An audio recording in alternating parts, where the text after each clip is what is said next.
Yeah.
Working all day, overtime hours for bullshit pay, so I can sit out here and waste my life away.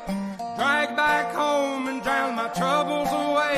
It's a damn shame what the world's gotten to for people like me, people like you. Wish I could just wake up and it not be true, but it is.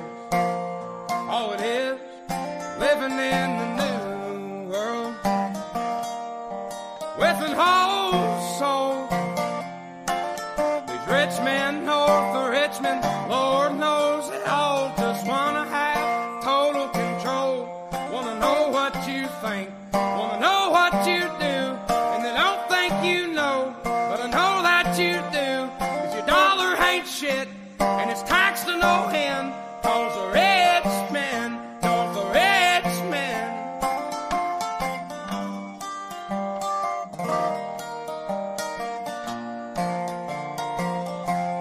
I wish politicians would look out for miners, and not just miners on an island somewhere. Lord, we got folks in the street, ain't got nothing to eat, and the obese milking welfare. Well, God, if you're 5'3" and you're 300 pounds, taxes ought not to pay for your bags of fudge rounds. Young men are putting themselves 6 feet in the ground, 'cause all this damn country does is keep on kicking them down.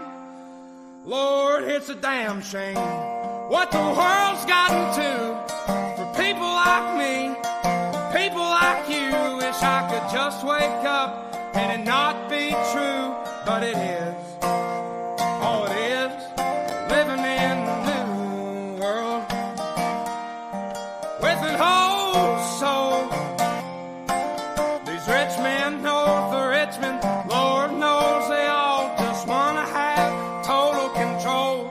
Wanna know what you think, wanna know what you do, and they don't think you know, but I know that you do, 'cause your dollar ain't shit, and it's taxed to no end, 'cause the rich men, not the rich men.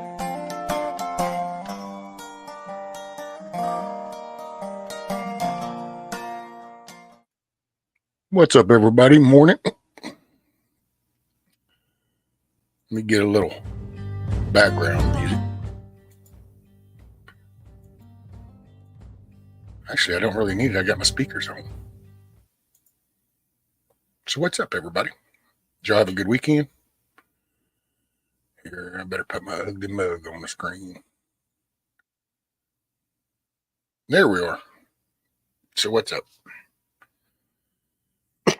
So, got to have some kind of background noise, though.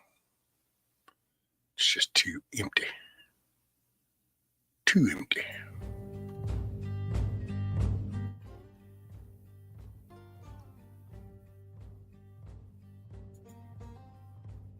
Let's see. How's that? Is that too loud? Is that okay? A 5x5.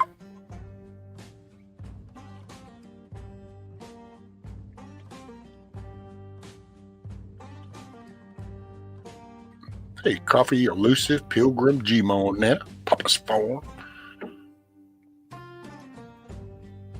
Who else we got in here? We got Shane, Tony, Hugh Miller, Scat Pack, Matt, Hutch, Wood, Dennis, Papa's phone, KP Heath, Scat Pack. Scat Pack was first.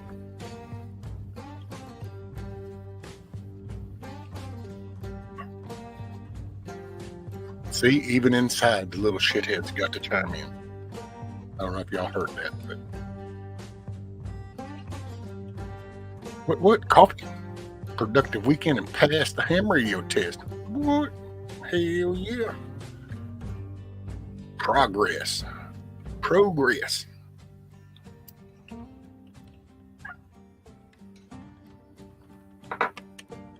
Well, it was an okay weekend. You know, it was still kicking. Hey, kiss off.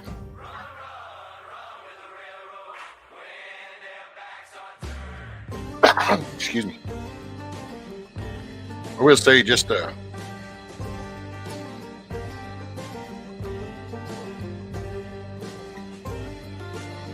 okay. So it's a Monday morning.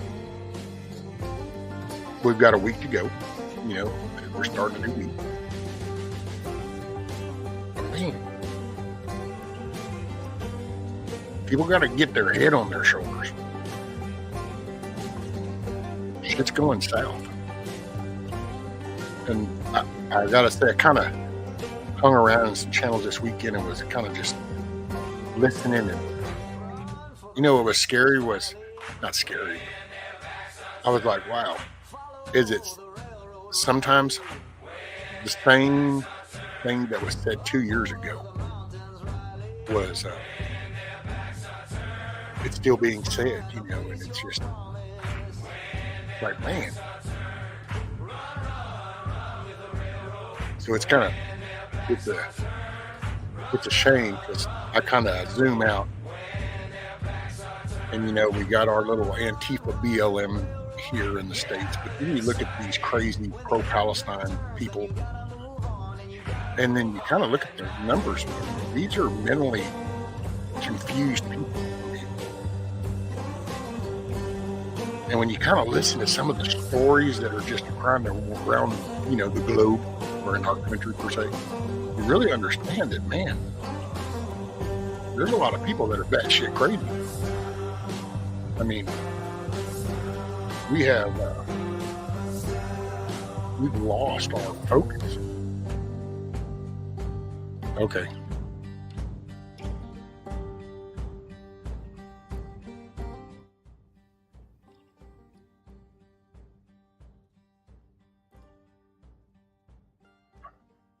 What did that do?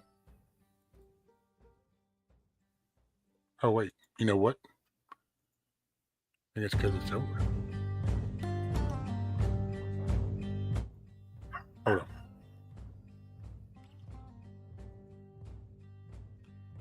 Okay. There we go. What's up, Huckleberry? I don't know. I was listening, and I don't know, man. I really, I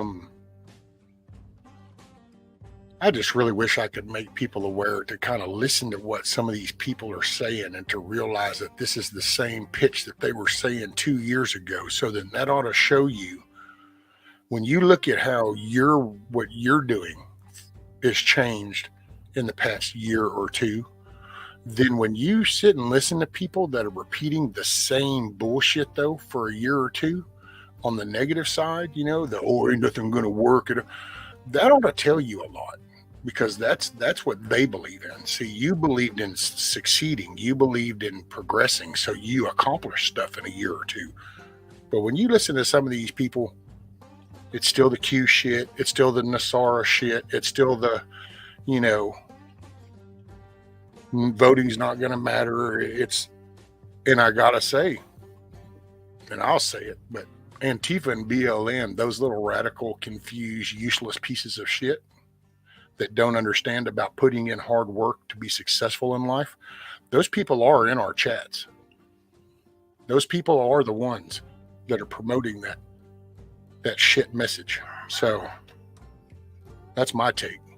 And you can watch them, and they've been here. You got dipshits that tell you shit like, the Antifa riots, they weren't really real. Okay, that ought to tell you just how retarded that person is, because how can anybody understand that? It's kind of like the pro-Palestine people. They're sitting there chanting the Palestine, and everybody wants to acknowledge the slaughter that took place. It's just, man. So it's just been, I don't know, a lot of thinking, because it's just, I don't really,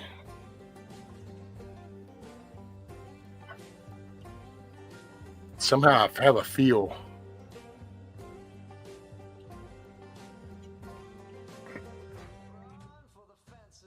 man, I want to try to help, but then there's others. I'm on a 50-50 split, because I've just slowly transformed.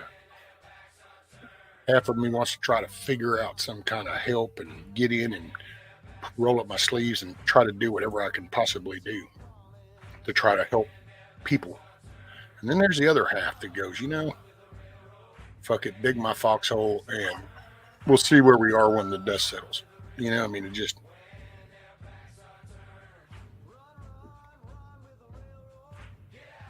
I don't know, man.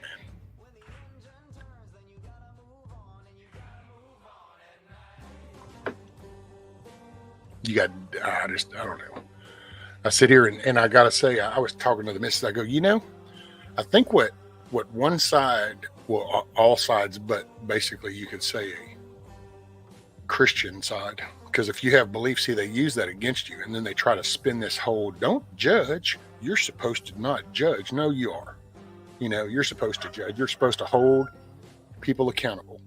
You're not your job isn't to judge someone's soul. That's God's job. But you're supposed to hold people accountable. But see, they use that phrase, and that's how they've weaseled in, and that's why you have transgender preachers and all kinds of crazy batshit stuff. That's why you have people that are willing to burn a building down, but then they'll talk about God. It's so polluted. You're supposed to hold people accountable. So like when there's people in the community, and here you go, people just need to hold, because I've been watching, you got shit starters that then get promoted. They get, they get encouraged. You got a dude that comes out and calls people racist and shit, and then you literally watch, 100 fucking people just let that shit go. And you go, what the hell? How do anybody hold anybody? How come, and you ain't got to attack nobody, but how come nobody can stand up and say, wow, that's wrong? It's kind of like the whole 2020 thing. All they say is, oh, well, he lost. No, he didn't lose. They stole it. Ain't no way that potato head dude with 81 million votes, and everybody knows it, but everybody does this little politically correct kind of talk instead of just saying it what it is. They stole it.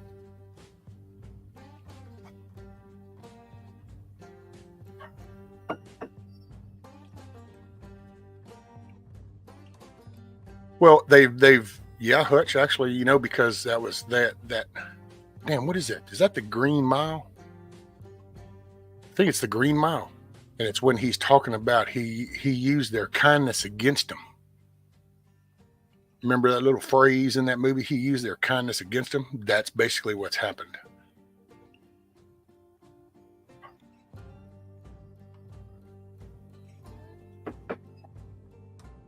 You're not. As long as you give people pass, then you'll get mowed over. So it ain't that you have to be ugly, but you have to match firmness and sternness with that aggression. So you need to stand firm. And I can hug somebody while I punch somebody else in the face. I mean, I'm totally okay with that. Because I'm only going to give what's been pushed on me. So if you'll accept kindness and you accept respect, then I can give you kindness and respect. If you don't, well, then I don't give a shit. I can slap the shit out of you, and I can still feel totally righteous. Because it's just, wasn't about being weak men. It's about being strong in your faith and your spirit. And it's not about letting these people walk over you.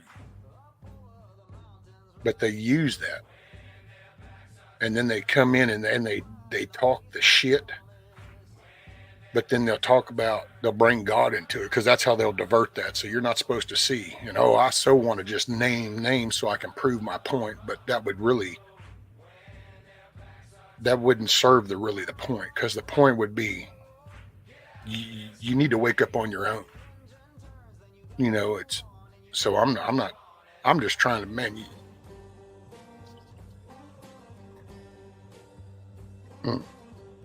I don't know, man. You watch so much bad shit and crazy stuff, and there's people that I have met on panels, so I've kind of gotten to know. Then there's people I've met in real life that I've, getting to know. And then there's a digital world, the little text world, and you guys have portrayed, a certain personality. So you kind of, but sometimes I tell you, you listen to some shit in some of these panels and stuff, and then you sit there and you watch chat and you go, oh, wow, that's an eye-opener. Okay, wasn't expecting that. But because you can kind of see that, man, sometimes I think people just tell you what you want to hear, and so they'll just follow. And we talk about sheep, but pay attention to chat and you'll see how people seem to follow certain narratives depending on who's spitting it out. And it changes. So many bad people hide behind the label. Yeah, they do. Well, that's because what happened, I think, just a dumbed down version is you had a belief and a faith for relationship with God. Okay, so there was just a one-to-one connection, but over the millenniums and stuff that we've all the time been so many branches that have sprouted out. So now that one word encompasses all of these, and it really shouldn't. It should just be a faith-based relationship with God. All these other little doctrine things, no, that's all polluted shit. You know, all those denominations that are all out here in all these buildings around the world, none of them seem to be mentioned in any of these books, regardless of which version of the book you pick up. It's kind of funny how that works, isn't it?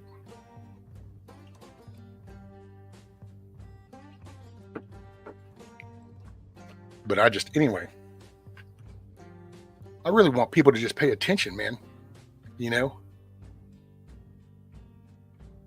Pay attention, because there is so much bullshit going on out there just to keep you off of target.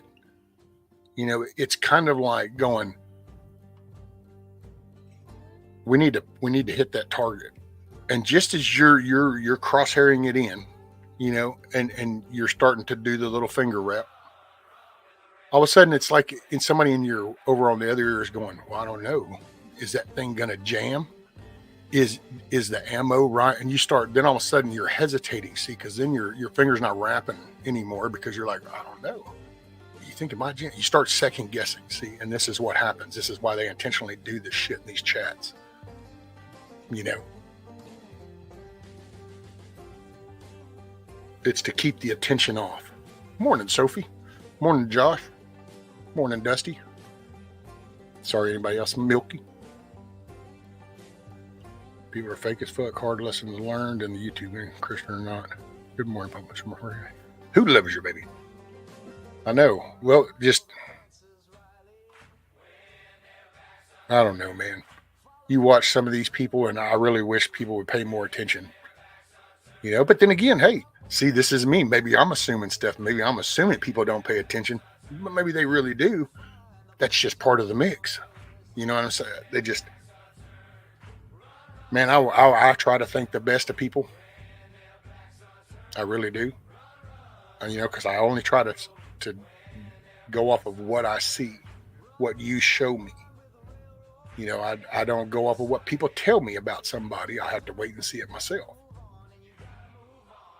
But sometimes you see shit and then you realize that you're looking around at other people and you're kind of going, so nobody else really cares about that, huh? Okay. And then you kind of wonder, are you in the right place? You know what I'm saying?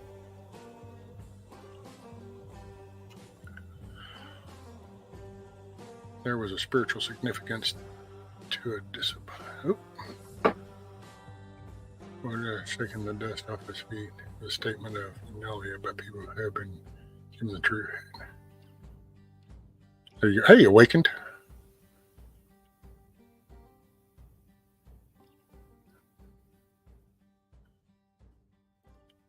Right.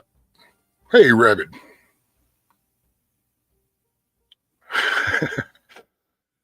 Right, no mate.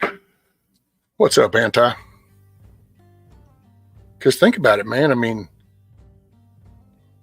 and I'm going to say it. This is what people need to, I mean, well, I say people need, people, you know, people do you, boo. But I know for me, I try not to do the guilt by association so much. But I will say nowadays, I think it's kind of, need to see it, you know. Because it's like, hell, dude, somebody in this very community for what, a few years, and for whatever reason, and the reason doesn't matter because it doesn't justify the means, but all of a sudden throw a tirade, call people racist, lay out this little foundation of bullshit story, and then disappear. And then come back, and it's like it never happened. Well, I know people are like, oh my God, that again. And it's like, whatever, who gives a fuck? You take that scenario and you encompass that into the politics side of things, in the day-to-day life of things, and that's the problem. That's why these screaming little shits get out here. Or you end up with some fucking retard that wants to tell you that the riots really didn't happen, that it was a stage thing. What's up, Rocksteady? People need to listen to that shit and hear and go, wait a minute, what? Because those are the people that are going to, we do all this mag stuff, and you're talking about having groups. You might want to start watching people's actions and behaviors and their mentality, because this is when shit is calm. Shit ain't stressed out right now. It's easy for somebody to sit right here and going, oh no, I got your back, man. We're on YouTube. I got your back. And then when that store ain't got no groceries, yeah. Okay, well, when that store ain't got no groceries, all of a sudden, yo, I thought we were homies. Yeah, well, that was until I got hungry. See what I'm saying? You might want to pay attention to what the hell people, all this fake ass bullshit. Because it's coming. You know, it's coming. I mean, that's because it's just the nature of things. You know, I'm not even picking one specific avenue or one specific bad guy. It's just behavioral. Bad shit is coming. You can just, it's a snowball. What's up, Redneck? Let me see. Did I miss anybody else? Coffee? Navy. What's up? Okay. Because they never had to be real behind the counter. That's true, Pablos. I just scrolled up to see yours and look at, oh, Hit Gal, what's up? Brian. Sorry, it took me a minute. I'm scrolling up, guys. Exactly the world, and people have made me doubt a lot about myself. Well, see, don't doubt yourself. You know, you're in control of you. You are the master of your destiny. Sorry, there you go. There's my one profound little statement for the day. I even tried to do it in a nice little deep voice, you know, that sounded kind of like some historical movie shit or something. So there you go. But no, it's up to you, you know. But then that's what I'm trying. I would wish more people, and I guess it's the way I talk because I'm so used to it. You do an instructional video kind of thing, and it's like, this ain't no instructional video, man. I ain't there no more. Don't bust the glass in the box. One. Oh, wow, kiss off. Okay, the applesauce. Right, Sophie, it goes to show how many are not concerned with people's actual character integrity. So that's it. I'm shocked when I see someone in other chats, and then I'm in other chats and they send buddies to attack. Who's still in top chat? Right, so let's see. I'm shocked.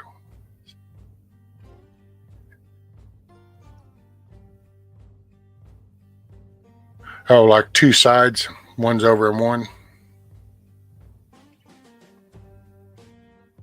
Right, Hutch, there you go. Popularity is more important than character. Going to be a lot of people. Okay. Tarzaning through shift? Yeah.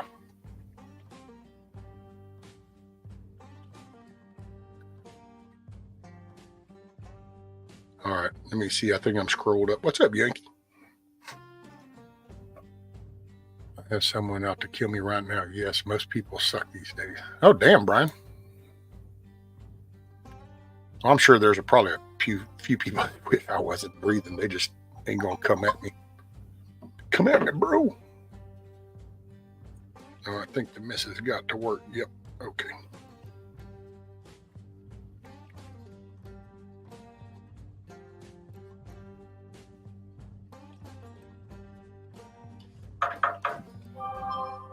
Oh. Okay. Oh, she gives me a smiley. Excuse me. Okay. Let me try to get caught back up. Well, actually, I'm going to miss chat, so I'm just saying morning to everybody. So, rescue, that's what makes me down myself, that I fell for the fake people with things. Well, and you know, because See, this is why people need to look at, this is why I put trust in things. Hey, what's up, Lynn? How are you, man? Because think, okay, say you trust me, and so I'm telling you,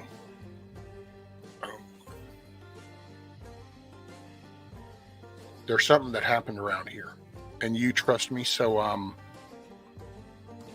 telling you my version, and you trust me. So because you think, well, no, rescue doesn't bullshit us, so you're listening.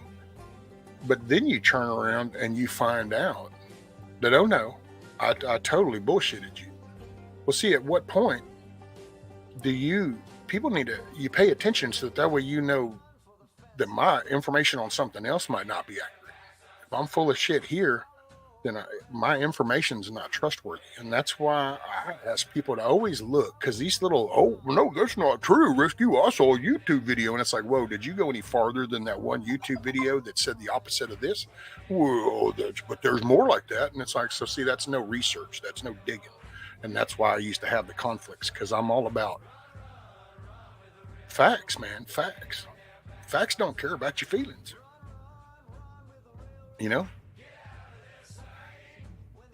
A fact is there's two genders. It's the other conversations that promote the other 167 versions. But oh no, facts. Facts say there's two. Facts say that there's a right and a wrong.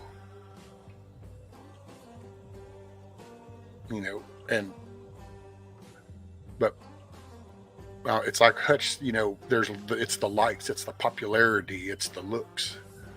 It's the foo-ha-ha. Look, oh, that's a cool little graphics on the thing, and man, and that's why you kind of gotta, no, man. Rescue, I'm serious. I own my house, but not the land. The landlord refuses to trim a huge cottonwood tree hanging over my bedroom. It has fallen through the house once before.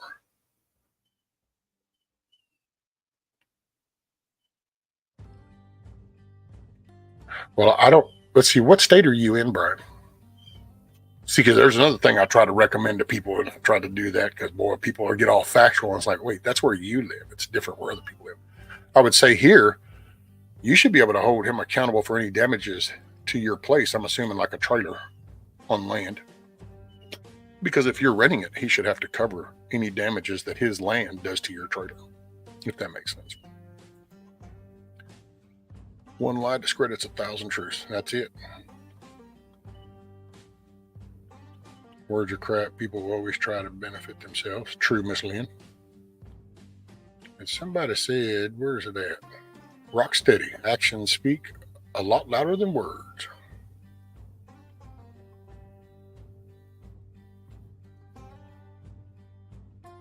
Sophie. Good name. Legit mental. Yeah. Hell, I'll probably be one of them, Sophie, at some point or another. Oh, this is another, and so this was part of the lead into this morning. I wasn't even really going to go live because I don't know. Not that anything against y'all. It's just that I get a little low on my medicine, and then it gets hard to just sit here for too long and stuff. So, and I'm kind of in a couple of day gap right now before my shit gets here. My good old monthly living. Oh, that was okay. Before I get, because I'm going to make it a point. I'm going to talk shit, and then I'm going to not talk shit. So I'll try to not try to blend it all up. But it's like I heard somebody bitch about taxes and how taxes were unfair. And I got the gist because, we've had those conversations. But then it was followed up with like buying your house and stuff and all the stuff and how, that wasn't fair. And I'm like, wait a minute. So see, here's that free handout type of talk. It's polluted everything. It's like Texas, first off, there is a legitimate reason for Texas because that's what paves streets. That's what pays like city and county employees and stuff. And so that's how it's the controlling of the tax money. It's kind of like sitting here watching our money go to Ukraine and everybody's going, what the hell is going on? Don't send my shit over there. People need to be doing that in their counties and in their states so that they can control that tax money, get that shit back in wraps. But it's like, that's business. So you have a sales tax, and you can't just, it's amazing. Everybody wants the free shit, but it's like, but you don't offer your shit for free, but you want free shit. And so it's just, this is how the confusion through people. And that's what I've just noticed. I don't know. It just seems like so much basic shit, man.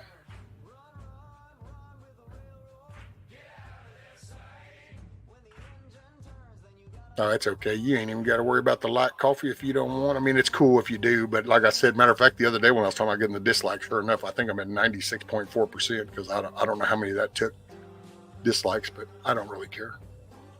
I don't do this for any of that. That's why I don't ever promote my channel. You don't ever see me tell you to like and subscribe and sign up for them notifications.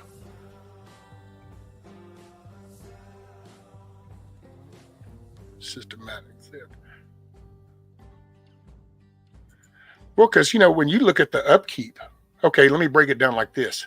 So you own a home and you make X amount of dollars. Okay. So those X amount of dollars, well, they maintain your life right here. You got everything covered. But all of a sudden, I don't know, your brother, your sister, an aunt, uncle, or whatever, they need to come stay with you. Well, wait a minute. How is that going to work? Because your money only sustains this house with you. But now you're incorporating 4 more people. Oh, well, hey, why don't you pitch in on the bills? Well, why would I do that, man? That ain't right. That ain't fair. Well, because I need to absorb the impact of you now being into the system. So we can still maintain the house and all the stuff like it is, not go down into the slum or the HUD housing shit. So, hey, pitch in $25. Okay, now we're here. Well, as a county and as a state, it's like, yo, y'all are here. Y'all are wanting, utilities. You're wanting paved streets. You're wanting some ditches. You're wanting some sewage. If you're in the city, you're wanting the water. Well, okay. Unless you're going to hand that over to private control to just whatever, then. And so I can get the gist. I'm not saying that's why any of this ran right now, because it's like everything else. It's power corrupts. But when you look at the concept, I get it. I understand how it came to be, because if you have a place growing and you have businesses, well, then that place is going to want to, hey, man, you're getting a lot of traffic in and out of your building that's on all our streets and in our trash cans and there. So if you'll put some tax in, so I can see it, it's just in how it's used, Victims will tell you that you don't really own your land. Come take it. Right, Hutch? See, that's what I'm talking about. Because I heard that, it's like, oh, man. And it's like, I don't know. It blows my mind when you look at how here we are. But then, I don't know. And I don't know how to talk about it sometimes, because I don't try to really insult anybody. It's like I could throw some shit out and I could attack somebody. I've been there. I was that person before. Oh man, I had no problem. I hate dickheads. I hate hats. I hate bullies. Well, I don't hate them because then that occupies space, but I totally dislike them and have no problem slapping the shit out of them. So, and sleep peaceful at night. Sorry about that. I think that gets kind of loud. I heard that one time. Who was it? I was on somebody's and I happened to go back to listen to that.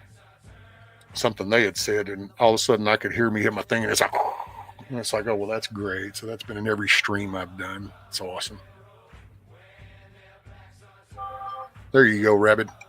See, I was smart. I actually released mine before I started this, so then I wouldn't have to. Not to mention, dude, BB starts going stupid at like 3 o'clock this morning. Hell, I'm laying there just kind of thinking, and all of a sudden he starts going off, and it's like, yo, dude, it's 3 o'clock in the morning. So anyway, I just want, so anybody that hears this, if you ask, or if you're listening and something somebody says perks your interest, then look more into it. And when you look at where you're looking,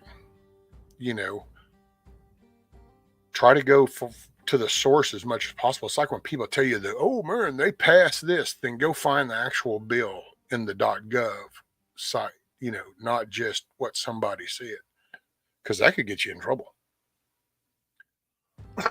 Excuse me. Honestly, the only thing I truly hate right now are briars. Well, this I gotta say.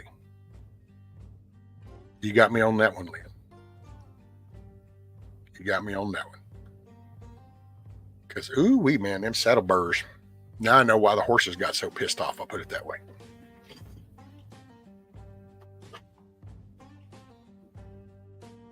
Coffee run.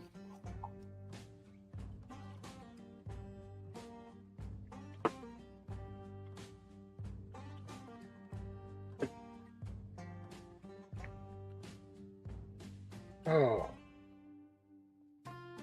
Cockaburs. Temperature change, cans are popping. Yeah, we got down to, let's see, what was it again? 50 degrees, man. 50 degrees. And it's like, hell to the yeah. By the way, I don't know if anybody saw Hutch's little deal. He had a cool little whitetail. Looked like a couple of little does coming cruising at the end of the yard. And that's just dinner on the hoof.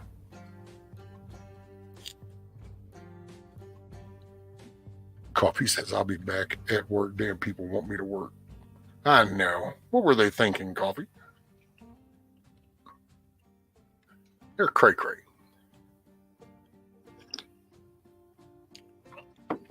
Oh no, Hutch, are you abrasive? What's up, Redneck Pepper?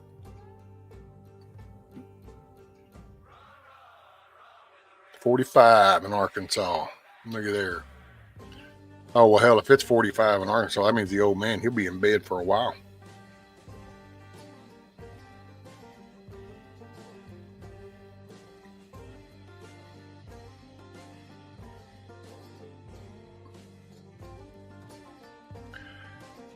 I don't know. My recommendation to people is, really look things through. Don't just because you can be pissed off, you can be agitated and you can get caught up in like the tailwinds of shit. You don't want to do that.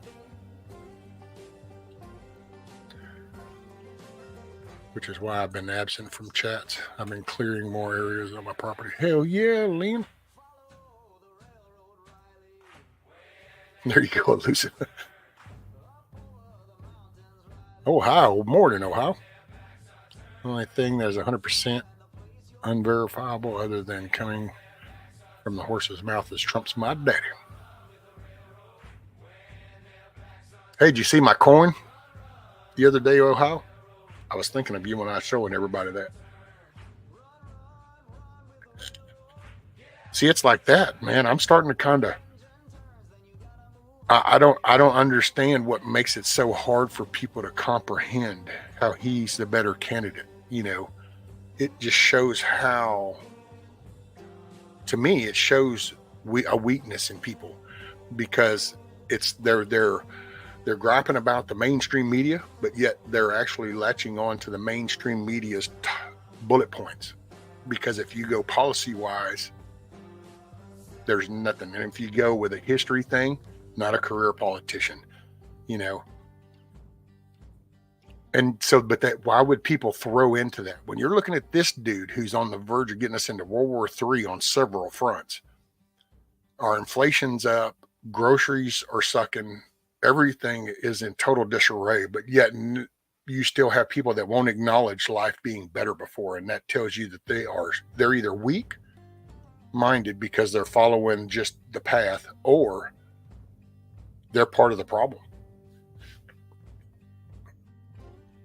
because it's just that things were better under those policies than they are these policies, regardless of the name attached to the policy. Those policies were better than these policies. And so at some point you got to just start wiping the dust off, going, okay, this is the core shit, you know.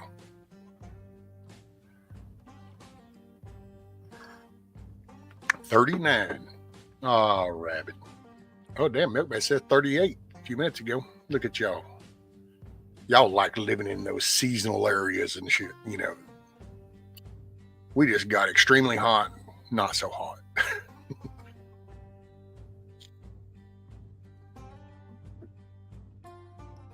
But I don't know, man. You watch all this, and then you just watch, and that's what I told her this morning when she got up, and I go, you know, because she asked me how long I've been up for a while, and she was like, oh, you can't sleep? I said, no. So I really couldn't sleep much, and I said, and I got to thinking, and then I just got, like I told her, it's just, you know, I sit and I worry about, because I'm a solution person, so man, I worry about what the outcome is going to be. You know, are we? Is it really going to be the people coming across the border that take us down, or is it going to be literally the spoilt, conflated citizens here that just give it over? You know, because that. I don't know, man.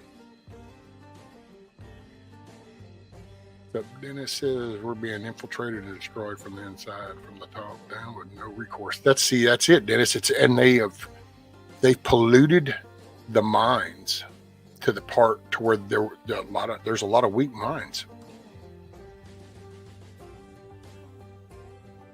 My wife, she told somebody about the Hellman's mayonnaise and has bioengineered food in it, and they're like, oh, what is that? She goes, well, that's, you know, that's just a filler stuff. That's not the natural stuff. And she goes, oh, the lady told her, well, I mean, we've been eating it, so. And it's like, yeah, you know, have you ever wondered why we have so much cancer, so much leukemia, so much MS, you know, so much heart problems? Why are people's immune system so far down? You know, why is the brain capacity of people just seems to be less nowadays? Hell, I was impressed when I was a kid. I was told we only use 10% of our brain. I guess we're down to about 2% nowadays. But, and you just wonder, see, that's it. I don't know. It's like, well, how do you? It's like, but don't you understand that's bad for you? See, and it's that because of that ease. It's like the very people that tell you all the other shit, you know. And it's amazing because they live in those very environments and they thrive off of those environments. City life going to be rough. Yep. This is the Ozark. Why is this weather so freaking cold? Bipolar weather is for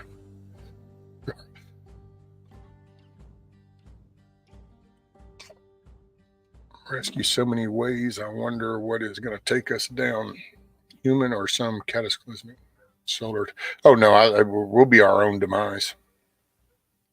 I believe that. I believe we'll be our own demise. We became too complacent and too lazy, and so we plateaued. So we're gonna, most of the time, if people get so comfortable at a certain level, it kind of takes pulling the rug out from underneath them and hitting bottom. It's kind of like a drug addict. Every drug addict or alcoholic or overeater or whatever the addiction is, you have to hit the bottom, and everybody's bottom's a little different. Well, we're, as a country, so spoiled and so fragmented, you know, that, yeah, we'll be our own demise. And just throwing it out there just in case. It'd be just, if you can, you can. If you can't, you can't. Because it's like the whole drive of trying harder, you know. Sounds kind of ugly, but it's that good old bear thing, you know, work harder, nobody cares. It's like, We talk about that they've polluted everything, and so you just sit here and watch the society, the social moral fabric just slowly disintegrate.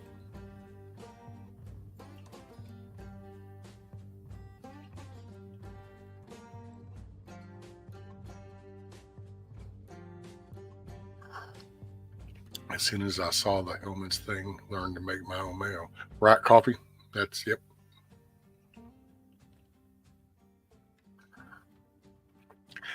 Then it says it's by design. The detriment is intentional. The degrading, the dumbing down, all to destroy everything for everyone. Yeah, but see, here's the problem I got. And I'm not saying you, Dennis, because I don't know when you say design. See, I see that and it says it's by design. So my mind automatically, because I'm a faith-based type person, so I go to good and evil. So I go, yep, it goes all the way back to, the whole Apple thing, And so I can I see it from that direction, but then, and I don't know if that's the way you mean it, or if it's part of the whole Illuminati, Rothschild, because I see those, I just don't believe in.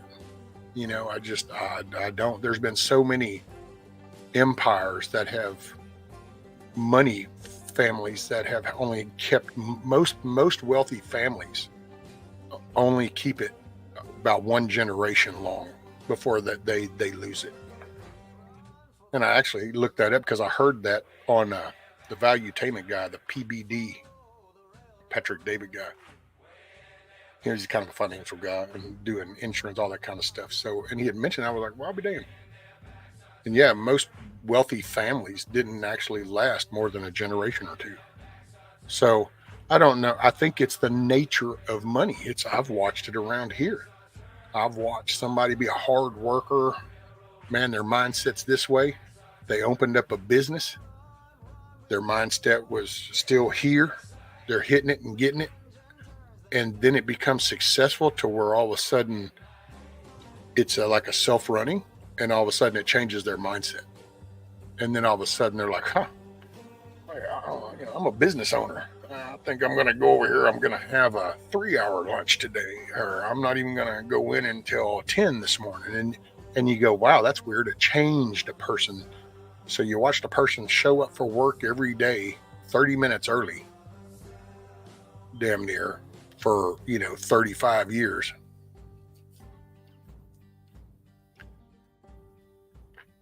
All right, later, Rabbit. Be safe. Keep your head on a swivel. But you turn around and then you watch them once their business grows and kind of becomes a successful, then all of a sudden they don't show up early. They don't go in as much,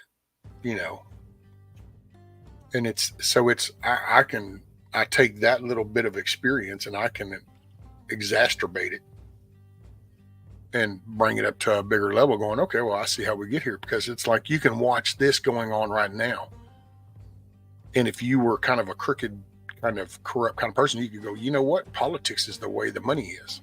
So you could then intentionally start trying to get involved in politics and working your way until you could be a governor or a mayor or whatever, and you could have your little cuts. So it's like the evil promotes itself.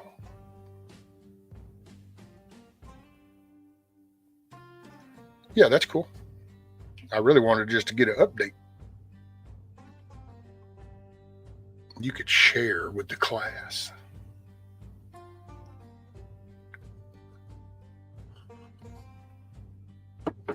But it's just a sideways rabbit. Everyone will get out of the way. Well, that's true. What? All righty. The one, the only. Hey. Morning, ma'am. Good morning. Can you hear me? Yes, ma'am. Okay, good. Too bad the little icon didn't show up, or at least it didn't show up for me. Oh, it doesn't? No. So we just get the little round white circle with the little person icon in it. Now, see, that's weird. I can see mine. It might be on my side. Well, that makes it didn't sense. load up for me, maybe. I can't stay very long. I do have to get back to studying, but I thought I'd come say hi. Yes, ma'am. Well, how is class? How are, I can read the text, but I kind of would rather just hear it from you. So how's it going? I mean, it's going. I actually skipped class last Thursday. I wasn't feeling good. So I was like, I can only skip 3 due to the registry rules or whatever. But I hadn't skipped any. So I went ahead and skipped that day, which was good because it was just review.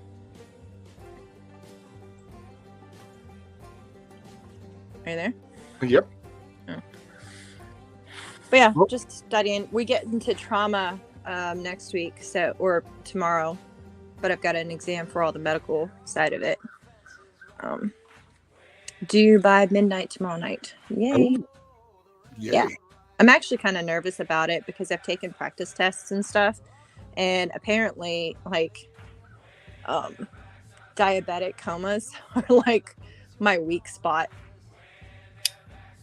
Which is not good because a lot of people have diabetes. Right. We pump all that sugar into our bodies for decades. Well, not just that. I mean, you can get diabetes for different reasons, but yeah, a lot of it is diet driven, I think. And the crap we put in our bodies. Yes. All that. It's going to last for 10 years kind of crap food. And it's like, well, I don't think that's supposed to be the plan. It's hilarious, though, because my instructor, she, main one, she knows so much. It's insane. And has a great personality. But at one point, she looked at us, she goes, and I'll let you know. She goes, I don't drink. I don't do any drugs or anything else like that. She goes, but I do smoke. And she said, the reason that I smoke is so I won't kill anyone. And I'm like, okay, gotcha.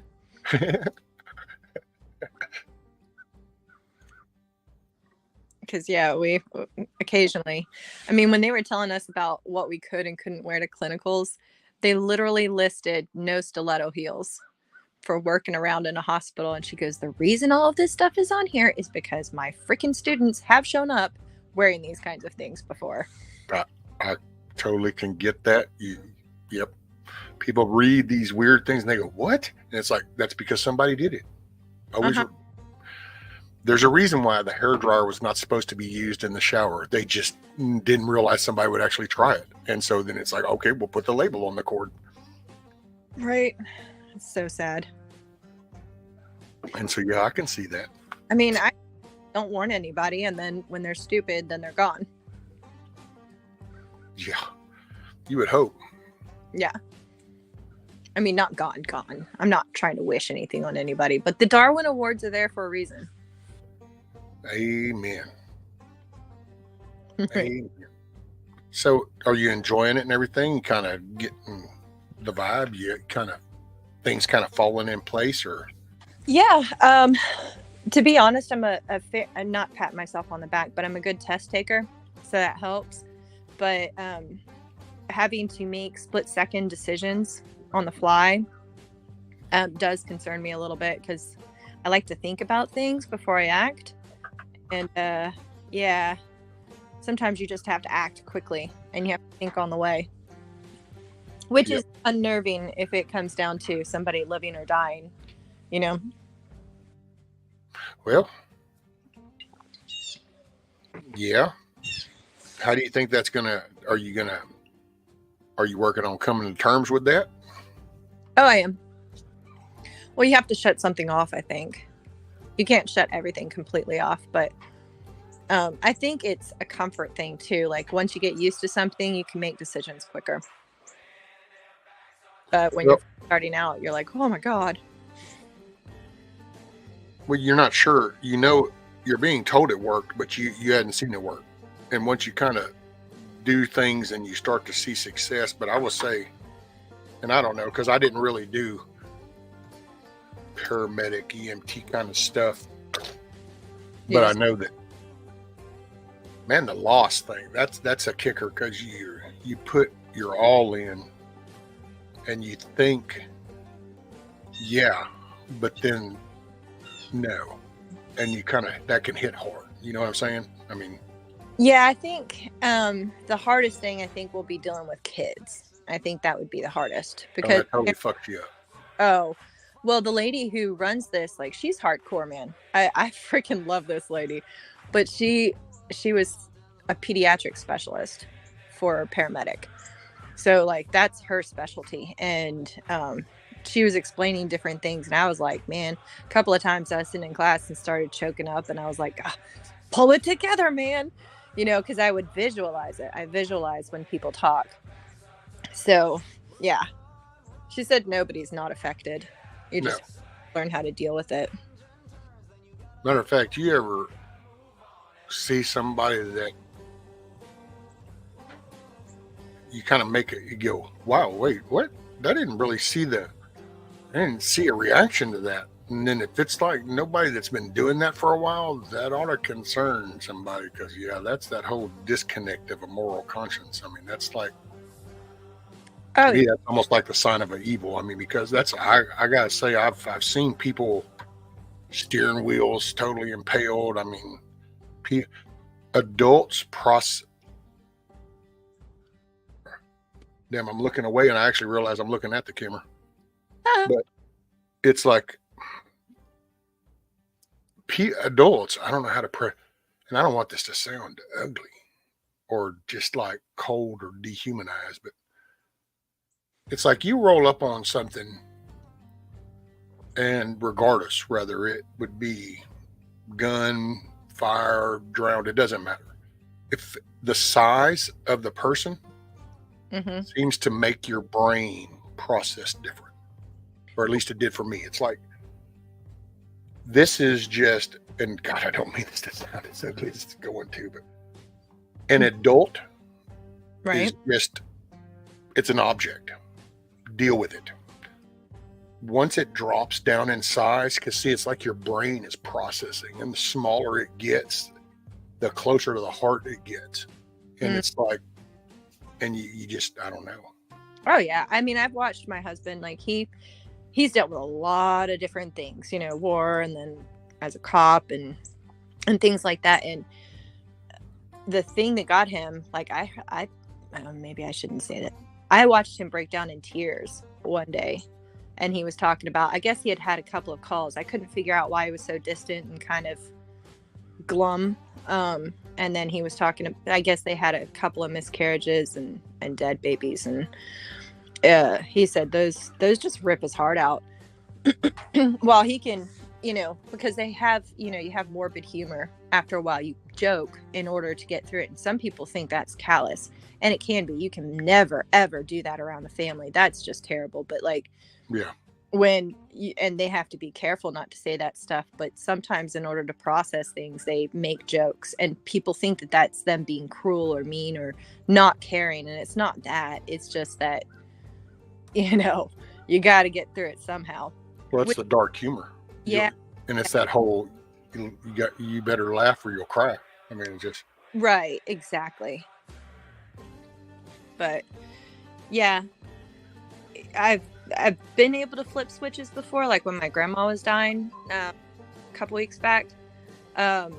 Everybody was like all glum and everything, and I walked in. I knew it was the end. She was definitely going downhill, and she took a while to die. But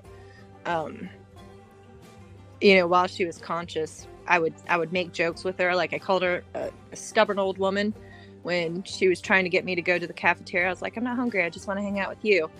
And she's like, go hang out with them. I'm like, you're a stubborn old woman. She goes, no, you're the stubborn one. And we were joking around.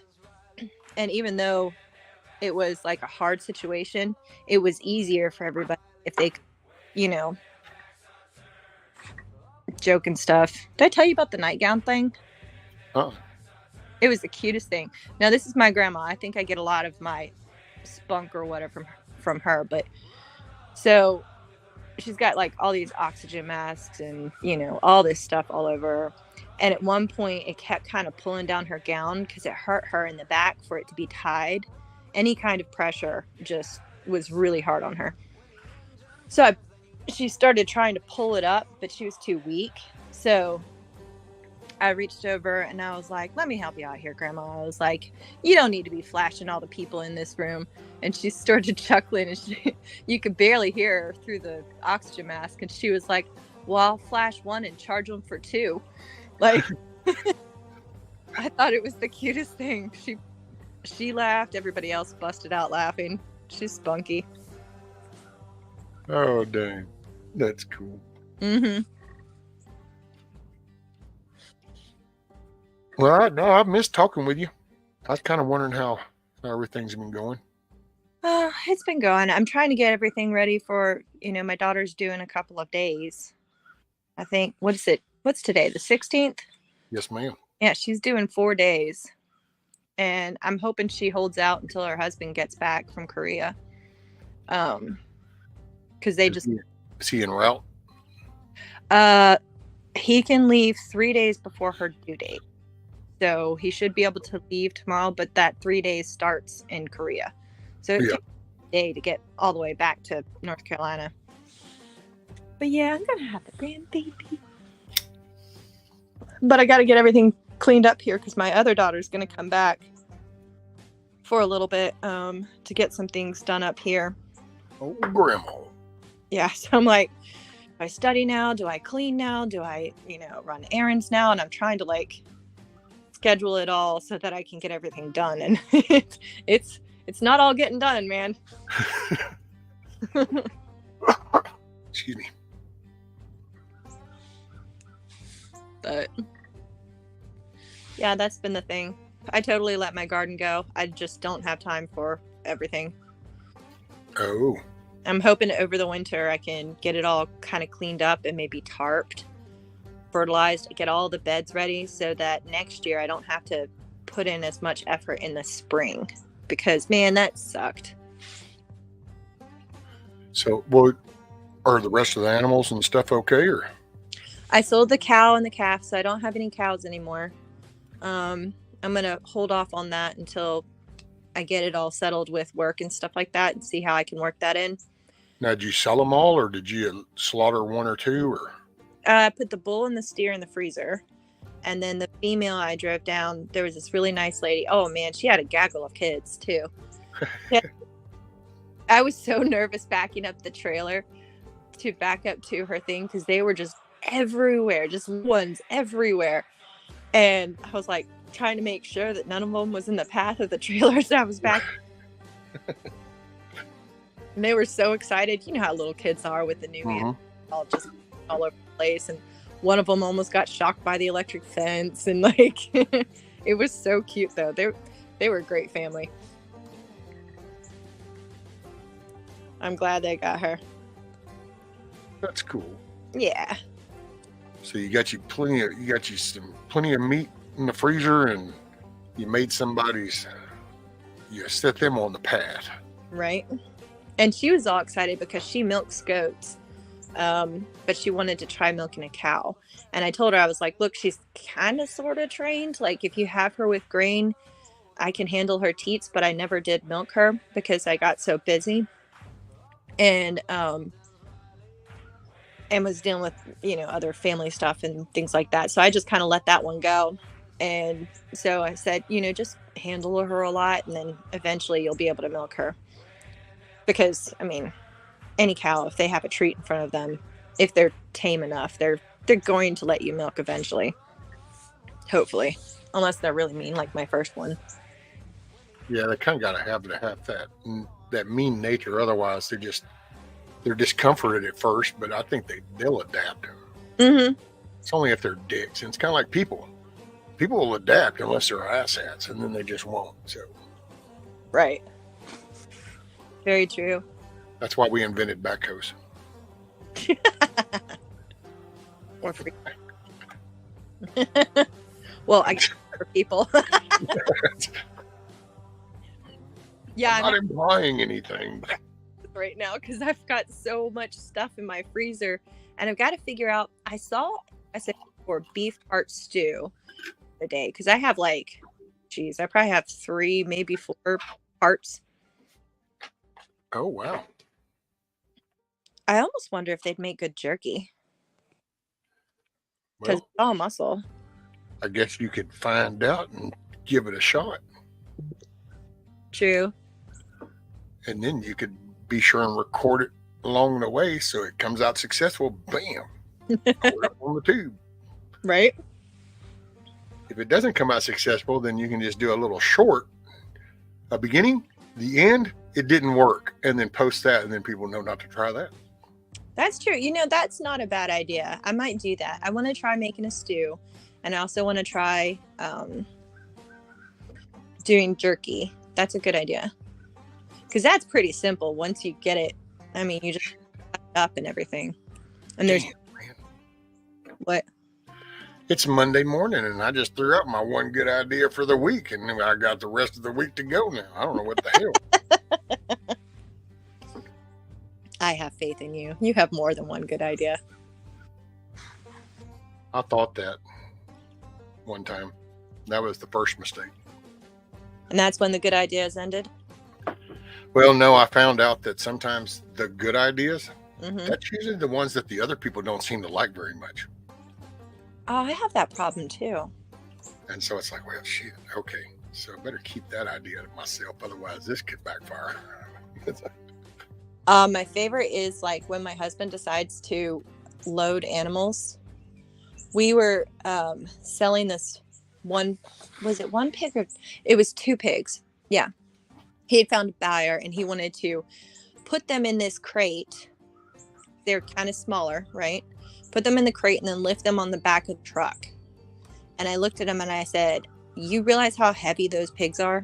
And do you realize that the bottom of that is not exactly, it was like a really big dog cage. You know what I mean? Like, and I said, do you realize that the bottom of that is probably going to break out? And he was stubborn. And I was like, I could just back the trailer up to the door and lead them in with a thing of grain. He's like, no, we'll do it this way. I'm like, okay.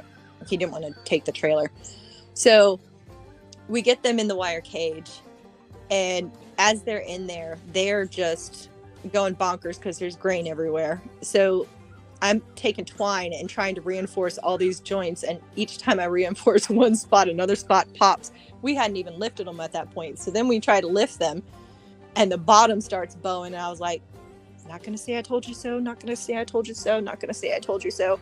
Told you. Yeah. Well, after a little bit, I looked at him and we had been struggling, sweating, dirty, all that stuff for like probably a good 45 minutes trying to get this done. And I was like, you know what? I think I'm going to go get the trailer. And I didn't even ask him. I just hooked it up and backed it up to the thing. And he was all like not terribly happy about it.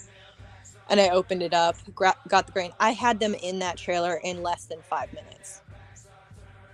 And I was so pissed at that point. I was like, I'm not going to say it. I'm not going to say it. And I just drove him around. I was like, there you go, hon. And I walked inside. I was so mad. See, I guess that's the benefit of the female versus the male. Because, see, around here, if that were to go to dude, like that same scenario, only roles are reversed, then be standing there and as we're picking it up and the bottoms are sagging, I would be thinking that, but I wouldn't even have to. I would just, now I'm so numb because I would look up and I guarantee you the first time I looked up and made eye contact, the first words would be, fuck you. Because it's like, you just know. And it's like, I'm not saying nothing, but that's what I tried to explain was going to happen. And now here we are. I want it so bad, man. And this has happened multiple times, like with loading animals. Cause I try to think about how they Morning, Pilgrim. Morning, Lady Smith. Sorry, Mookie. Oh, sorry. Hey guys. I try to think how they think. So I try to make it as stressless as possible.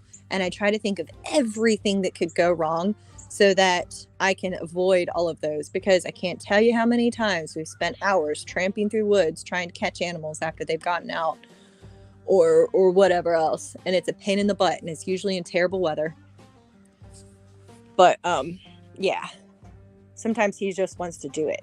And I'm like, well, yeah, we can just do it, but let's think this through a little bit first.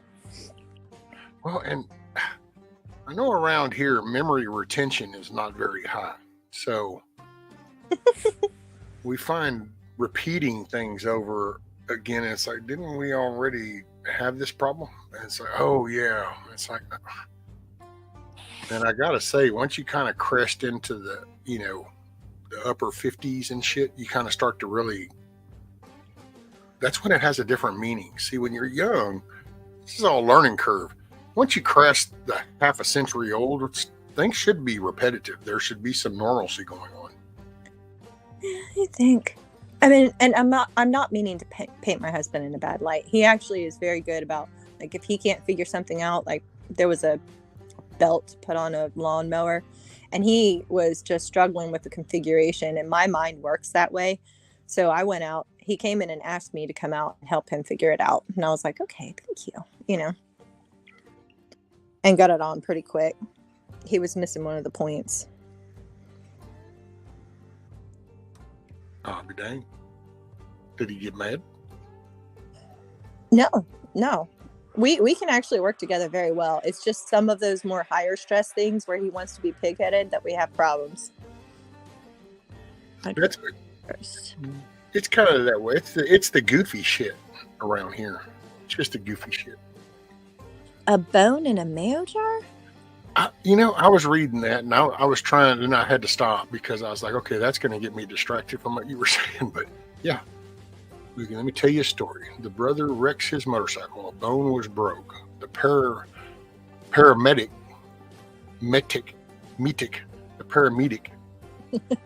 I don't know how to. I don't have a Pennsylvania accent, so I don't guess I'm doing that justice. But I'll leave her alone. Put the bone in a mayo jar he found in the field. That's what we got here. Wow. Call a wrecker first. How was the bone not part of the body? Like his body? Well, and yeah, I don't. Plus, a paramedic put the bone in a mayo jar, but if he's a paramedic, didn't he like have shit on him? I mean, you've got containment stuff. I don't know. I guess. Hopefully it wasn't Hellman's, because that's got bioengineered shit in it. Right. Well, yeah, infection would be bad. I was watching a video. Was it a video? It was like a bunch of slides on what to do with like an impaled object. Like if you have a knife or a shard of something or whatever that's sticking in somebody, unless it's in their cheek, you don't remove it. So you wrap it as carefully as you can and stabilize it, and then they'll take like a container and flip it upside down and like probably, those like plastic yogurt containers, but clear, for whatever medical reason they have them, but they flip them upside down or find something that's sturdy so that if they're jostled in the ambulance or whatever, that it can't be moved, because you worry about cutting arteries or veins and stuff like that. Yep. Do more damage. What's up, Michigan? Hey, Michigan. She said it infected her broken time, and then Milky broke off when he crashed. Ouch. Well, yeah, you would think that he would have some kind of sterile container for that, but to be honest, too, I mean, I'm not making excuses, but if he had nothing to hold it, I mean, still finding it on the side of the road, I mean, that's kind of gross. Hey, hillbilly. Well, and just, yeah. I don't know what the purpose, and unless, which I guess it depends on which bone that was, but true. I'm infection is like a big concern. Although I remember when I was in that accident, when I was car surfing, I remember feeling a little annoyed because I went to the hospital. I had the ambulance grab me, and then they took me to the hospital, and then they did all these things because apparently there's certain injuries that, like, especially if you have multi-system injuries or certain parts of the body, they want to check you out for any unknown internal injuries. So I went through all the like CAT scans or I forget what all they were, x-rays, all that stuff. And the whole time I'm going through all of this, I still have gravel stuck in my knee. you know. And I'm like, can we at least kind of clean this up a little bit while we're going through all this BS? It took them a while though, but I guess as a paramedic, you don't worry about washing all that stuff off unless it's like something very small. Otherwise, you leave it alone. Well, I mean, and I don't know, it might be kind of a different mindset now. I know back then it was life saving, list. So it was like, what's keeping you breathing and beating? Okay, start there. That's good. Go to the next, until finally we'll just load you up on this gurney and finally we're going to take you down to the hospital because you have a runny nose and you don't want to ride yourself. So it's all the gambit between. You just gotta. Oh yeah, some of the priority calls were crazy. Like a lady called for a bug bite. All kinds of crazy shit. What's up, Hillbilly? Pure blood. Eric, morning. Yeah. Wouldn't that be fun to have like little bugs crawling out of things? Ugh. Oh, Kissoff said it was his foot. Okay. I was actually kind of going where Hoot Owl. That's kind of where I was generally thinking was it must have been like a leg or a shin bone because that's I'm not going to get graphic because it's early in the morning, but that's happened before, especially around like steel guardrails or concrete type things.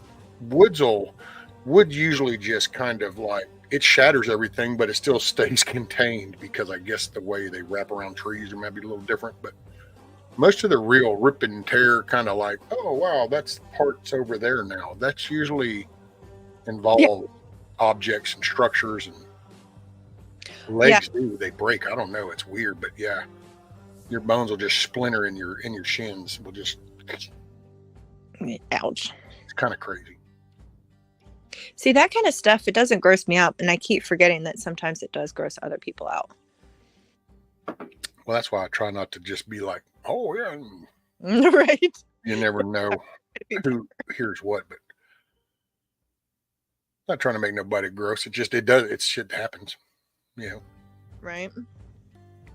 It's part of life. As Milky says, it's just part of life. Really is. I have the cat staring at me, wanting me to go feed them right now, but it's not feeding time yet. Oh hell, Pure Blood was out. He went out for his morning hunt, I guess, before he went to work because he said, "I'm just coming out of the woods. I let a few small ones walk by me this morning. Now I'm heading to go do some work." I wonder how small, because like as long as they're not super young, they're kind of tastier when they're littler. Yeah, but you got to watch your herd management because those are your young ones. So depending on what your doe population is. I think I told you once, like my brother and I think it was one of his friends went out hunting one time, and they ended up coming back with 3 deer. 2 were like, I think there was 1 small buck, a doe, but then they also brought back a really little one. But the reason being was that they saw it. I guess another hunter had taken a shot and wasn't gonna make it, so it was like a mercy kill. I tell you what though, it was really good. Oh yeah, they're tender. You just got to watch that herd population so that you don't all of a sudden you're going, damn, where'd all the deer go? It's like, oh well, you remember them last 5 years and all them nice little soft tender backs and ribs? Well, they didn't have a chance to have no more. We have some special needs deer out here that I don't understand how they make it to adulthood. I really don't. But yeah. Oh, you remember those little baby opossums? Did I tell you about that? They ended up in paper. Yeah. The little baby opossums that I had kind of sort of rescued because their mom was nowhere to be found. I'm pretty sure she abandoned them because that's what they do. And I took them to a wildlife preserve rescue place. And the other day I walked past a newspaper stand for one of the local newspapers, And I saw a picture of I think it was 4. Yeah. 4 little opossums. I was like, oh, those are my babies. It's my babies. What's up, big chap? Hey, Tiger. Oh, hey, Tiger. By the way, I think it's tomorrow, Tuesday. Correct me if I'm wrong, Tiger, but I think she said Tuesday at 1 o'clock Central. She's making soap. I think it was. Who, Tiger? Yep. Nice. So anybody interested in that kind of stuff, watch her, catch it after. It's a lot easier than people think it is. I should do another batch. God, trying to add another thing though. But yeah, it's fun. Y'all should definitely watch it. Well, all of y'all, which I'm glad you're doing the medic stuff and stuff, but Milky's videos, and that's anybody that listens to it, these ladies and some of the guys, they put up good videos on how to kind of do stuff and just get your mind thinking. Matter of fact, I personally would rather follow the smaller people that are actually hands-on than I hate those whole little commercial instructional type things. And it's like, whatever, dude. You don't know if that's even legit because you're being paid to say it. So it's like, this way, somebody's like this, and it's kind of a more real life scenario. That's kind of why I just do it, what I do on camera in front of y'all. And if you can understand my brain or what I was thinking and how I did that, and that helps you, there you go. More power to you. Yeah, I found that if I'm trying to learn a skill, I'll listen to a bunch of different people, big people, small people, all over people, and you can start to see patterns. There's a couple of people that I really trust when it comes to like bigger channels like Rain Country or Mary's Nest is a really good one for cooking, for like the traditional cooking. There's a few more that I've followed for freaking years, but yeah, there's tips and tricks that you can find from smaller channels that are helpful. Plus, like, especially if you know them. Body wash. Well, I guess you could do like a liquid one. Oh man. There's sodium hydroxide and potassium hydroxide, I believe. And I think it's correct me if I'm wrong, ladies, but I think it's potassium hydroxide that you can make liquid soap, like Castile. That kind of thing. But I've never made that before.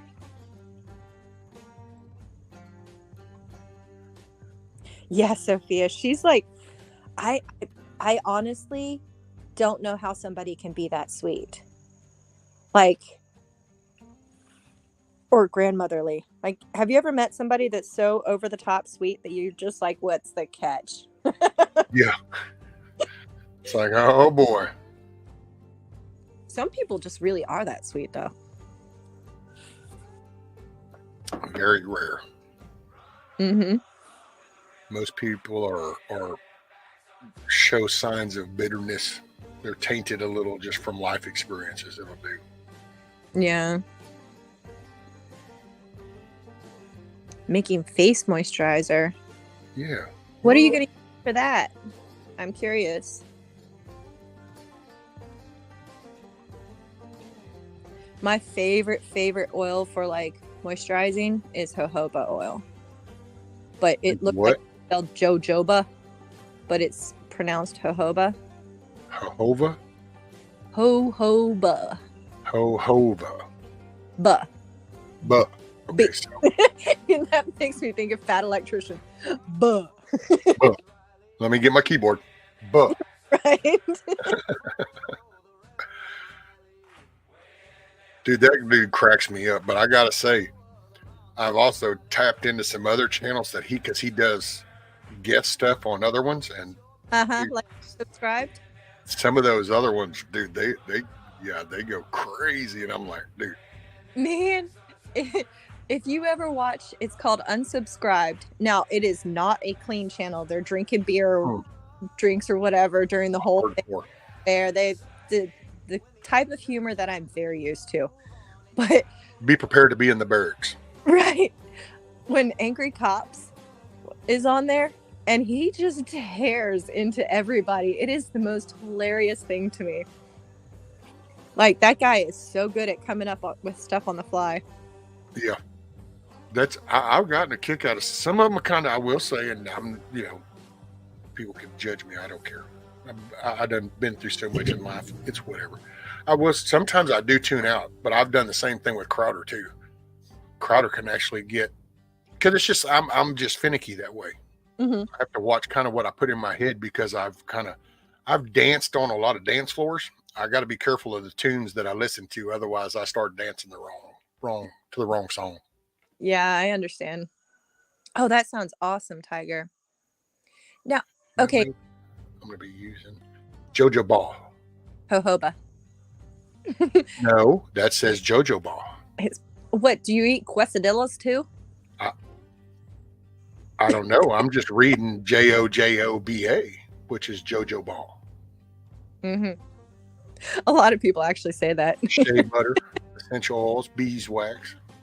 See, those all sound right. Jojoba. Now, I wonder, Lady Smith, with the aloe, what is she saying? What is that a follow-on to another comment? Shea butter, the essential oils. No, Lady Smith said, yes, milk made with aloe because cooling moisture. I'm wondering what she's referring to. I tell you what, aloe feels so good on skin, and it's sticky at first, like the real aloe, but it really does absorb, especially with sunburns. It's like a vanishing act. We got a fire. What up, y'all? Oh, hey, you. Look at there. We got us a fire. I was looking at chat and didn't even see the screen. Looks It's a good. fire. It's a fire. Ain't nobody got time for that. What? I use gas, and I'm gonna use gas again. What? Somebody got to keep Phillips 66 in business. Right? Just doing your American part. Who? See, I have some old kerosene that, like, I didn't realize that the nozzle had a crack in it. So it was outside. It got rained on. And so now I'm like, do I just use that to start fires then, I guess? Because I don't want to put it in a kerosene heater or anything. I was thinking about getting the kerosene is like $6.30 something a gallon here. I was thinking about getting something to put on the stumps. Jeez. Yeah, sorry, just the price. Holy crap. No, you're good. That was all I was saying.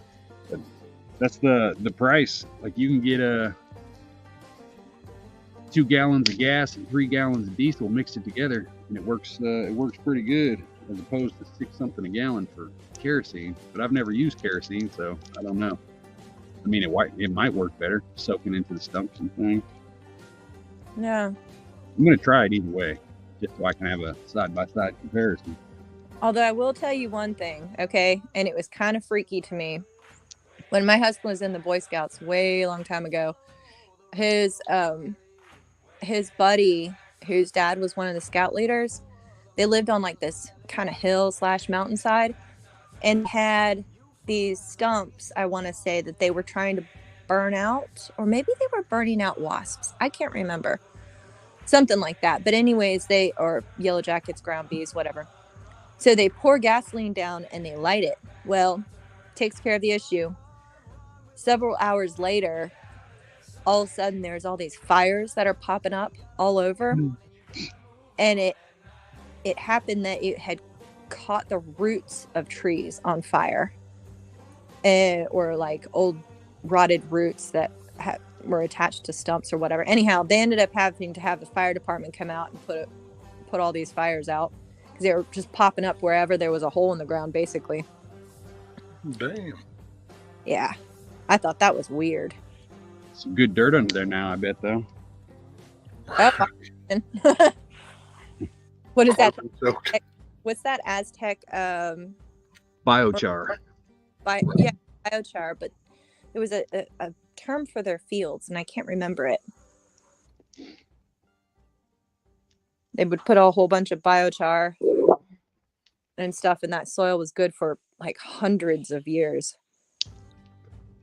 They say if you go, you can take a shovel full of that biochar from the Amazon and add it to any garden, and in a couple months, that biochar will take over and completely rearrange your entire soil structure. I don't believe it. I could, yeah, totally. 'Cause that's natural. It's the forest fires. You know, of course, we panic because, well, they get set, but naturally they happen and then they cleanse, and that's just makes everything grow better. But you got to kind of charge it, or so to Yeah. speak. So like, you take it and you, if you put like some of the coals or whatever, the charred stuff, put a little bit of it in your compost pile, and then it just picks up all that biology and stuff, and then You got shoes on. holds it in stasis. What? He's got shoes on? He's got shoes on. Wasn't even looking. Yep.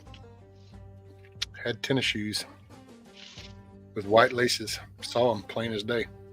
He reminds me of this guy that runs a brewery out here. He always goes barefoot all the time. I mean, even in winter. If he has boots on, you know it's cold out. He's one of those good old boys. See, when I was a kid, I was like that, but I realize now, man, right at 17, when I went in the Army, every life just all of a sudden, I didn't have long hair no more. At that point in my life, I wasn't hardly, I still had facial hair, but just I wasn't like growing a beard or nothing, but there was no beard life after that moment. Yeah, moment. Like boots.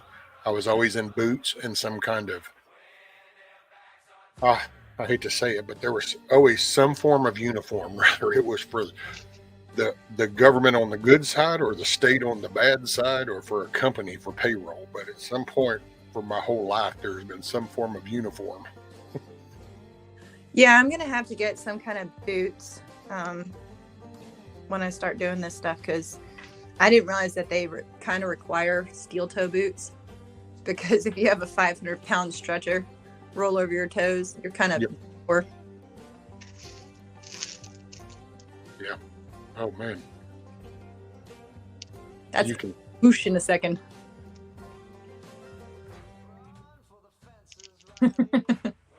Oh, damn, he just, look at there. See that? See? You see it, right? Did anybody else see that little ember? You see it popped out? Mm-hmm. Look at the little smolder. See, that's what I worry about, these little shitheads around here. Like Hutch? Well, no, because see, he'll sit out with it. These little shitheads will do stuff like that, and then they go in there because they're going to go for the glass of tea, but they don't ever come back out for about 4 hours. Well, then those little embers do other things. Oh, yeah. And then you hear, I don't know how that happened. Really? It's called you stopped watching it. That's how it happened.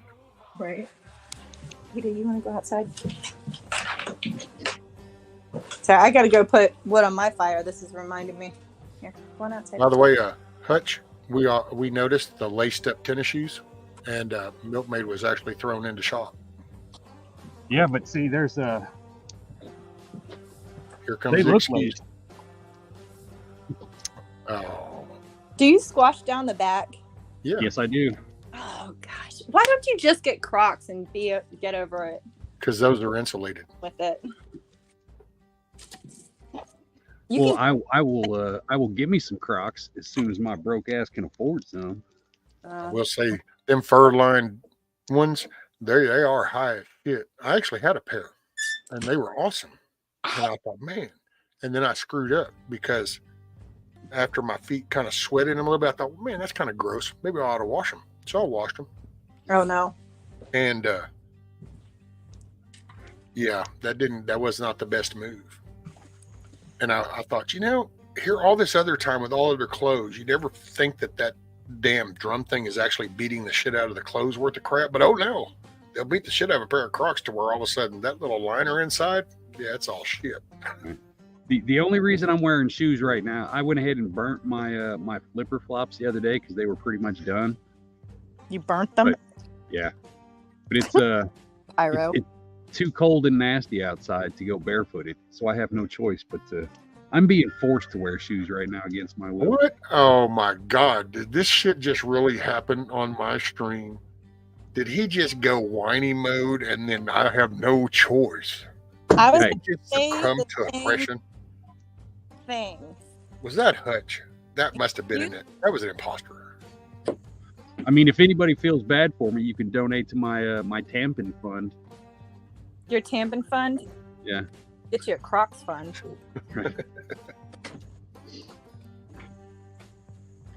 No, my husband Walmart?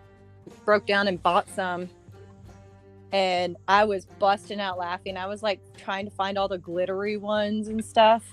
I was like, how about these? I got to find me some Crocs with the Missouri flag on it, because it's the only flag in this entire union that's worth putting on anything. Not gonna lie, you got a little bit of a point. Well, I don't know. Arkansas, Missouri. You know I want to be out there.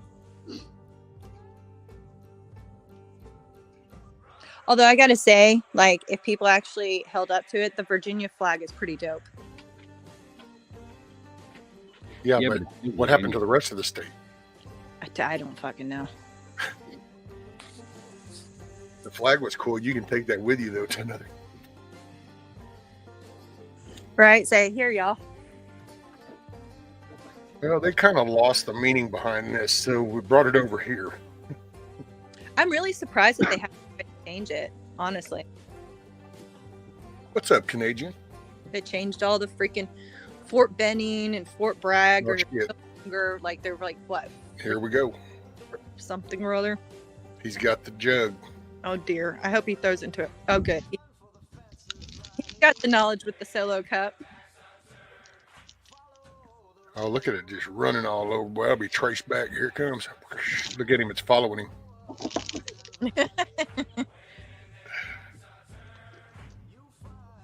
Hey, what's up, prepping artist? Taylor, your Rambo.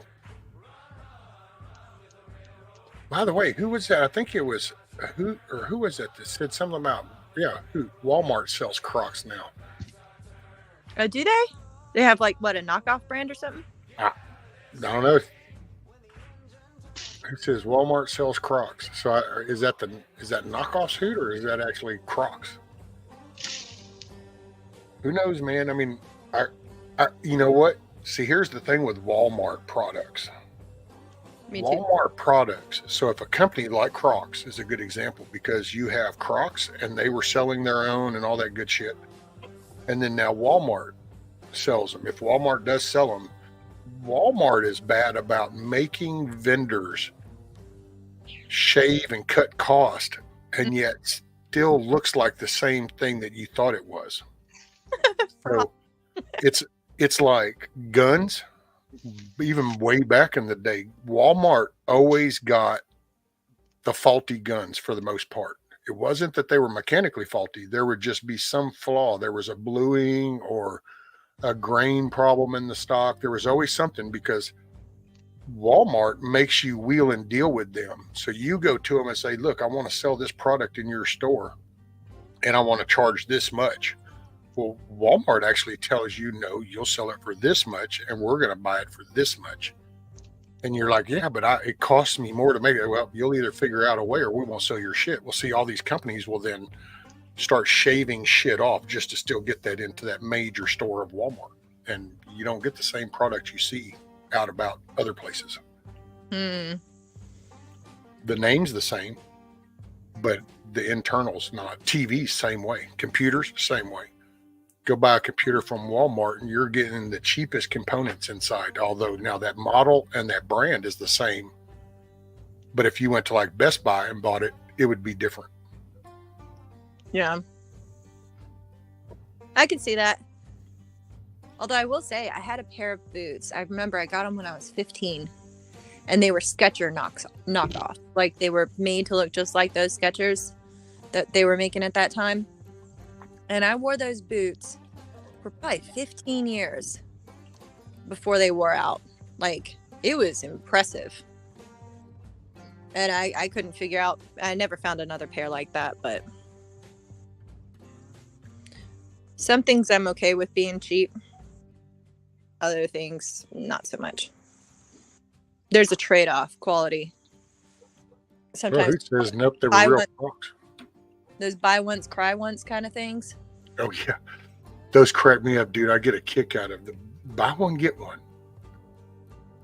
Well, no, I'm talking about like if you buy something quality, you cry only one time. Oh yeah. Or buy it cheap and cry multiple. Yeah, exactly. Like when it comes to tourniquets and stuff like that. And I actually talked to BB about this a little bit once. Because he said he keeps some of those cheap Chinese ones, number one, to train people, but number two, sometimes as a backup. Sometimes one tourniquet wouldn't do it.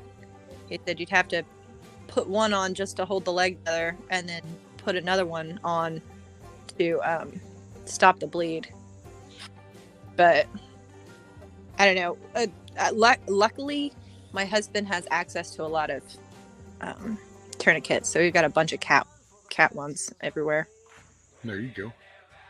I'll say that's the one thing a bear, and I've thought about getting me one to. This is going to sound kind of bad, but I don't even have a. Well, we have a first aid kit, Brahmas? but just don't. I don't know, Brahma's but Bear does that with that. He'll do his tourniquet thing. They do their little challenge every now and then, and it's just like, okay, there, and put it on till it hurts. Oh God, and it does hurt. Yep. If it's done right, it will. Yeah, but what's a little thing? Well, and it makes sense. You're trying to cut the flow off. Well, you are going to feel that if you do it right. So if you're not feeling it, then you didn't stop the flow. So. Right. I think that's what we're going to be doing next week or tomorrow is we're going to be going over stopping bleeding and recognizing trauma and stuff like that, which I hope, man, after that one person bitched about being touched in class when we were doing like listening to lung blood pressure and all that stuff, and luckily we got over that because the next week we had to or a couple weeks later we had to pretend to like. So you had people in class that didn't want to be touched? Yeah, it's like, and yet they were, wow, see, that just blows my mind. It's like, and I was like, are you freaking serious? Like, if you feel unsafe with your classmates, you probably have no business going out there and dealing with anybody else. Right. Well, and it's like, if you're, I don't know, it's like cootie syndrome kind of thing. It's like, if you got that in your mindset, dude, you're in the wrong profession, because oh man, that shit's fixing to get really nasty. It was. I mean, it's like, that's wow. So, this one kid, he's like 18 years old, and I was having to pretend to do an assessment on him, and I was like, do you mind if I lift up your shirt? You know, so because you can't hear lung sounds through cloth, you know. Right. I mean, you can, but the sound is muffled and messed up. But yeah, you could tell he was just like feeling so awkward. And I'm like, it's okay. You know, don't worry about it. I know it wasn't him. It was somebody else. Tiger, the only ones that I can do as an EMT are like, you know, epinephrine, pretty much. I don't think there's any other ones. They really do limit it for just EMT. But you're doing IVs though, right? Nope. Okay. Not IV, unless you're advanced EMT. So basically, if you have anybody that needs anything like that, you automatically start calling them, and then they either rendezvous with you or meet you at the scene or whatever. Or if you're lucky, you have somebody with you that is a EMT or a paramedic. Gotcha. God, you wouldn't want me to try to put an IV in right now, because like I need the training. I get nervous about that kind of stuff. No, they don't let us, Tiger. Doesn't that suck? See, what a change too, because yeah, I don't know.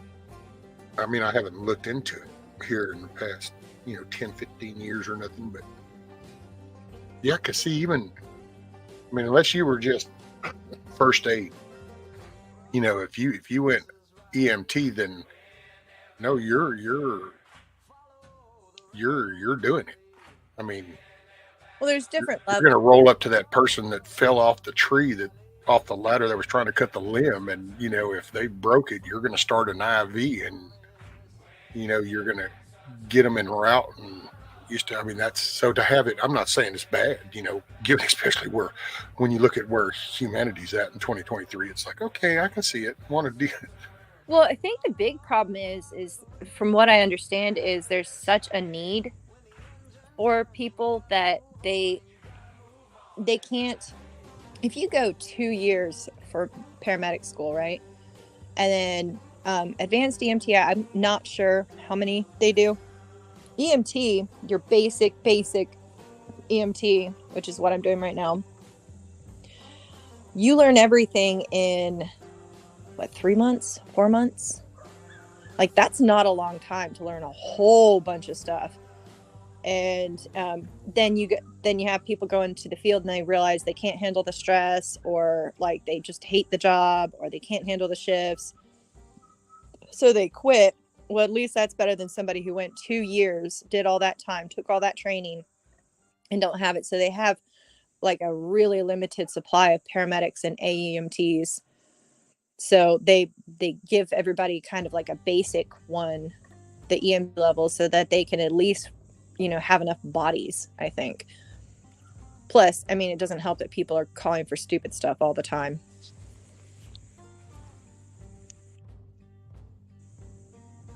That just seems like a recipe for disaster.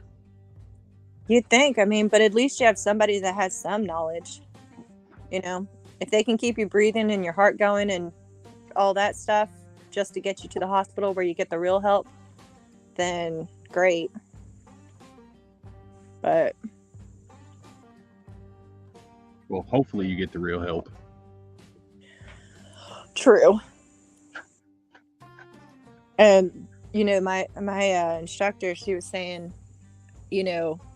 we've got to have like a better attitude than most people. She said the healthcare industry is like fried after all this COVID BS and the influx of people that are going like to emergency rooms and stuff like that, because you can't get turned away at an emergency room.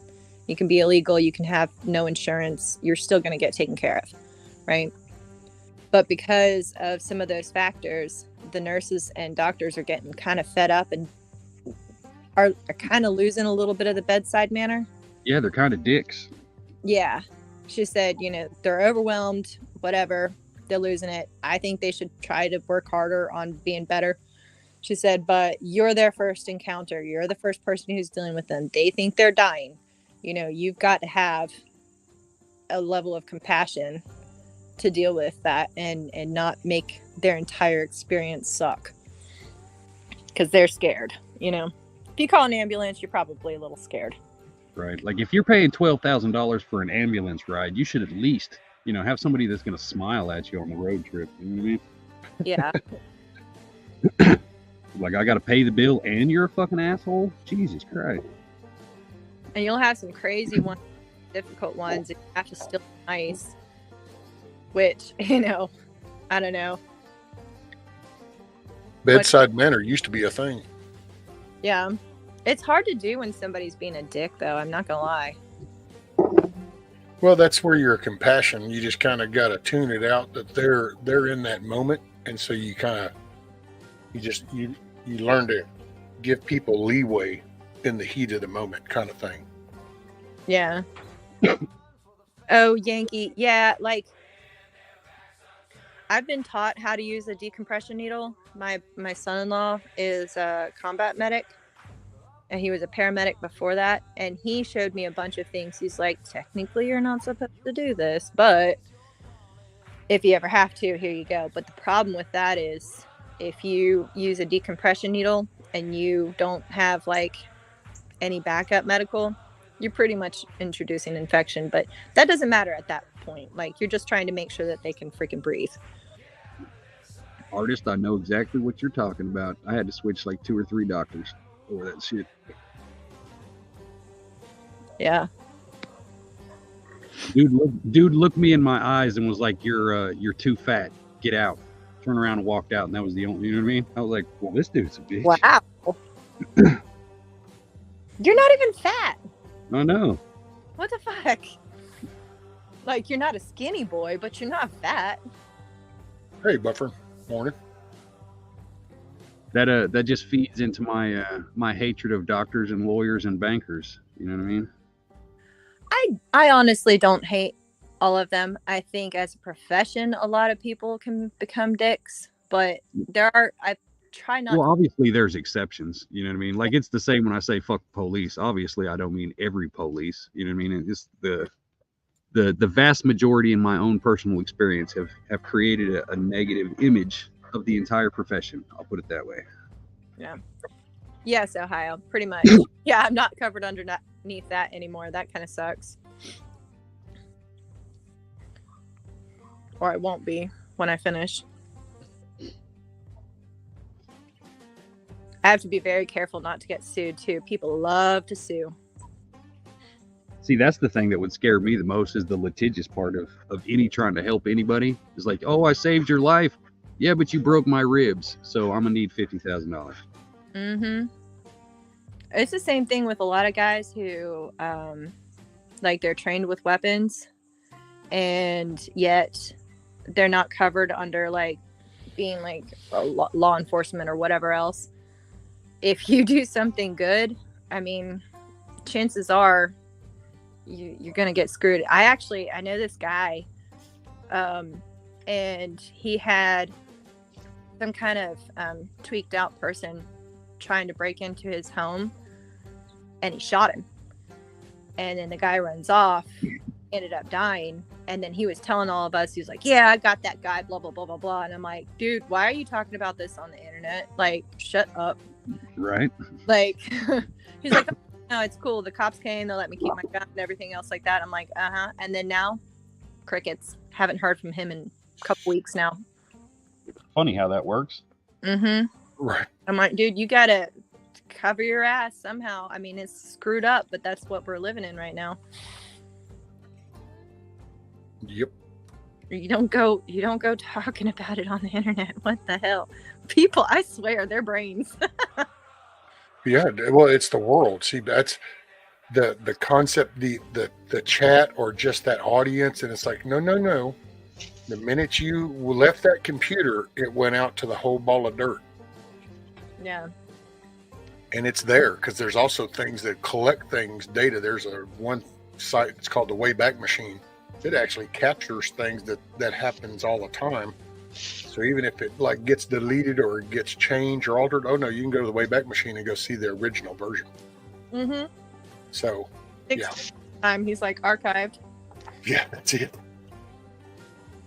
I don't think it means I'm obligated to help, but it does mean that, like, if I start to help somebody, I better not walk away. Well, that's how it is here. If you initiate it, then you can't pull off. You can't go, oh wait, okay, never mind, you're a dick, or oh, you got blue eyes, or oh, you're brown haired. Nope, you got it. Once you started, you have to stay with it till somebody relieves you. I think the only time you're allowed to, like, step away is if you're putting yourself in danger. Which I was gonna say, we had this big kid. We were supposed to pretend he had excited delirium. Have you ever heard of that? Say it again. Excited delirium. Yeah. Yeah. Where they, like, usually they're naked because they get really hot because their body is going so hard, and then you've got to restrain this person. You need at least 4 people, 1 for each limb. And so we practiced that in class. We all had to, like, give our verbal, oh, it's okay if I get hurt when I'm doing this. And then this big kid class, like, this kid has to be at least like 6'3", 6'4", hefty, solid dude. He was like, do I get to play the crazy person? I'm like, shit. So he did. And, like, it was hard, and he was just play acting. Can you imagine? Oh, yeah. Yeah. I mean, that's why it's It's almost like you need to learn the moves. It's like martial arts kind of thing. You're going to go and you're going to practice these moves, in this form and structure, but it takes a whole new life when you actually throw it in the mix, because now you have to adapt it. And it's like that, holding down somebody. It's like a beanpole. To me, I personally always thought the skinnier fuckers were the harder ones, but Well, that it's was almost like toothpicks, no offense, but it's like mainly bone. And you're just like, they got those really, thin muscle structures and, man, wiry little shits. And if they get you with an elbow, that's basically straight bone action. well, that was Bigger people are kind of fluffier. They got cushion. that was the crazy thing, because it was 5 of us against the one dude. We got him restrained, right? But then we practiced. There's this one tiny little thing. She looks like she's about 12, and she's very quiet, but she's extremely smart. And they said they try to restrain her, and then she goes, "I'll fight." That little thing, man, she was kicking and flailing and like she did a great job. And the teacher was like, "Yeah, never underestimate the little ones either." Nope. Well, I say there's almost something to be said about the bigger, fluffier people. People would think that, well, I don't know. Not really, because they're more easier to hold. It's the little wiry shits and stuff that get all wiggly. Right. Yep. And throw a little red mix in there and things start getting slippery too. Well, see, I learned a hard lesson. It was probably about 20 years ago. I had taken like a self-defense class or whatever, and I was feeling all cocky. And I was like, I could handle myself. And my husband goes, "Really?" And I said, "Yeah." And he's a big dude. I think I've shown you pictures of him, right? Built like a linebacker, pretty much. Anyhow, he said if somebody were wanting to do you harm, especially a specific type of harm, he's like, that would be really hard for you to get out of. And I was like, no. And he was like, "Okay, I'll try you." So he tried to pin me down.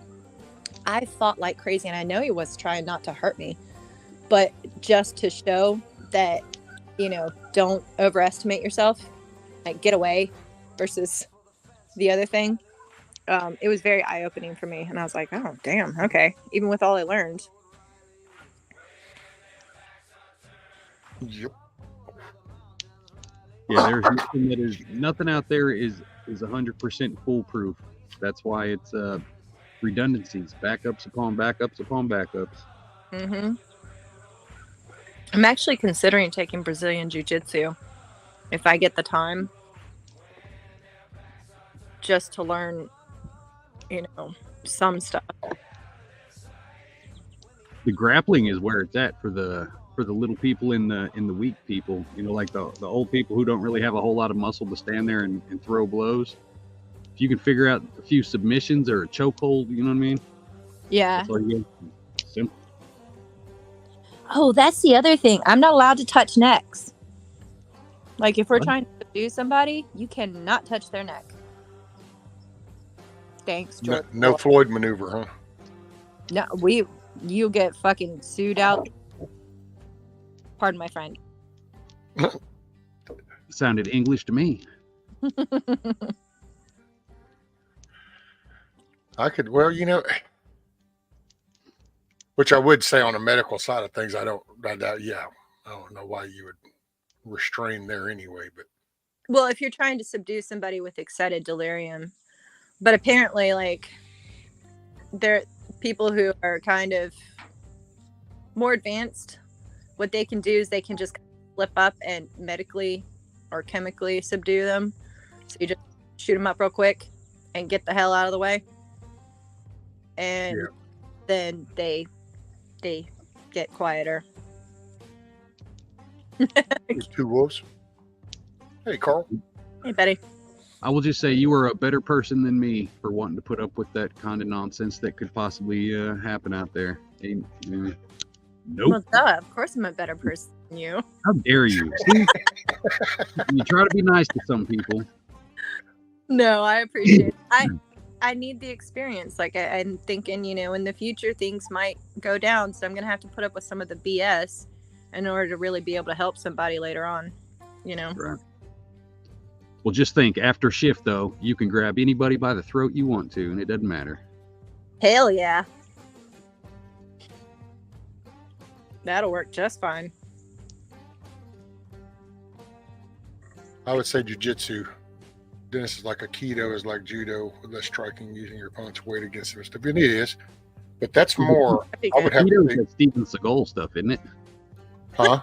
Is Aikido that Steven Seagal stuff? Sounds about right. Well, I don't know. I don't know what that shit he tries to. I don't know which little. That little slap judo chop. Yeah, fucking weirdo shit. Yeah. But I would say, see, the Aikido, judo, karate, all taekwondo, all that stuff though is more of the you got to be up, and it's a different. I would say jujitsu, because jujitsu is all about the distance, and then if not, then you're just subduing. It's just not about. I don't know. I could see that being beneficial for people if you're not used to that. Just learning some grapples from jiu-jitsu. Yeah. Just in case somebody does jump on you, at least you're going to go, wait a minute, if I grab this and bend it that way, this could happen. So there you go. Grab it and bend. Personally, me, yeah, I just grab shit. I can vouch for this. If you grab something, just bend it until you hear a breaking pop, and then it usually changes the dynamics of things. Yep. Yeah, Tiger, it kind of sucks. I mean, you can kind of see where they start to get a little bitter.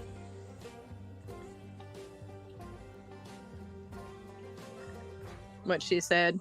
See, I'm too petty for the greater good. I would smack the shit out of somebody in the ER. Well, that's why you got to team up with like the nice people. The nice people can take care of the, decent ones, and the harder ones can put them in their place. I'm like, oops, I don't know why the stretcher fell, and now you're upside down in this stream. My bad. Huckleberry. So bad. Muay Thai. No, I'm sorry. I've never. Banana tree. Ever since the first time I ever saw that tactic type shit with Muay Thai and them kicking trees, and I'm like, yeah, see, I don't even begin to understand that. I've been watching this thing over the last couple of weeks. It's like a Muay Thai school over in Indonesia and Jungle Land and shit like that. And they literally, from 10 years old, they live on a compound and they wake up every day, run 7 miles, and then start kicking trees and shit. I'm like, I do not want to fight these people. I will shoot them. Right. You want to talk about some 4'6" dude whooping your ass? Like, those are the kind of people who will do it. Oh, you've heard about the Gurkhas, right? Oh yeah, that's craziness, man. Those little motherfuckers. Those are Indians, right? No, they're from Nepal. Mm-hmm. Oh, gotcha. Oh yeah. Yeah. I only know about them because BB told me about them one time because his dog was a Gurkha dog. Except she survived when all of them didn't. Something along those lines. Well, it's just, there's still cultures and societies and places where they're not as complacent and fat and fluffy as we are over here. Right. There's still places that actually hold on to the old traditions, and they actually train. Yes. It's not about free range parenting. It's like, no, this is the structure and the format. This is getting you from when you got here till you're, 18 or 16 or whatever. And it's like, we're here. This is what's happening. And it's over here. We're like, cool. I had to not watch my kids play sometimes. I had to walk away because there's that part of you that doesn't want them to get hurt. And I would call them out when they were doing something really stupid. But I didn't want them to win the Darwin Awards just yet. Oh, I was encouraging that every chance I got. Like, it's got a motor, jump it. Does it got donut? Let's do some donuts. Look at that mud. I'm like, oh yeah. Yeah, that doesn't surprise me. Your kid is cool too. Yeah, Krav Maga do too. I had like the wussiest friend I know learn Krav Maga. Maga. Is that how you say it? Yeah. Is that She's the? Oh, I'm thinking capoeira. that's the Israeli one Yeah. where you know how to take the gun, etc., or at least defend against it. Apparently, it's badass. But I was totally shocked this chick took it because she's like the biggest hypochondriac on the face of the planet and whines about everything. And then she goes and takes that. And she's like, "Yeah, look at my bruises." And I'm thinking, "Who are you?" Right. Who? See, I'm the one that I'm the one, like, I won't say hold my beer, but I'll be like, here, I'll hold your beer for you. Go ahead. You know what I mean? I'll suit somebody up. Right. Everybody wants a form of entertainment. Right. Like, I will gladly hold your beer.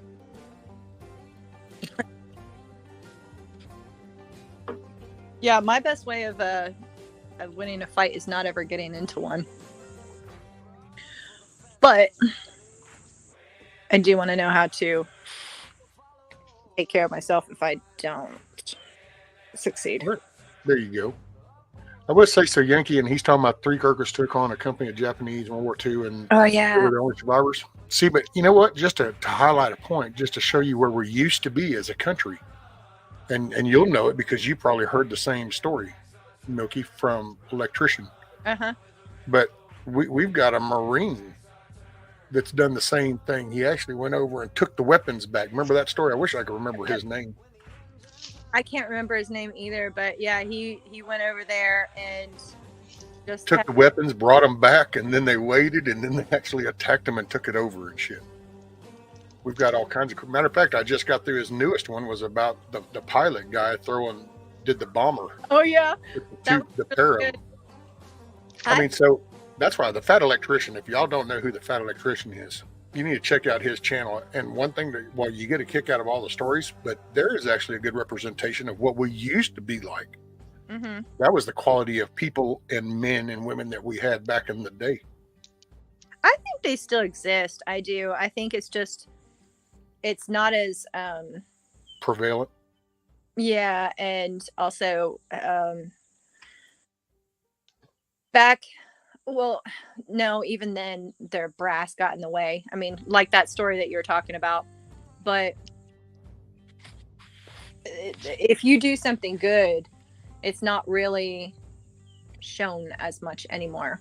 Like heroic things are not praised as much, especially if they go unconventional. It's like that one guy, remember there was a video, it went viral for a little bit, where a guy was just getting some Gatorades or whatever in a grocery store, or not a grocery store, convenience store, like a gas station. And this guy comes in armed, and he just moves so freaking fast and disarmed that guy just from standing in line, you know? Yep. Yeah, redneck. What's up, Josh? I know. See, redneck. That's that. I said the same thing when I first saw it. He's transitioning. Uh-oh. So Hutch is having a sensitive day. Mm-hmm. His delicate footsies. Poor thing. He probably can't hear us either. Right. Okay. Huh? I have no idea what you're talking about. Don't make me hit the rewind button. You can't when you're on StreamYard. Haha. Uh-huh.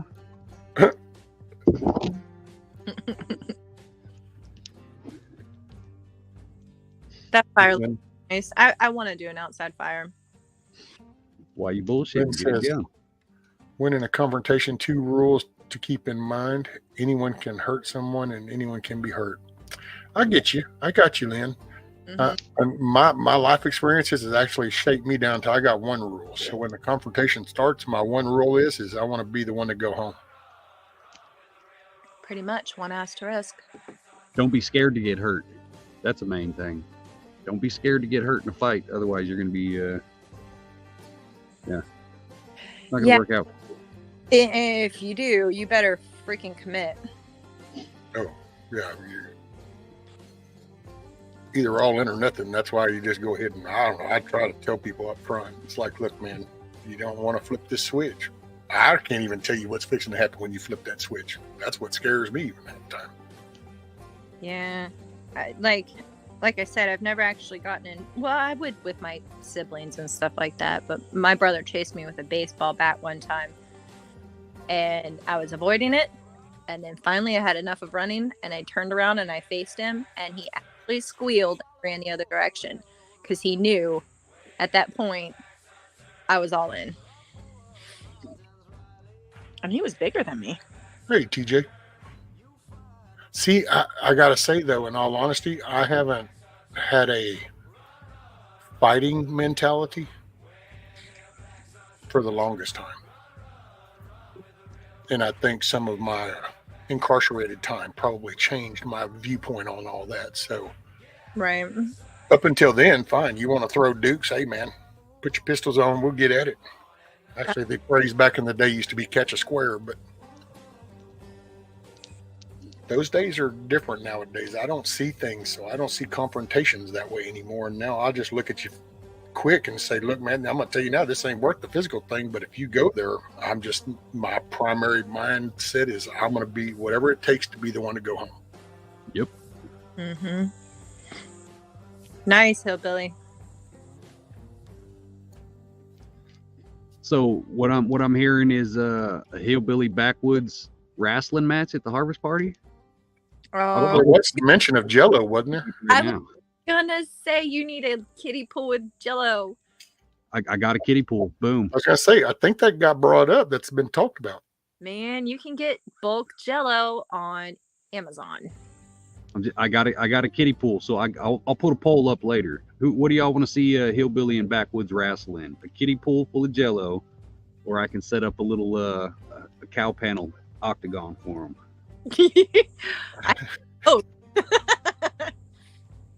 Yeah. How about a kiddie around the kiddie pool? Jello in the middle of an octagon.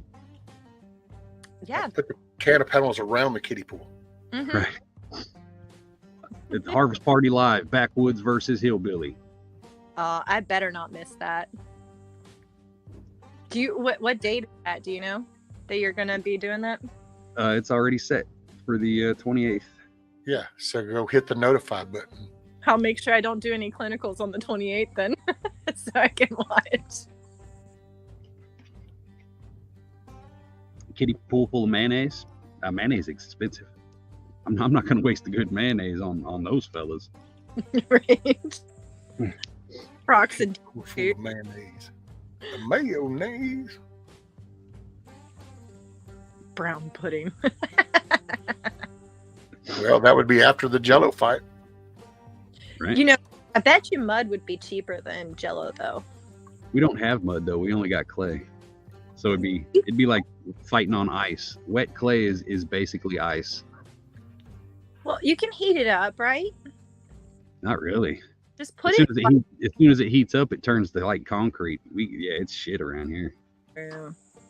I mean, I've got clay too, but I mean, if you get it wet enough, it's slick as hell. Clay's either slick on contact, or if you go in too far into it, it then becomes a suction mold. Oh Right. god, yeah. I'm thinking jean shorts and wife beaters would be the proper attire. Yes. Get the little fray at the bottom. Right. Mankinis and baby. Right. Oh, well, there you go, Sophie. Yeah, cut off overalls. Mm-hmm. Yeah. Take some overalls and cut the pants legs out and stuff. Like Daisy Duke overalls. That could work. Yes. Like a little singlet almost. If you can get Mrs. Hutch, does she sew? Can she put a little lace around the bottom of the leg? See, there you go. One that way we can separate them. One can have a white lace and one can have black lace trim. There you go. That way, when they're all covered with the chocolate pudding and Jello, you can still tell who's who by the color of their laciness. You know. Well, unless they all get brown. Right. I mean, that's those things we're gonna have to deal with when it happens. You know. Pay attention to the head slinging. The one with the beard will be slinging more than the one that has fuzz on their face. There you go. That's how you can tell them apart. That would be so funny. No, Dennis, no thongs. We didn't want to break the internet. Oh yeah, please no. No. There's something wrong with every one of you people.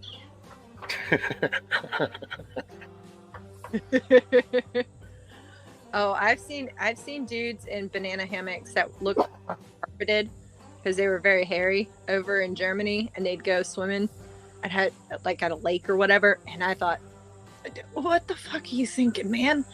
Like, in no way, at any point, is this attractive whatsoever. I mean, that's why we fought to get out of Europe, because they're fucking weird over there. Oh yeah. I'll be honest though, I did like a lot of people over there. They can be badass at times. Boom, Hillbilly said he's down. There we go. Where's Backwood? Probably still sleeping. It's early. Yeah, I don't. It's only 9:20 Central Time, so I don't. It's still too early. Yeah, that's true.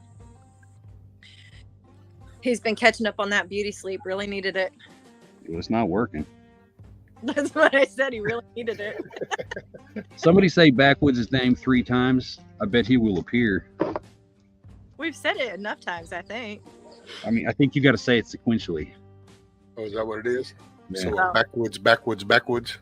Boom, he'll be here in 5 minutes. Right. I'd say, man, over the past year and a half, 2 years, Dad's had a kind of a track record. Right. It really does work though if you do that for the most part. I don't know how what the key is, but I guess everybody's got their own little built-in Google algorithm. So it's like, oh wait, they said something 3 times. Okay, we're interested in this. AJ, the winner of the Backwoods, it's like the round robin tournament. AJ's like King Kong Bundy at the end. You know what I mean? You got to beat AJ to be the champ. I freaking love that dude. Is he going to your thing? 50-50. Okay. Like, Crocs and I still have a running joke from when we were peeling that freaking cow tongue, and he was standing there trying to tell us a story, and he said something, Uncle Brother, and we all busted out laughing. So now that's kind of like our little like, inside joke kind of thing. He was feeling good. AJ is the coolest people on the planet, hands down. Yep. Right. Yeah, he's a cool cat. And so nice too. Like there's So mellow. his body. That's how you know AJ's a true killer, because he's the most calm, pleasant person to be around, because he knows he could take any one of us out at any given time. Probably. It's this quiet ones you gotta look, watch out for. Without losing sleep. Right.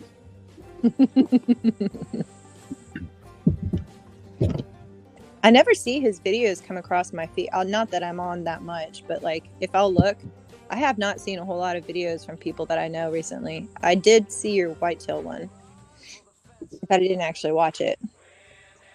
I've noticed here past 6 to 8 months, it's like almost everybody that's like constantly, I'm in kind of contact with and in the channel or seeing and talking in chat. It's like I hardly get any of those notifications. Yeah, same here. And by the way, I will watch it. I just couldn't at the time. Excuses. Right. You had that moment when you saw it. You could have just went ahead and played it, gave it a couple minutes, bam, moved on. I did, but I was making food and I had to put my phone down, but I saw it. I was up at like 5 o'clock this morning cooking.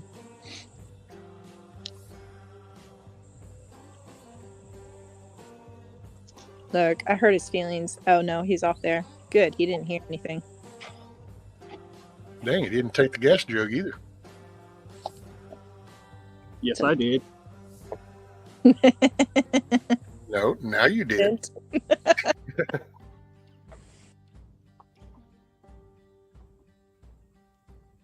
Well, I'm so glad to hear from you. It's good to talk with you again this morning, too. This is a way to start a Monday. Hopefully, this is a good sign of a good week. Well, hopefully. Glad Hopefully I you learn lots. Yeah. I mean, I'm looking at the time. I really should go. I'm like trying to decide if I want another smoke. I've got to go get this stuff. I probably will wait till tomorrow though when I'm in town already. But I got to get this crap because I'm starting a workout program. Ah. And I got to build one of those step up things. So I think I'm just going to get some like cinder blocks back Oh, okay. together and then do that because it's like it's a program for training for fire academy. So yeah, apparently they're really hardcore and I am not in that level of shape. So considering Yeah, that's a lot of stairs, a lot of climbing. That's yeah, scary. And ranks, like my whole body hurt for like 3 days after I finished that PT test and finally passed it. And I was like, oh my God, I'm going to die if this is. My husband was saying, he said he knows about their academy. He said there's this one guy, he used to be a SEAL long ago. Then he went SWAT for like a pretty active department, like police department. And then he decided to switch things up and went to fire. Well, he went through their academy and he looked at my husband. He goes, that shit's no joke. He's like, I thought it was going to kind of be easy, but that's actually really hard. I guess they are big about that. well, and I would think now, Yahoo. no disrespect or nothing, but so with US, are you going to be putting on doing some protein, trying to get some mass a little bit to you too? Because you kind of ain't about as big a minute. Well, I put on, gosh, probably like 20 pounds in the last year and a half, but it wasn't all muscle. So what I got to do is just get strong, you know? Because you just a little old beanpole. Strong gust of wind took you away. Right. Well, yeah, but that's the thing too. What's up, Like, Wizard? it going into a guy's world, I better not be a pussy. So, and I'll never be as strong as any of them, but I better be able to at least hold my own weight, you know? I mean, there are hormone shots you can take if you want to be as strong as a man. No, thank you. I still enjoy being a female. Thank you very much. Hey, Dennis, real quick, do you got an Android or an iPhone? He said his phone talks to his TV. That's creepy. We just unplug it. Well, he said he's never even signed on his TV too, but I would say, because I mean, if there's things on like an Android, I don't know what's on an iPhone, but I mean, if you've pretty much got the same Google account hooked to anything, then everything's going to connect no matter what, right? yeah, because you have a Gmail that's going to be Google, which is the YouTubes, which is also bought up. I lost count of the companies. Right. There's a screen share or smart view. It's, I think, either one of those. That's actually what Android has, Dennis, that actually make sure it's turned off on the top of your phone, because that's what sends it to the TV. You can actually watch things that's actually built in. Yeah. Well, that's why I only have one smart device. Plus, I don't watch TV, you know? If I watch a movie, it's on my phone or my laptop.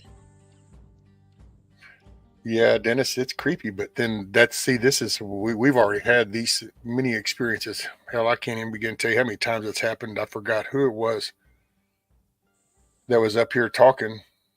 And it was some random shit. What was it that one night? Because it was kind of weird. That one was like, damn.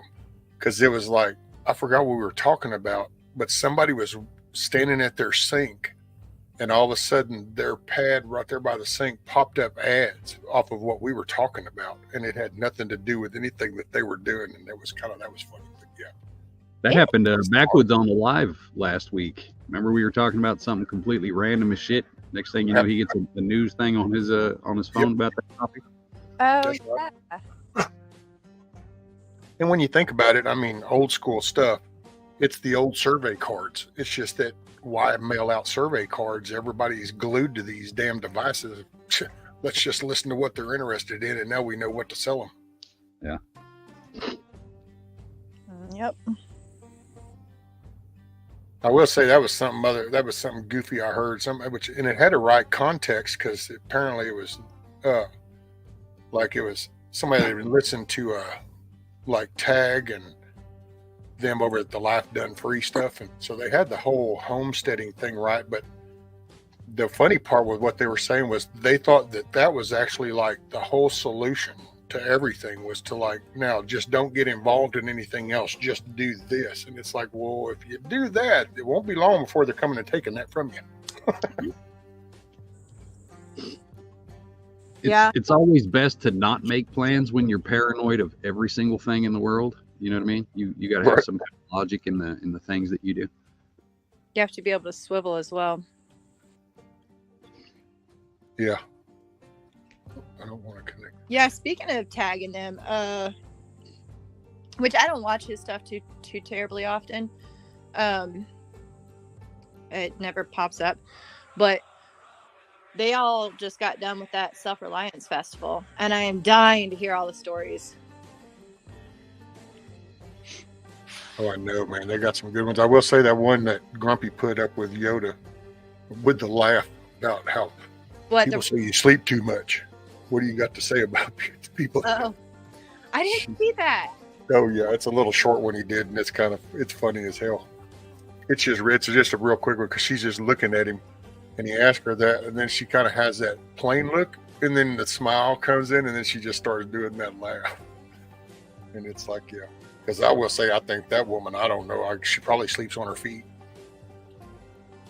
Man, she is always moving, it seems. Dude, they're always doing something somewhere. Yeah, freaking Corn Pop sent me a picture. He had bought a whole bunch of their freeze-dried stuff. He was like rubbing it in my face. But he was like, look at all this stuff I got. Ha ha ha. Tiger, you talking about Little Milk's rapping video? Huh? Oh no, the Yoda. They did one. Yeah, the Yoda and this other lady at the meetup that they had. Yoda They was did this little fucking- rap video. Yeah, I felt bad because I laughed. This was in a message to Grumpy, and I was like, "That's almost as bad as mine." And then I was like, "Oh crap! I hope that wasn't taken the wrong way." Yoda is Grumpy's old lady? Yeah. Yes. Okay. And a lot of times she'll actually be Grumpy typing in chat. So sometimes you'll see it at the end of the chat message, and she'll say Yoda. Well, then that's because it's her, not him. Ah, okay. Girl's got some sass. Look at me learning stuff again today. Uh-oh. Hey, you don't have the X button. Ha ha ha. Well, I got my own want you to, button. yeah, do your, when you weren't supposed to learn anything, well, you can come to mine, and then that way you can still not learn over on yours. Right. Yeah, Right. we will not teach you a single thing at my channel. So if you come over there wanting to learn something, you are in the wrong place. Oh, bullshit. You remember that first live stream we did where we were talking about stuff? Well, see, that was the homestead channel though. So see, boom. Ooh, damn, wait, did you just take her to school? Yes, I did. Kicked her off the short bus 2 blocks away, so I didn't have to be seen with her. Ooh. Aw. Walk it, girl. Walk it. Right.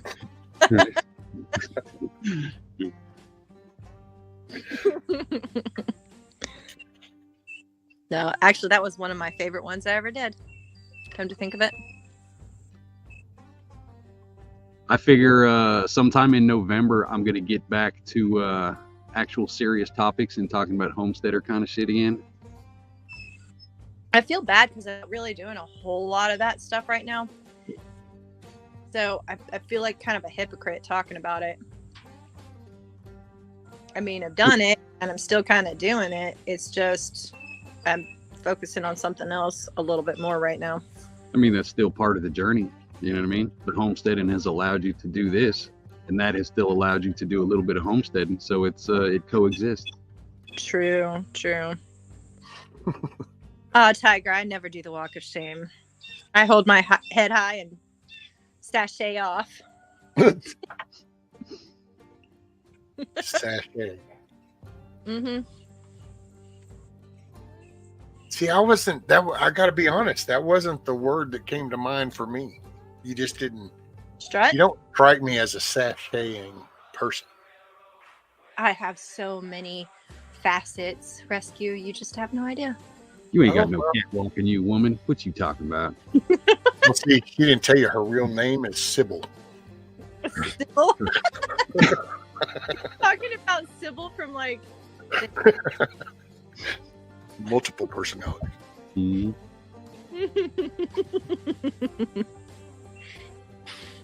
No, actually, Sophia had a really good point with the medical stuff. The only thing is, like, if you talk about some of that stuff online, you can kind of sort of get. Not sure. Well, I guess maybe it's the alternative medicine that they're cracking down on, which is bullshit. But like, I loved it at that one meetup, the first one in North Carolina. PAEMT, you know him? Let's I see. would say that I was reading that. My bad. I'm trying to look for cues when you're gonna dip in. Oh yeah. Oh, he tries. Excuse me. He tries to be unpredictable, but he's pretty fucking predictable. Yankee, I don't think it's locked into the day. I think it's actually given just soon as the breath comes out. It can be any particular one. It just depends. Right now, so far, we've got the calm one.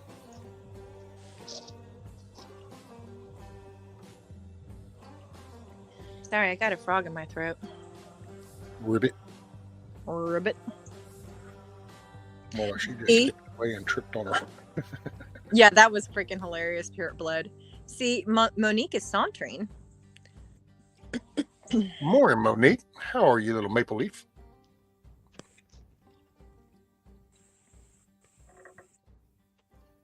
Yeah, sachet, saunter, strut. What are other synonyms?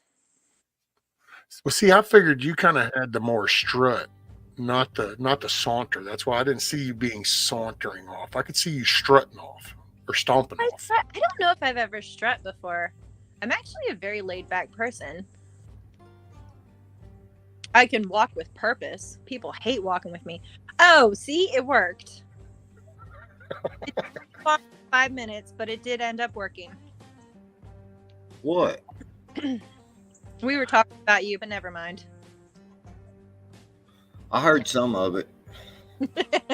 I was trying to get get with the guy at the phone company that where I do the pedestals and the DSL units where I clean around them because all the grass is pretty much done growing. So I've got 4 cleanup properties I can do, and I've got a weed eat job here in just a little bit, and then I'm trying to get with him, and I went down there to the phone company so I could catch him when he come out of the meeting and try to get him to do it before before he gets his day started. And apparently they've got some kind of app that's got all the locations, and it goes off of a GPS or whatever. Anyway, he come out of the meeting and he's like, I guess somebody was over there digging early this morning over in this other little community, and somebody hit one of their fiber optic deals. So, oh crap! Yeah, they were all rushing out of there trying to. So the clock's ticking. Yeah, he's like, man, we'll have to try to meet, later today or tomorrow. And I said, well, I'm kind of free this week, so. Right. I told him I'm going on vacation next week for deer season and for the harvest party, but you know what I'm saying, I have to. So, are you going to be the white lace or the black lace? I He's got to didn't. go white to match his beard. I didn't catch all of that. Oh no? Okay. No. White would match your beard. What's up, everybody in chat? How y'all doing?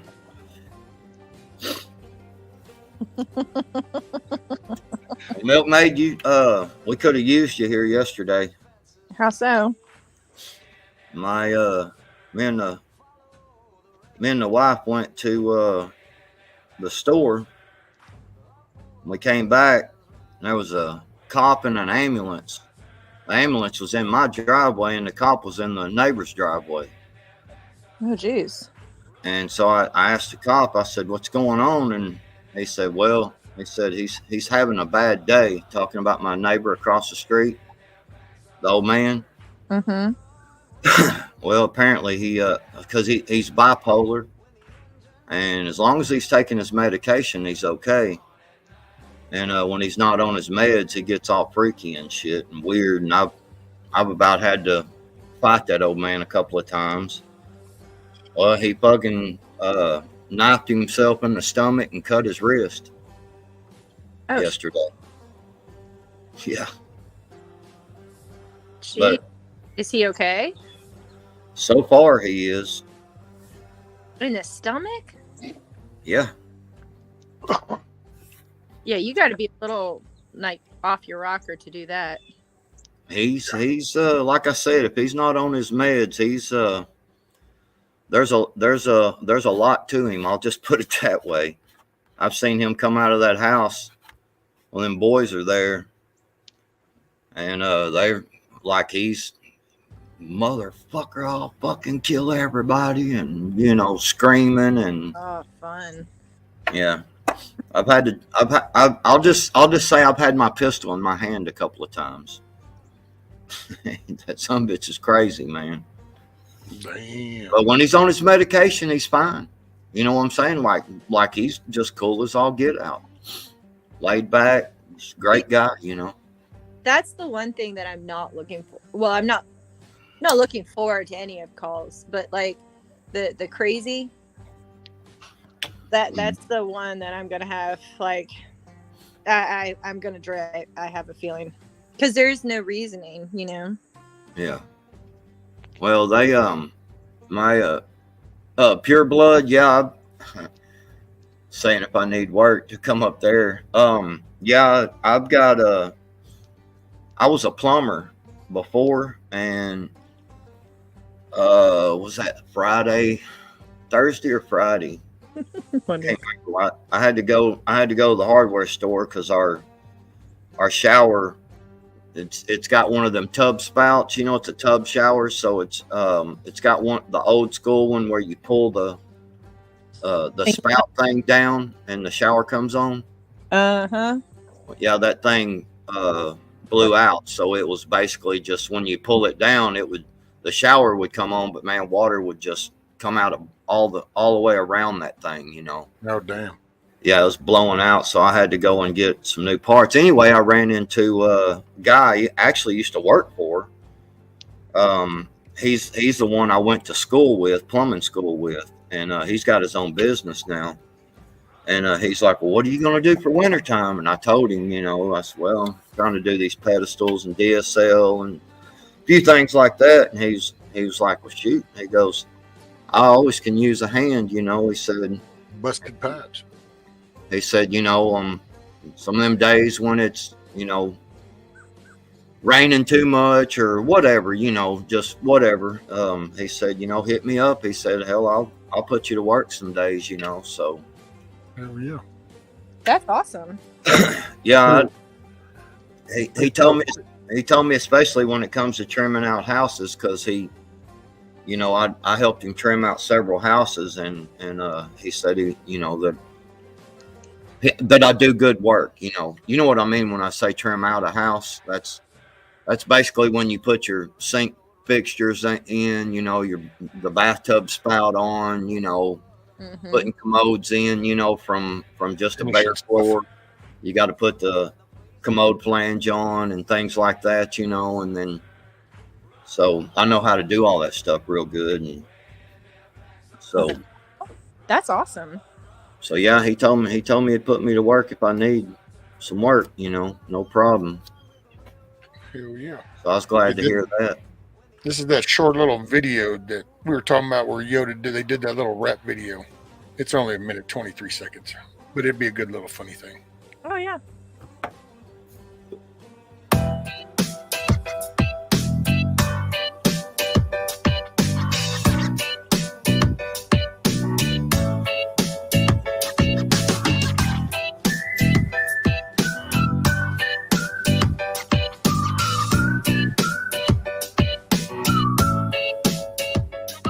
One. Games girl and Yoda on beats.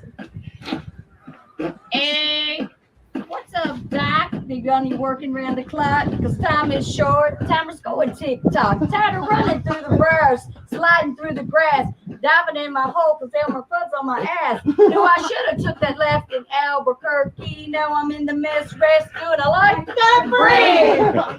I'm stocking up on carrots cut and I got a new plan. Even seed saving, even learned how to can. Building a community because I'm in it to win. Forming my mag, even let Daffy in. You better be productive. You better pull his weight, or what I'll have to do is shoot him in the face. So come next spring, use your Looney Tune logic, get your booty to the Midwest. Project.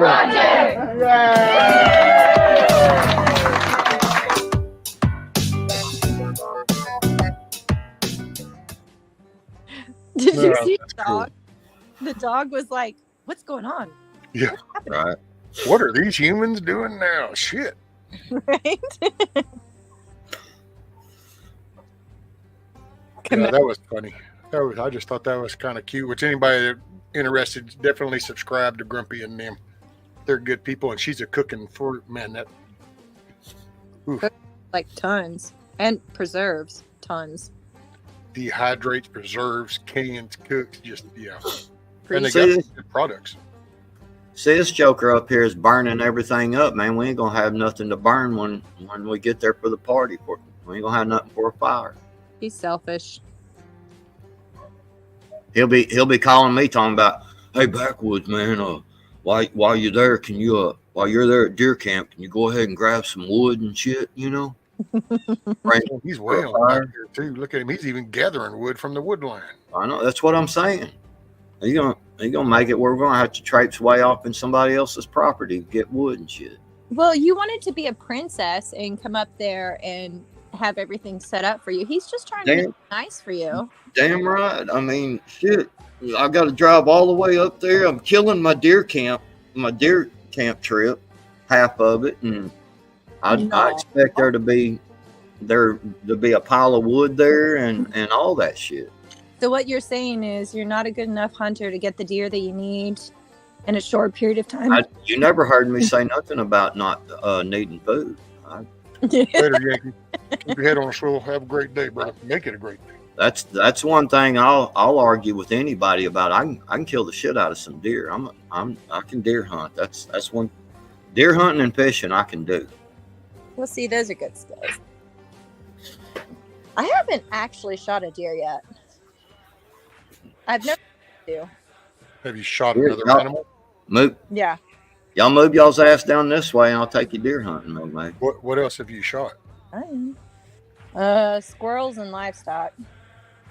Okay, well, shooting livestock doesn't really count, but I mean, if I'm gonna shoot something, I want to eat it, and so, although with the squirrels, sometimes I'd feed them to the pigs. They were happy. I tried to throw bacon. that was They were just eating all the playing your fur hatred of squirrels, wasn't it? Mm-hmm. Oh, tree rats.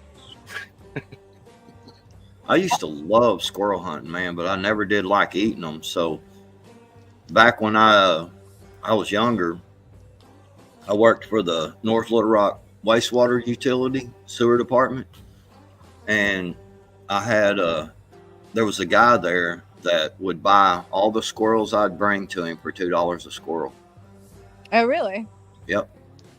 So what did you shoot them with? Would you shoot them with a shotgun or a 22 or a BB gun? I've always hunted with a 22. A lot of people will tell you to hunt with a shotgun because they're small and they're hard to hit or whatever, and then you got, until the leaves fall off the trees, it makes it harder to hit them. But I was taught at first to hunt with a shotgun, to get the hunting part down, and then my uncle, he was the one who taught me most of my hunting. He made me start using a 22. Yeah, Hey, I Benjamin. learned how to Hey, do. Indy. What's up, sis? Oh, sorry, who? Indy. Hey, Andy. Monique, I've got a deer on the wall right now, big old buck, and I actually spot and stalked him. I snuck up on him. He didn't know I was there. See, I learned with a shotgun. We did birds. Birds were shotguns, squirrels, and everything. Yeah, else. birds. Either Yeah. a 22 or a pellet gun. Like matter of fact, the Benjamin Franklin pump style that squirrel hunters were those right up there. That top one's a Benjamin Franklin pump, and that was the thing. And you'd squat down, you'd sit off in the woods, and you'd wait, and you'd hear them chattering, and then you just had to find them and slowly move. You wanna talk about some fun hunting? It's hard, man. That's rabbit hunting with a 22 or a bow. Oh, a bow would, yeah, that would be crazy. That's I've done it. I've killed rabbits with a bow, and I've also killed them with 22s. You gotta really pay attention. You gotta look for the little trails and look for parts, places where you think they'll be, and you've got to kind of sneak around, and you'll sneak around and it's like there's no rabbit there. It's like shit. But then once in a while you'll sneak around and you'll see him balled up in that stuff, man. It's like pop. You Dude, get I even told this one time, the milkmaid might remember it because they was back then. And my first marriage, we had a Hyundai Excel, and literally had a moment in time when times were tough, and it was almost like the old days where you went and hunted for supper. And so I had two stepsons with my first marriage. And in the evening when I would get off work at the plant, would come home, and we would literally get in that car and go take that little Hyundai Excel through the deer trails and be sitting on the hood, and one would be spotlighting the other one with the 22, and the third one driving and slowly riding through, and it'd be like tap, and it'd be shining the light, and it'd be like, how that was literally supper in the evening. We'd gather that shit up and go skin it up, clean it up, and then their mom would cook it up, and then sometimes we'd get enough for the next day, so when we wouldn't go rabbit hunting the next evening. But that was for a few months. That was literally life. For several years, when my family's got a deer camp, they still do down in southern Arkansas, and I tell you, man, for several years, especially when I was a kid, I went there every year, and that's the first thing we would do is we would get there a day or two early, usually a couple of days early at the deer camp, and that's what we did was rabbit hunted and squirrel hunted. And then they ran good with the game wardens down there, and we would go and shoot a deer. And so we would collect, shoot a bunch of rabbits and a deer and some squirrels, and that's what we ate at deer camp. Excuse me. My great grandma, she always she was the cook there, and we would have we ate lots and lots and lots of peppered grease gravy. You know what I mean? Old grease gravy. Yeah.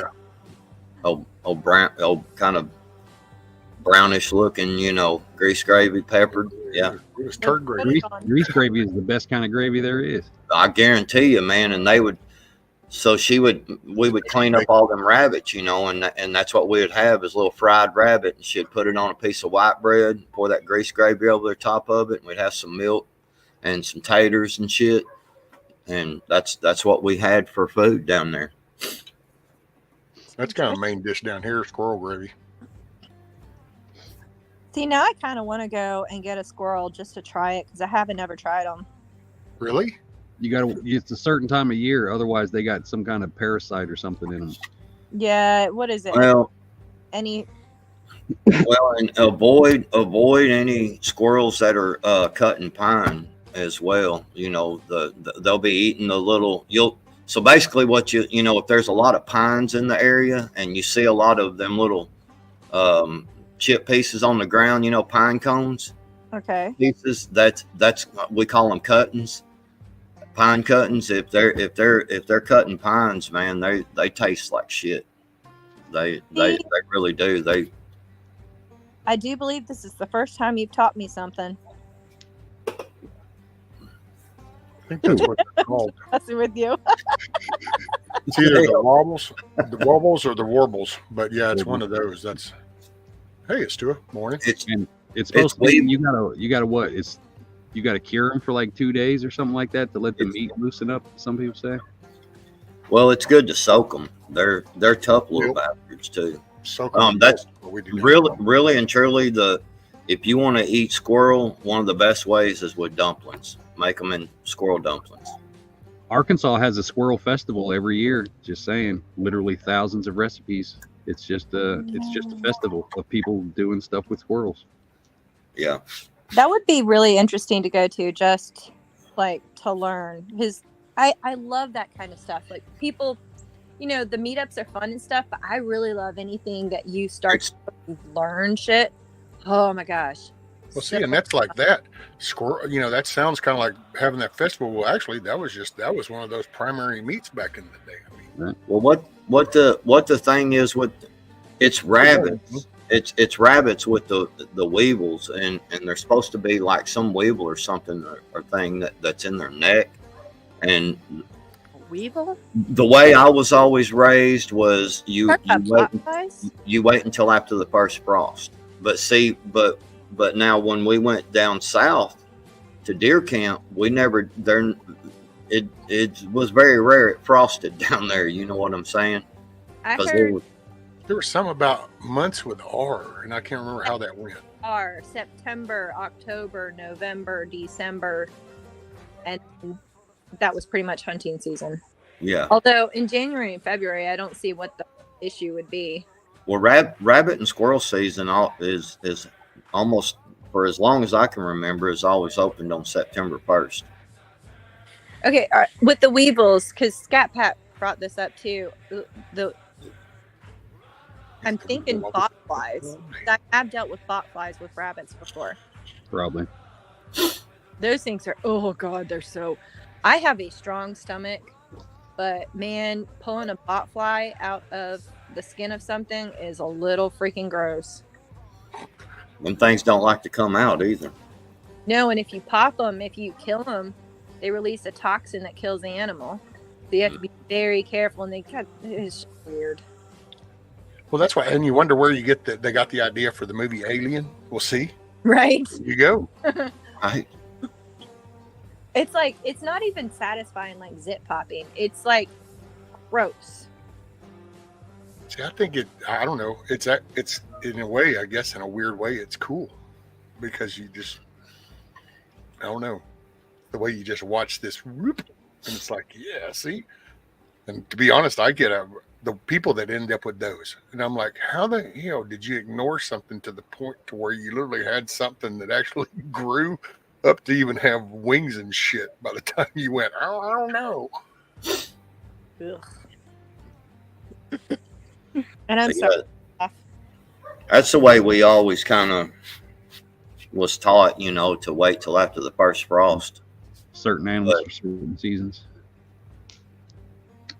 But you reduce your parasite loads. Like all animals out there in the wild have some level of parasite pressure, internal, external. Good morning, Tiff or Landon, or both.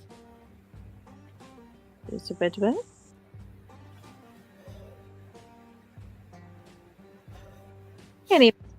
Who'd you say?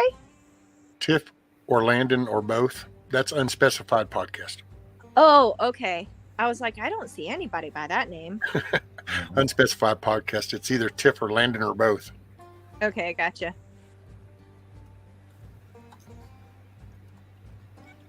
Yeah, they'll have to learn how to hunt, but I mean, to be honest, we get deer and stuff from friends who just love to hunt, and my husband's not a big hunter. Like, his idea of hunting is getting off the back porch with a shotgun and boom, it's done. Start practicing your snares. set you up some little rabbit and squirrel snares and see if you can get good at that kind of thing. Ooh, you know what? That's a really good idea. Yep. I do want to learn how to do that. Yeah, little deadfalls and stuff. I actually really do want to learn how to do that because I mean, bullets are great and everything, but in certain situations, you really want to keep them. And we've got a pretty decent amount of ammo. My husband, hell, he just brought in another case today. But like, when it comes down to it, I'd like to learn how to do things that don't require ammo as Right. well. Just the little things. I'll save it. Slingshot and lower kind of situation. Dude, I got to tell you what, they got some sick ass little pistol bows nowadays. Yeah. It's this one watching. It's got a crank, so it's got some. It's got a good draw pressure to it, but it actually single-handed with a scope, and it was like that, silent and deadly. They've got one I looked at, a crossbow, the other day. I looked at it online, and it had like some kind of, like, you broke it down and it had a magazine in it, and like you broke it down and it cocked it and it put another arrow in there. Oh, that would be the shit. Yeah. Oh A shit! semi-automatic crossbow. Yeah, that's what it. Yeah, it's like a semi-automatic crossbow. That's the dream right there. You have to send me that link, okay? Let's see. Cool. See if I can find it. What up, all y'all? What up, everybody who's in all messages anyway? Kiss off says, how's your girl doing in college, Backwoods? Oh, she's my wife told me, by the way, she's already like on the honor roll or some shit, or like heading she's the top in her science class. Hell yeah. That doesn't surprise me. She's a smart cookie. Yeah. Monique says, Backwoods, I wish you all the success in your upcoming hunt. I hope you fill all your freezers. Hell I yeah. appreciate that. Let's see. Good morning, Miss Jane.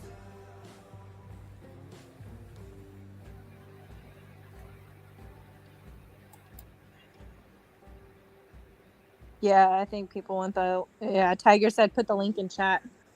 If you do that though, like copy paste it and send it to me, because it takes me forever to find links. Like that one link for the stuff that was going down in Gaza. I wouldn't put it in chat, Backwoods, because you were told to. Right. Don't I would conform. stand up for yourself today, sir. I'm not. I don't know who the fuck these people think they are. I was gonna share it. Never conform. There, it's on the bottom. Rescue. This here. Check this shit out. Oh yeah, that dude. Oh, Yeah. is he the one that makes the homemade stuff? I think Yeah, I but follow they- it.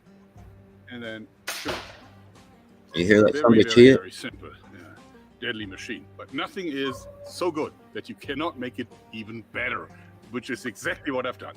You should know that I haven't designed the entire weapon. It's actually based on the Cobra R series, also sold as the cheap shot Cobra by R Holstein series. in the US. What I developed and designed for it is the magazine. So usually it's only a single shot crossbow, like most of the crossbows on the market. But this one has actually 5 shots in the magazine. I designed it in wood first, and EK Archery from Taiwan then perfectionized it and just made it like a professional industrial product. If you want to load the arrows in, it's not so easy to do this in standing position. What you do is That's you fucking have to badass. The lever lifted up with your thumb here, and then you can feed I love the fact that, see, he thinks. It's like, let me, and that's usually the maximum. I don't know. You can Yeah. load in 6, but look what happens. He's one of those when you tinkerers, try to man. Load in 6. You can See? improve everything. This is definitely not nice. It shoots, but it's really not recommended.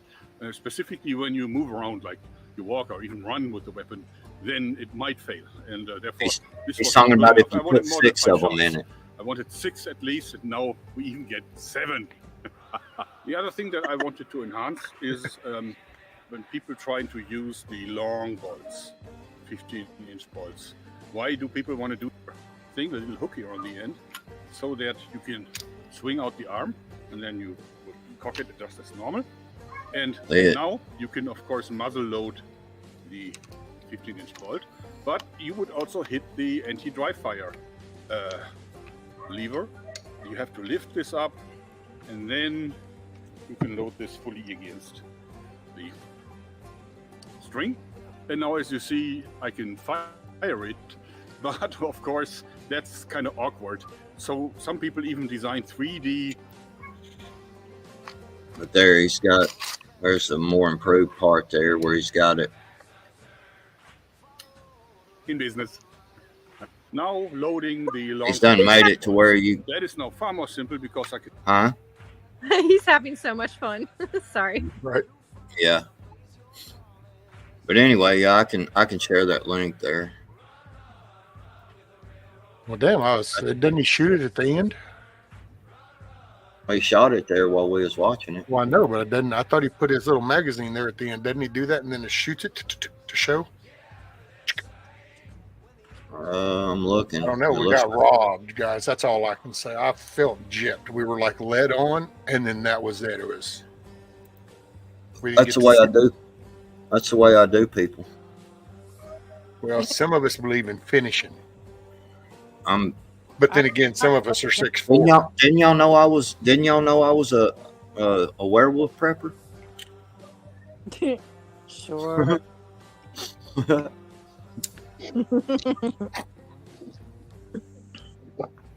I feed werewolf preppers to my chihuahuas. Your chihuahuas? What? It blows my mind that people think that they're going to be able to do that. I have an uncle like that. He doesn't know where I live, and he better hope he never finds out, because there's no way my husband is going to let him anywhere near us.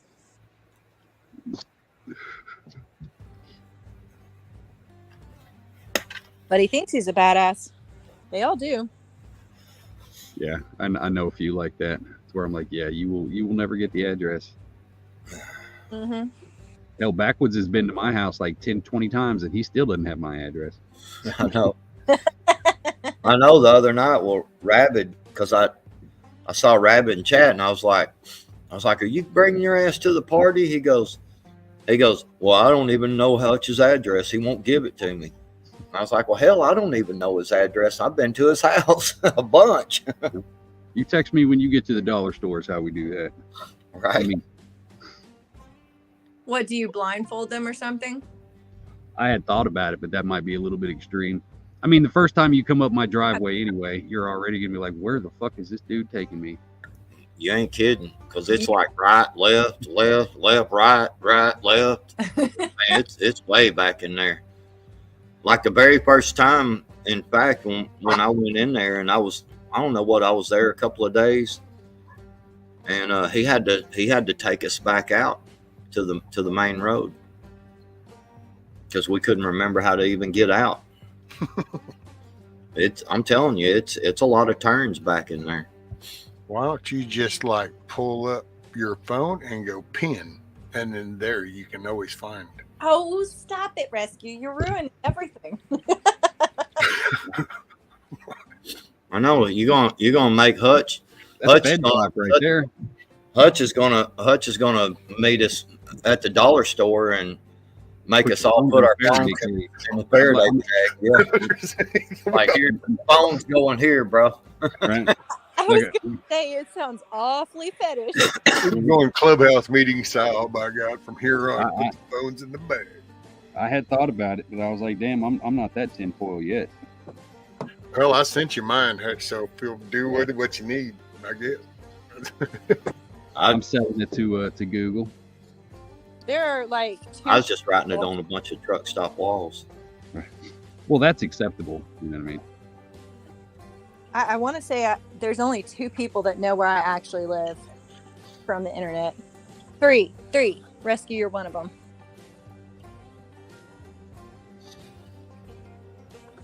Yeah, but just because somebody has your address doesn't really mean that they know where you live. You know what I mean?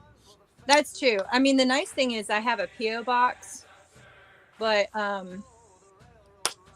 for the most part, I mean, people don't know where I am. Hey, morning, G-Mo Merkel. What's up, G-Mo?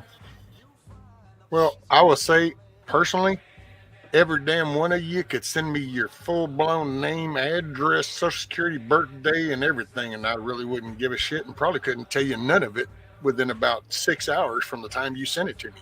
Because Right. unless it's useful information, I don't retain it.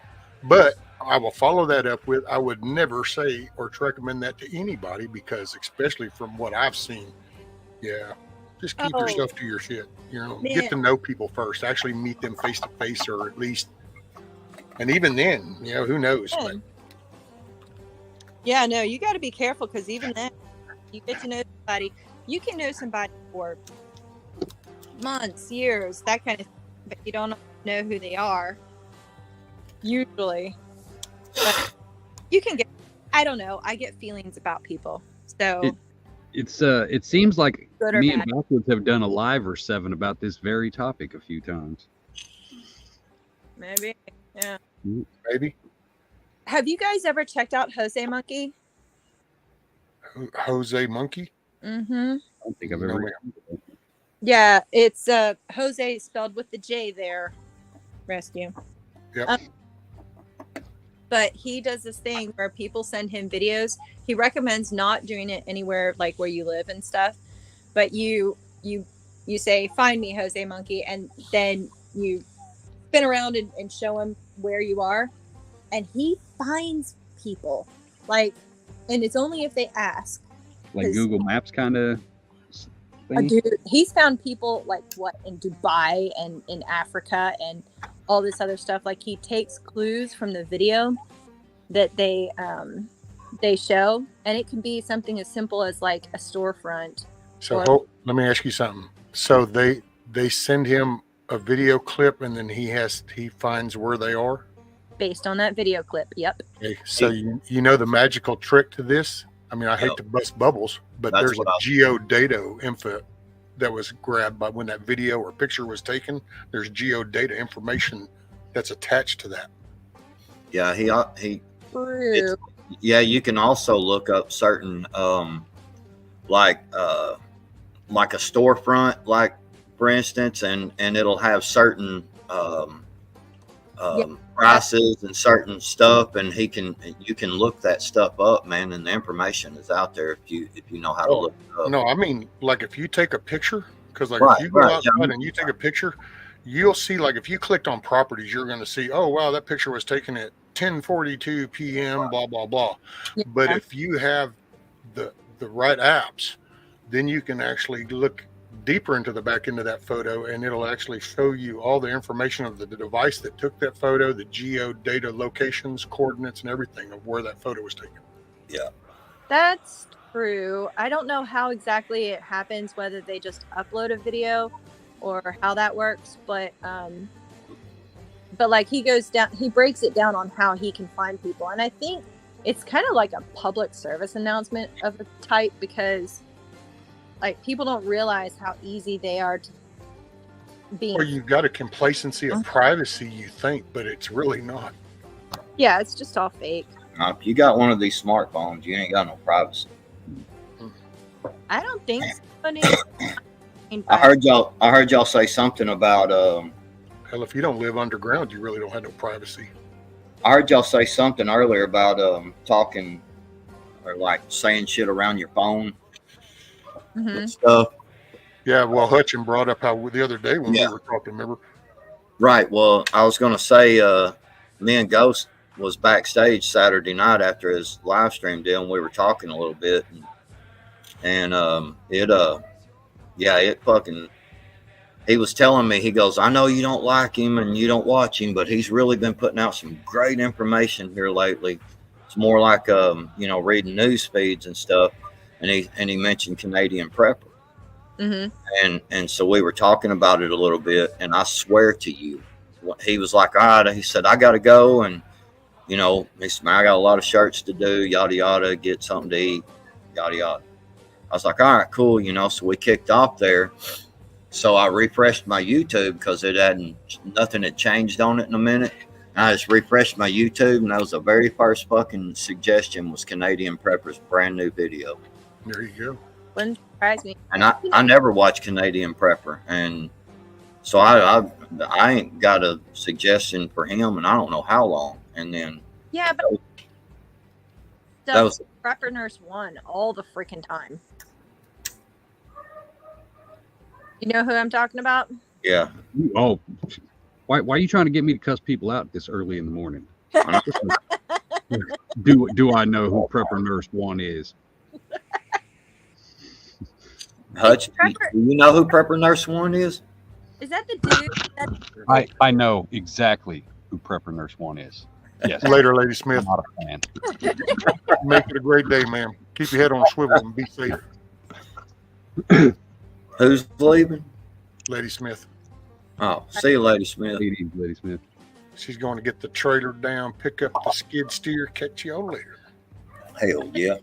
She has so much knowledge and skills, and she has done the things. Like, I'm so impressed by her. Man, them skid steers are fun. Oh, I love driving a damn skid steer. I can do Hell that yeah. shit all day long. That lady's something else. I haven't driven a skid steer. Like, how is it different than like a tractor? How is feet that operate different? your feet operate the bucket, and your left joystick works your left wheels, and your right joystick works your right wheels. Oh, so that's Only Yeah. in the city models. And you can it's when you get a heavy, a full heavy load on the front of the bucket. If you don't know what you're doing, you'll turn that thing over on its nose. That's the fun part right there. You start popping wheelies in that damn thing. Oh yeah. Or what's the equivalent of a wheelie with a back end? It's called stoppie. What? A wheelie where the back goes up is called a stoppie. Oh yeah. Oh man, Nose tip. I watched these motorcycle vehicles or videos that did that. Like there were some, because I had a Buell for a little bit there, and so there were people doing tricks with those, and I was like, holy hell, how do you do that? Like I'm not interested in doing that crazy stuff. I like adrenaline, but not that much. Dude, they've got some crazy contests like over in some of these third world country kind of shits. They do some batshit crazy stuff with equipment, man. I gotta say, Yeah, they how get they jacking around. They don't give a shit, dude. They'll have excavator dances and all kinds of shit and climbing contests with on a the side of a single hill. And endo, that's it's cool to watch them load them too. How they'll load them and shit, and they'll put something in the bucket, and they'll get it up on its nose like that with the bucket out, and they'll back it up to that truck, and then they'll lift that bucket up, and they'll just pull that son of a bitch right on the damn trailer. It's crazy. I'm not gonna lie, I Right, kind of redneck. That's right. I got the new ones. Because whenever I heard Hutch say the skid steers and the foot pedals do the buggers, that's the old shitty beginner versions. Hey, Nowadays we've gotten smart and we actually have twist controls, and so you have to steer it. nope. Just give me an old school Bobcat. I don't need none of that fancy electronic nonsense. Shit, I ran one of them old school dozers that had all the levers on it and shit. Yeah. That son of a bitch, man. And that guy was like, I want to see you uproot that tree right there with it. And he was teaching me, how to tilt the bucket and how to dig at the roots, and stuff. Man, that son of a bitch, man, it was working my ass off with that thing, man, Yeah. Thank you, Huckleberry. guy that I The know. endo. Yeah, endo. That's what That was what it was called. And I was thinking of the mongoose BMX stuff too. Whenever it was, what's that, stop on the nose? Because that was the trick on the bike. Be able to break it on the front, stand it up, and then spin around and then sit back down. That's impressive. There's this guy, his name, I think he goes by Homesteading Heathen, maybe. I don't know. He's he has some stuff up on YouTube, but I'm kind of friends with him on Telegram, and he has this whole homestead that he's building, permaculture style in Florida. But his wife works for a contractor of some kind, and so they get to use the equipment sometimes. And he will have his little kids. I'm talking like maybe between 10 and 12 working these massive excavators for their land stuff, and those kids, they're rocking it. But that equipment, man, that kind of looks like fun. I'm not gonna lie. I love excavators. That's probably my most favorite piece of equipment of all. Maybe that'll be my next thing after learning all the medical stuff. Learn how to run those. I've ran a drag belt crane, a link belt drag style crane. Used to run one of those offshore on a rig, unload workboats and shit. The thing I love about those is, like, you don't have to be knee high to a grasshopper in order to run something like that. As long as you know how to do it, you don't have to have any real physical strength in order to do some massive amount of work. The blessings of hydraulics. Mm-hmm. Thanks. That's the old link belt cranes, those drag systems. Those were actually, that's those counterbalance weights and cables. And so, yeah, you'd actually have to jerk that brake lever and pull on it. And it was the harder you pull, the better your brake. That was old style stuff. Like, I believe how to do everything manually, but sometimes those things come in handy. Like when my cow died and I had to dig a hole for her because my husband was gone, and I happened to have the backhoe tractor for my sister-in-law. It still took me a couple hours to get the hole dug and get her out there and all of that stuff. But can you imagine how long it would have taken me manually?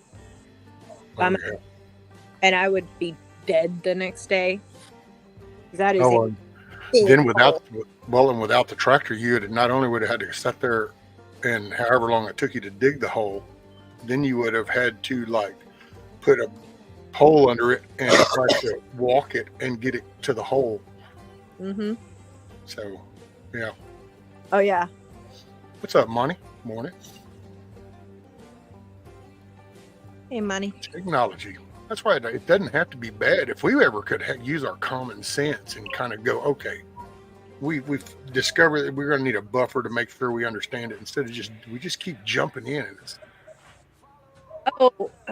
the latest and greatest. Oof. Wait, that's not good. Ah, shit. Well, that was about 20,000 people, but hey, we know now. It's like the next greatest idea. So, well, that was 400,000 people. Oh, shit.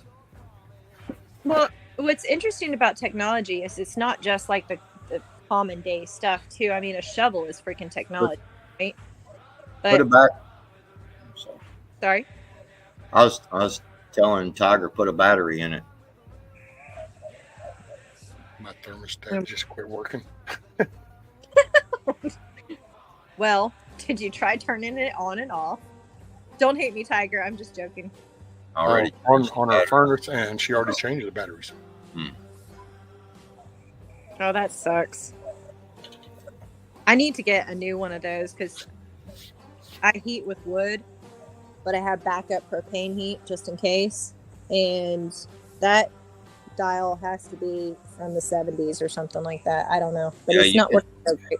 Yeah, most of the new ones just plug in now. You can just pull them off the wall and got a little plug, and you plug it back in and How'd we switch? Put a new one. You went out and came back in.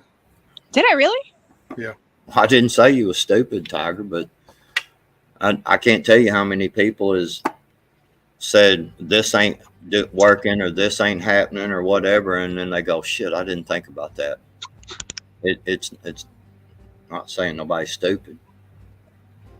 Sure. But I mean, if you want to take it that way, then well, whatever. Let me turn my green screen off. Your green screen? Yeah. I knew it. He's gonna be in a hotel. Watch. Got green screen shoes on and everything. Oh no, those are real. It's been those bare feet all this time you thought were real. That was good point. You know that fake motherfucker. Look at his technology. See how he clicked on the mouse so he could play that little animation of look, that'll make me think this is my foot. Right. Well, your feet are clean. I mean, that's a plus, right? If you go back, it's not my feet because they don't look like circus feet. If you took and captured that part of the video just then, and you went and put it into a super slow motion, you would see the glitch to where it come up and had the little video with the speech. Like that Britney Spears video where she's dancing and shit. It's not really her. You know what I mean? It's the same thing. It was just an overlay. You need to Yeah. capture that. You No. go to aiornot.com and see if that was real or not. So full money. He moved too fast for us to see the toe rings. Right. Well, I mean, some things I got to keep private. You know what I mean? Hoot says, That's does your anyone know if Israel has started ground force? I haven't heard anything yet. I hear that Egypt is almost ready to allow people from Gaza to escape through their border. So they're still working on that. That's the last I heard about that. But, You know what's taking so long? Hamas won't open the gate. Hamas won't let them out. They want them human shields. Yeah. Yeah. The Assholes. I just got an article that says Biden defends Palestine after pledging unconditional support for Israel. You know, I look at all. Okay, I'm gonna keep my opinions to myself. I think it's all messed up. the news is doing that same shit too. Like in one breath, they'll be like, "Oh, the attack on Israel," but then you know what I mean. Before they even put a period at the end of it, they talk about how Hamas was being oppressed even more. You know, it's like, what the fuck are you people talking about? They don't know what they're talking about. They're so scared that they're gonna offend some area that they who was it? Oh, I can't remember his name. He's a bit of an asshole. He has like curly Hutch? hair, Right, me. nose ring. Yeah, it could be Hutch, but like he was talking about. Talking about Dennis Rodman? No, he's a comedian on YouTube, but he was saying like he did the skit. Basically, he couldn't figure out what flag to put in his profile pic. Oh, the little redheaded dude? Yeah, the one with the nose ring. Carrot Top? No, the one, he doesn't work for Babylon B, but No, but he's funny. He did the one where he and his friend. the transgender swimmer and all that shit.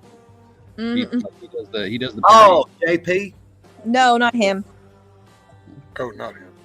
Oh. Oh, I'll find it and I'll send it to you guys. But here, I'll go look right now. And then, holy shit, Jeez. I didn't realize. Well, I mean, if you're gonna, if it ain't gonna be any of the people we guess, then you're gonna have to like come up with some fucking evidence or something. I mean, this is ridiculous. Sitting here guessing all day, man. I can't Gee. help that you're stupid. No, just joking. Bam! Why is it got to be that we're stupid just because we didn't see some YouTube video that you're watching? I'm sorry. No, let me clarify. There's no we. She said you specifically. Yeah, that was all of you. Right, don't make it a we thing when it's a you thing. You know what I mean? I'm just here for the show. Yeah. Oh, I thought. Oh, okay. I see how this rolls. Okay, backwoods. If it makes you feel any better, I only pick on the people I love. So you have that going for you at least.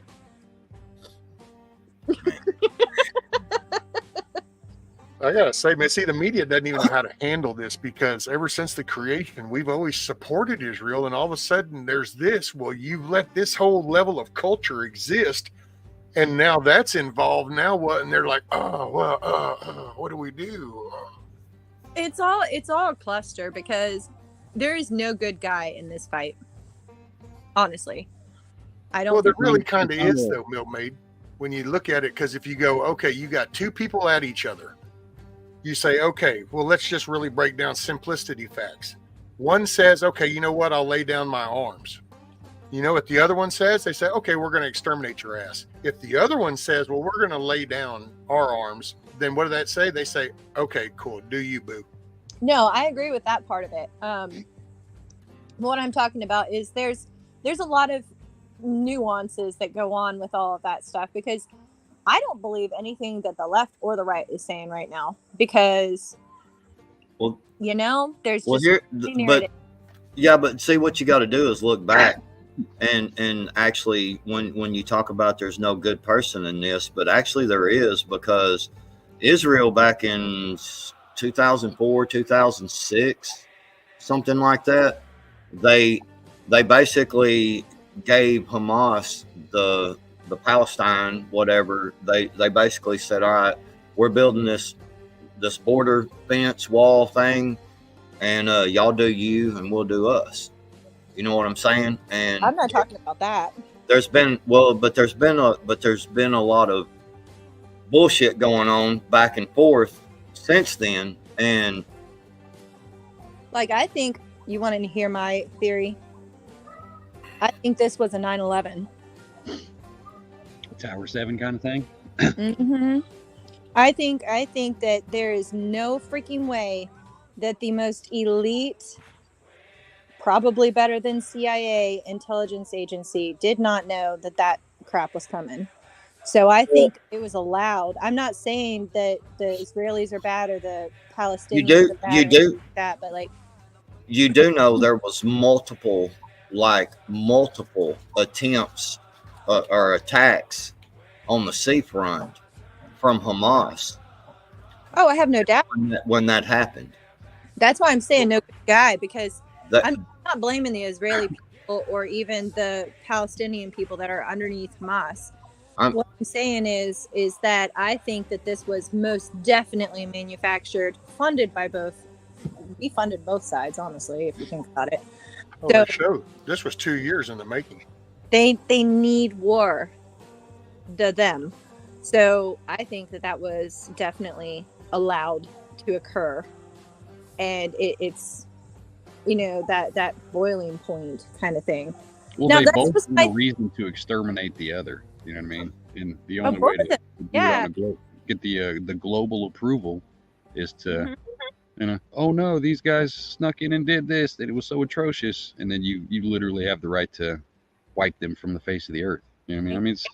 There's that aspect of it, and the people who are against Israel, they want to wipe them off the planet too. Like, those are two warring factions that have been at it for quite some time, and I just look at it, and from the lens that I'm looking at it from, it looks very much 9/11.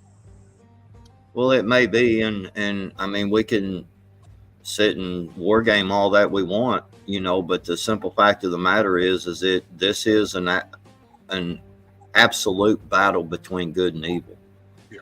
And if you look at how this is, there's been a lot of divide all over the world already, but now you've got it's become an Israel-Palestine thing.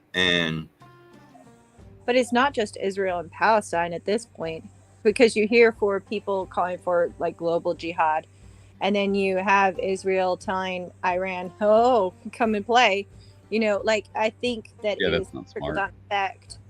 That was a response to Iran, because the Iran leader basically told him, "Look, if you keep it up in Gaza, then how'd that stupid phrase go? Because it was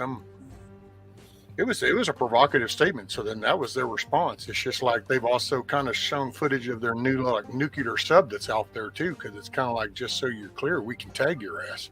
Mm-hmm. See, I can kind of see where you're coming from, and I see a mix because of the world and what we're doing with Ukraine and Russia. This right here, though, I think there's a small parts of us, because the intel community, that's a whole little level that all these countries think that they're independent, but there is a layer of that intel that they're actually more aware. Whether they choose to pass it on or not is different. But I think that particular fight right there, it's 1,000-year-old shit. And I don't really think our government played too much in, just like I think Israel's been infiltrated just like we have. Just like we have some batshit Secretary of Health thing that's up here in the White House. Just like we have some little fucking toilet bowl cleaner behind a podium. And just all these little freak shows that we have here. See, they have it over there. Tel Aviv is their little freak show, where over here towards the center is their conservative side. Well, I think you've got their intel, because there's several factors with the whole religious type thing of this, the whole ideology side. Like, that was the most sacred day of theirs. So if you were going to plan something, you would target that. And then if you're 2 years in the making, you have 2 years to get somebody from here up to this spot here. And so now you can volunteer to monitor this and that and the other. And I think that all those outside attacks, those were all distractions, because the main thing were the 15 tunnels that were already done waiting to come open inside Israel. Those were the key ones. Those were the ones that came up into the cities, that went in straight to civilian places, door to door. We can now gain access to non-military people, and we can slaughter. Yeah, And the tunnels. I mean, when pretty much. I think there's you talk about like the historical difference that they have been constantly at each other's throats for the longest time. And yeah, I will say Israel, for the most part, was way, way more peaceful, but they had a lot more backing. So the thing is that I know that this particular area, for some freaking reason, be religious or not, like that particular area is the most likely to divide people. I mean, if you look at the left, they are divided. If you look at the right, they are divided. Like, they're divided on this entire thing across the board. It depends on who you think, and people are like, "Oh, we all support Israel." It's forcing, but it's forcing. It is forcing a battle between good and evil. I mean, it just is, because when Hamas, they're evil, no doubt. I mean, it's just and here's the thing. I listened to one of the head spokesperson for the IDF. I listened to him speak yesterday, and he said that somebody asked him about the people that was on the flatbed truck, and it got struck, and it ended up killing like 70 people. Mm-hmm. He said within the next few hours to a couple of days, he said, I can't say exactly when, we are going to show irrefutable proof that Hamas did that to their own people. And the reporter was like, or somebody asked, well, what would they have to gain by that? And he said, support from the people, to make it look like that we did that, Israel did it. Mm-hmm. And gain support. Look, you can't, we're scared to even try to leave because you'll bomb us, kind of thing. And then you get support. And he said, we're going to show proof that Hamas killed their own people. And I have no doubt that they did. I also have no doubt that there have been some sketchy stuff on the Israeli side. I mean, oh, absolutely. It's this particular area, this region, this whole Israel versus Palestine, or Jews against Muslims, that kind of thing, that stirs up a lot of emotions across the entire world. It is a perfect strike range. See, I just look at it as the Jews are not chopping off heads and burning people in dog cages. This is true. I agree with that. I'm not saying Hamas is good. Right, clear Please distinction. Understand that. Right. Well, and that's a little tidbit that people forget too, is because you say Palestine. It's like, well, they chose to elect and put Hamas in charge of Palestine. So Palestine became Hamas because they said, here you go, you can run it. So and they said, all righty then. Let me throw this out there then. Would the same apply for the U.S. and our current government? Yes. If we don't stand up and say something, if we just sit here, then we shouldn't be too shocked and audit what we get. You get the government deserve, whether it's a terrorist, whether it's a communist, whether it's Trump. You know what I mean? You get the president you deserve, because you can always fight to change it. You know what I mean? Because I was thinking about this when I was listening to some reports and stuff like that, because I was like, okay, so Israel goes, hey, y'all let them do this stuff. Exactly. So we're wiping you out, whether good, bad, or evil. And then I was thinking about the U.S. What if another country said that about us? I'm not really sure, Hoot. I don't know how that works. Well, it definitely applies to us. I mean, it's like somebody said it a while ago. Every religion thinks they're right. You know what I mean? Every nation thinks they're the best. You know what I mean? It's just one of those situations. But which ones call for the removal of other people? See, that kind of that's where it starts to veer severely. That's all of them now. I've called out a couple of people about this because you can go back to Deuteronomy and the Canaanites. So, like, and I only do that when people. Oh, that's that very land you're talking about right there. Yeah, but it was said to wipe out everyone, man, woman, child. So that's the crazy thing that I look at is like people want to throw their support because it's an emotional thing, or they'll say, you know, God's chosen people. Is that the elected government of is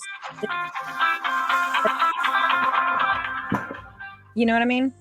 It's kind of one of the things where I believe that you need to step back for half a second and look at the entire picture. And what I see when I look at the entire picture is that's actually machinations, just like Ukraine. You know, I think that that's actually ways to push forward a certain agenda, as well as, you know, the rich and elite and the military industrial complex getting filthy freaking rich off of this. Right. You got to look at good and evil as a spectrum, because you can be like, oh, that's evil. Everybody can agree something's evil, but not everybody can agree on what's good. You know what I mean? So everything's kind of on a spectrum. You know what I mean? So it's like if something's good versus evil, you shouldn't have to explain the nuance or the background behind why they're good. But yeah, they do bad things. But you know what I mean? People should just have the discernment to know there's a clear distinction and nuance, obviously. But you know what I mean? Like good and evil it's a broad statement, but it applies. It would be so easy to say, but people, like you said, the, you know, spectrum thing, the spectrum thing applies when different people have different ideas of what is good and evil. And that's the problem, is that we don't all have, like, we generally have an idea of good and evil, but like, what was it? The Hammurabi Code? You know, evil was like you could get a misdemeanor basically for killing a slave. It wasn't the same thing as killing a person. So their spectrum was actually different. Like killing was up, or murdering was bad, but then they had like nuanced parts of it. And when you look, see, that comes down to murdering is bad, but only if it's your people that you're murdering. You know what I mean? Like you can go murder the next village all you want to, just don't murder your own people. You know what I mean? So even in that, you know what I mean? It makes of ordinary men where people would do justifications. They would give themselves justifications for things that were bad. Like, well, I won't get graphic, but like hurting, like killing children because their mothers were going to be shipped off to a camp. It was better for the child not to have to go to the camp, so they'd go ahead and kill the child because that was a mercy. They were justifying their actions based on, you know, whatever they could find to make what they were not seeing. That's right. Going to be the case across the board, across history. I wanted to talk about real quick what they're asking about with there being no House Speaker and being able to send money and stuff like that to Israel. What the deal is that yes, he can't just say I'm gonna send Israel, you know, $6 million. He can't just say that. He can't just do that and write a check and send it to them without a House Speaker without them to approve it. But what he can do, because Trump did this, is he can pull from the military fund, because he is head of military. He is the commander in chief. He can pull from the military fund and send money because it is a military aid. You see what I'm saying? So, So our money that we have in the military budget, he can pull from that. Trump did that same thing actually to build on the border wall. So he can actually take appropriations for the military and use that how he sees fit. Whether it's legal or not, that's a whole nother argument. But I'm saying they have done it, and he can. Biden, other administrations have done that. Yeah, other administrations have done. I'll say, going back to what you were saying, Milky, on the Canaanites and stuff, and the kind of the wiping out back then biblically, I will say that I think the differentiation would be in the actions. Like, I think that Like because when you kind of read about the battles, and you just only can assume, after, because we weren't there, but that was like I don't know, I can picture that battle. While the outcome is definitely not breathing anymore, but it's in how you approach it versus joyfully slaughtering something. Like if this is, it's kind of like when you put cattle Well, you down. can, If you put cattle down, you're doing it because it has a purpose. So you're just going through the motion. It's not that you're enjoying or relishing in the moment. But then you have some, and like Hamas, when they killed, that is a glorified slaughter. So I think that's where as a people, we have, it's like we justify, and G. Merkel kind of touched, because we justify our actions. So we started coming up with all these man-made excuses. But back then, it was just a right and a wrong. Now, if God directed you away, I feel that because there were actions, homeboy smacked homeboy upside the head with a jawbone, and I don't think that was because I don't want you to breathe anymore. I think it was an emotional reaction, where I think when he commanded people to go and do this, that was different action. That was like our guys. We send our people in to do a battle. We don't send it to go in there and party and enjoy and relish in the bloodshed. But there are sides that do. I totally agree with that. And I'll tell you why I brought up the Deuteronomy thing, because I remember maybe it was a sermon or something I heard on it, or an article or something like that. And the idea was, there are blood feuds, right? So you go in, you take a town, and this is like really way back then, right? So you go and you take a town, you kill everybody down to a certain age. And the reason being is that below a certain age, they can't remember and they can't want to avenge their fathers. So that was the justification. But when I look at that, I'm like, okay, does that make it good? How does that make it right?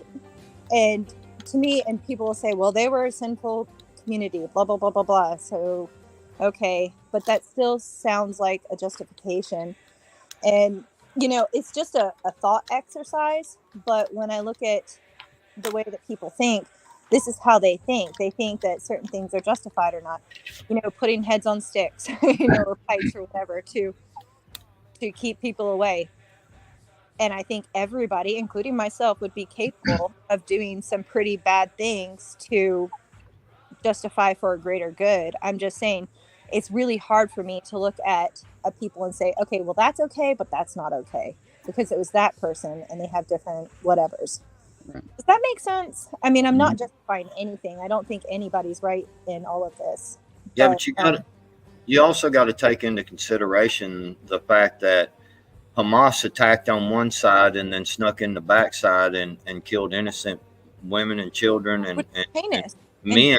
And then, hold on, and Israel responded, but then they also backed up and said, hey, wait a minute, I'm gonna give y'all 24 hours or 48 hours to leave.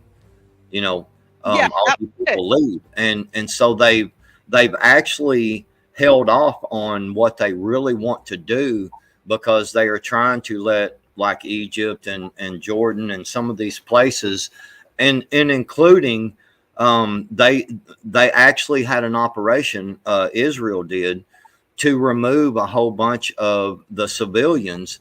And again, Hamas would not let them leave. Hamas would not go with it. And so I agree with you entirely. You have to start to look at what is good and what is evil, and what is bad and what is good, and for me, you come into my house and you slaughter a bunch of my family, I'm not going to feel sorry for you. You know what I'm saying? She hung up on you, man. That was like that's because I was spitting walk out the door thing. That's because I was spitting too much truth, and she couldn't. See, there's something to say though for people who are literally fighting the exact same way with the same amount of brutality that they were in the days of the Bible and before then. You know what I mean? Like this, and they're still here. I'm just saying, a millennia of that brutality, and they're still here. Like, no, there's just something about that area whether it's the Jews or it's the Muslims. Just something about that area. It is hard for anybody. I mean, when those people get dug in, they're in. You know what I mean? And I like wonder what that place would be like if we had never been founded. Like where the world would be today if America and all it brought in had it never been happened. We'd just be under tyrannical rule. I wonder if that we had ever gone into the industrial age, if we had ever progressed this far. I don't know. Or would they have actually come over here and conquered everything? Go Genghis Khan style shit. I don't know. That'd be a weird thing to think on.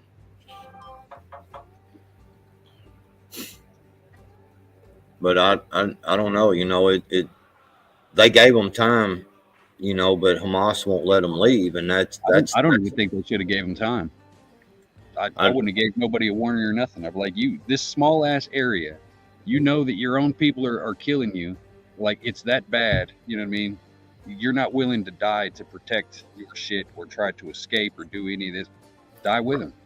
You know what I mean? You can die fighting them, or you can die, you know, as a casualty. Dude, everybody in there, anybody with any, if you're capable of thinking, everybody around the world knows what Hamas stands for.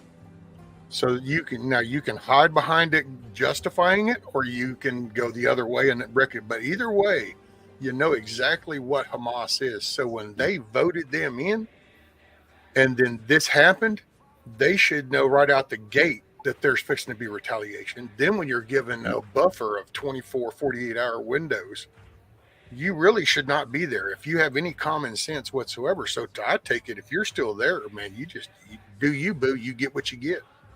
Right.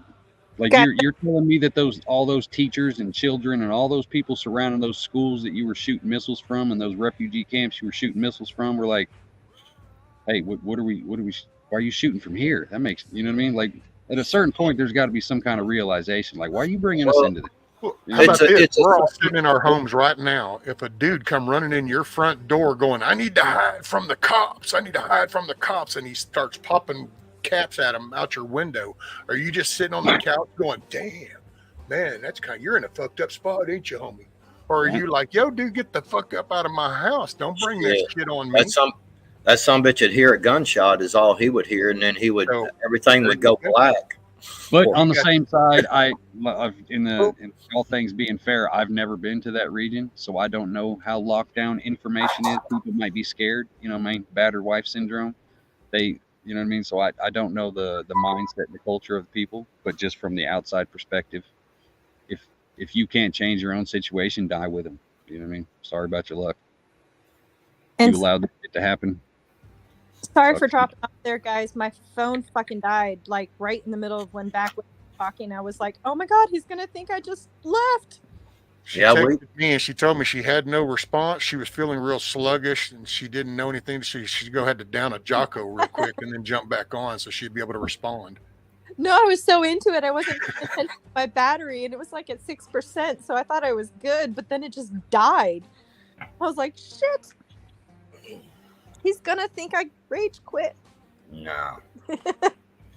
I thought you quit. There wasn't no rage. We thought you just got emotional. Backwards just said he was throwing too much truth at you and you couldn't handle it.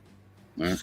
No, and he's like, you probably had to go make a sandwich to calm down. You know what I mean? Natural instinct takes over. It's like it's woman yoga. Right. Went and did the dishes and shit. Right.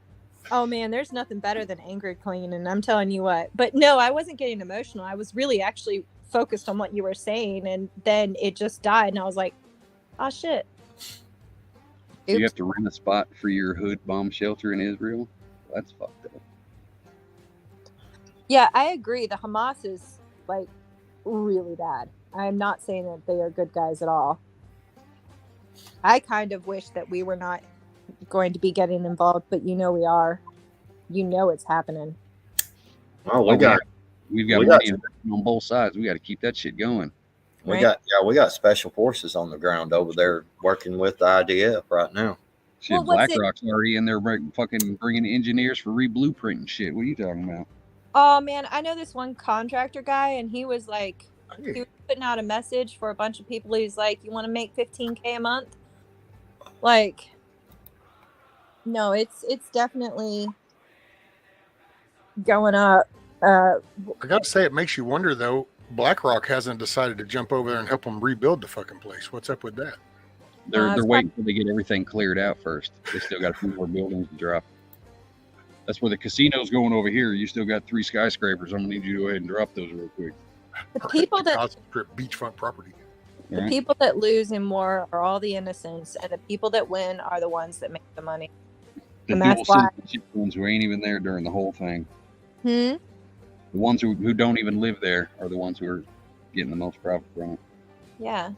Well, see, that's the one thing that does get me nowadays is okay, I gripe about how our moral compass went to shit because of this whole digital platform and all this, we're now so interconnected all over. Oh my God, we've lost our nationality, and I gripe. But at the same time, you wonder, why do they choose to live in that?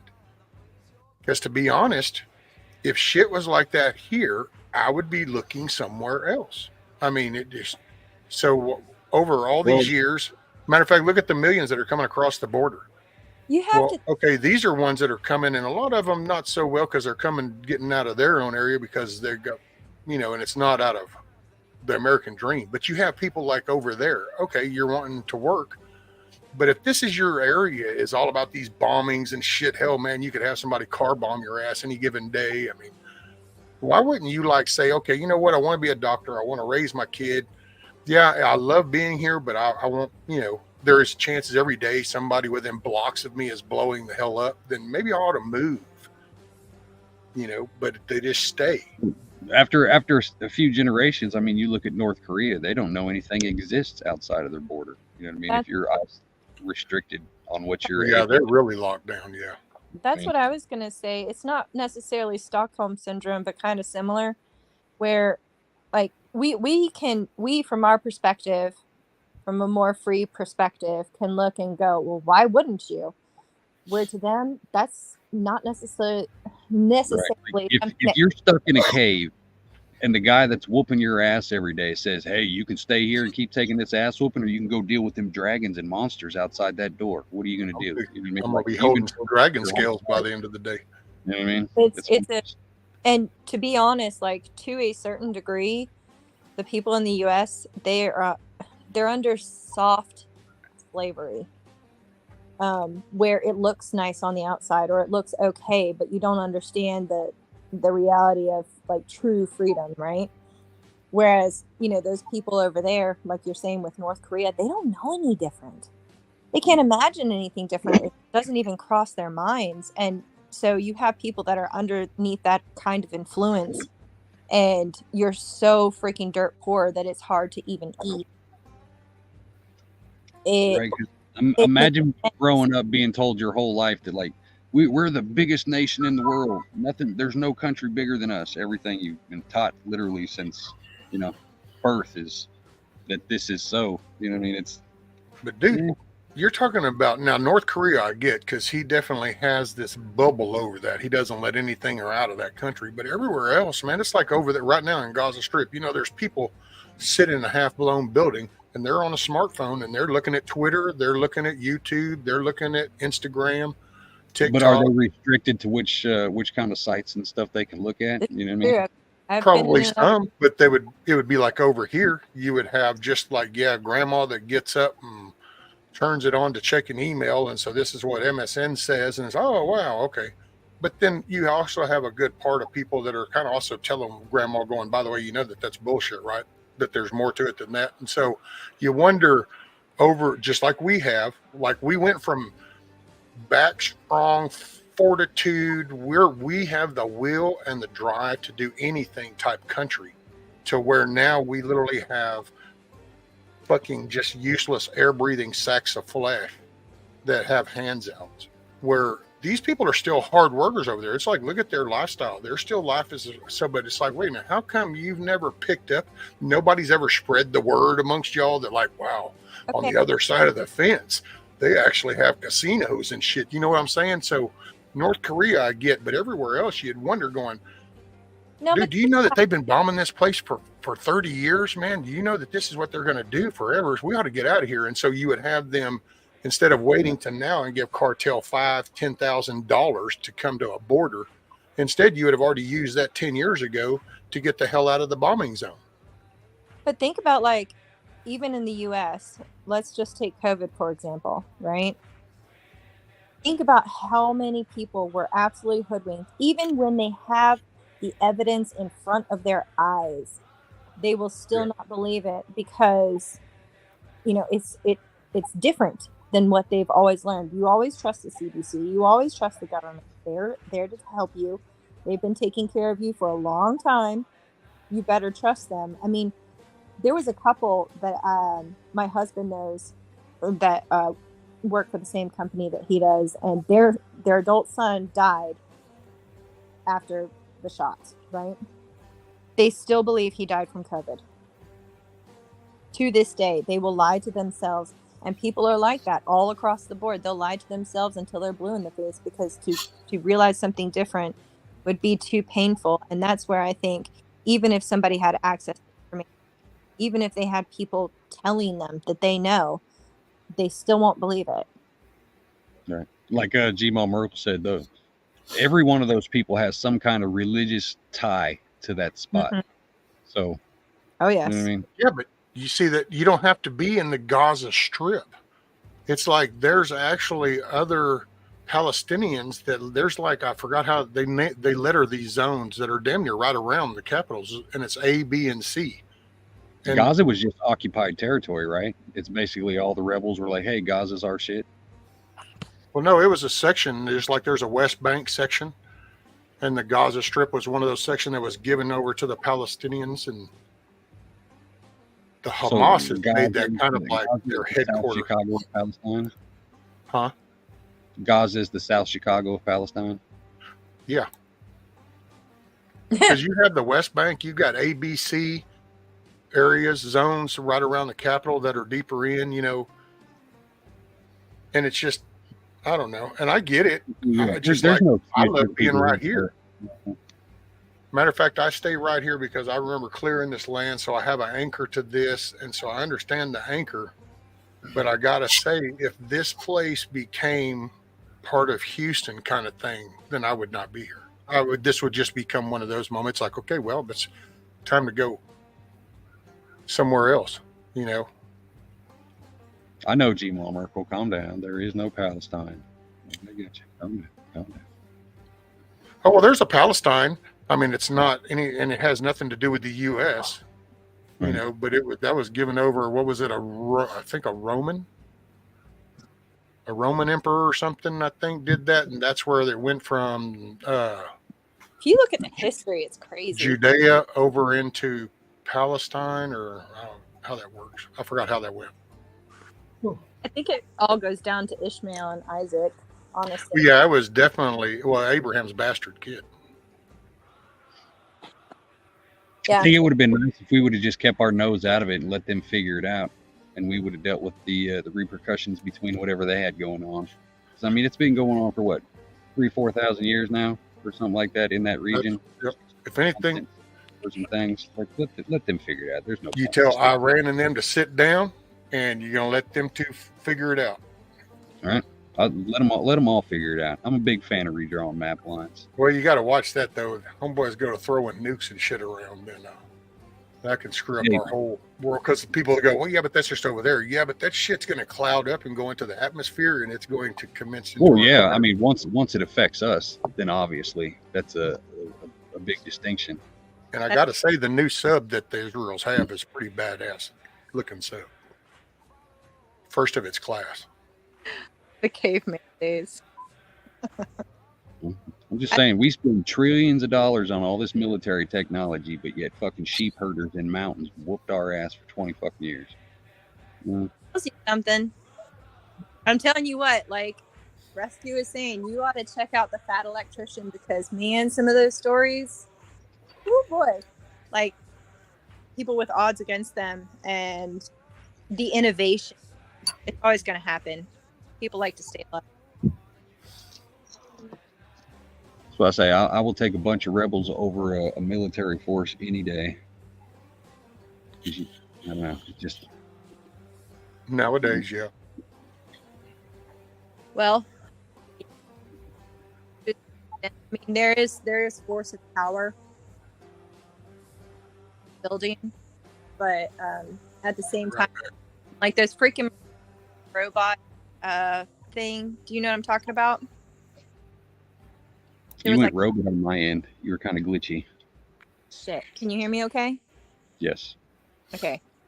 So they had this robot thing that was training with Marines to shoot at like things that move like Marines, right? And then or maybe it was without me, I don't know. But anyways, they sent a whole bunch of Marines to go and fight against them. And so to avoid the detection, they did stuff like put branches all over their bodies, or they shuffled underneath like a refrigerator box or something like that. They completely fooled the thing and destroyed it, or made it so that they won. But it was just innovation, and it was like bargain basement innovation, but they still won over an AI tech kind of thing. It was kind of cool. They'll have that perfected in our lifetime. We're gonna have them Terminator soldiers, just like drones. We're gonna have dudes in a semi-trailer controlling little T2 bodies and shit. There's always a weakness. It seems like the more technologically advanced something is, the greater the chance of a weakness. Take it easy, redneck.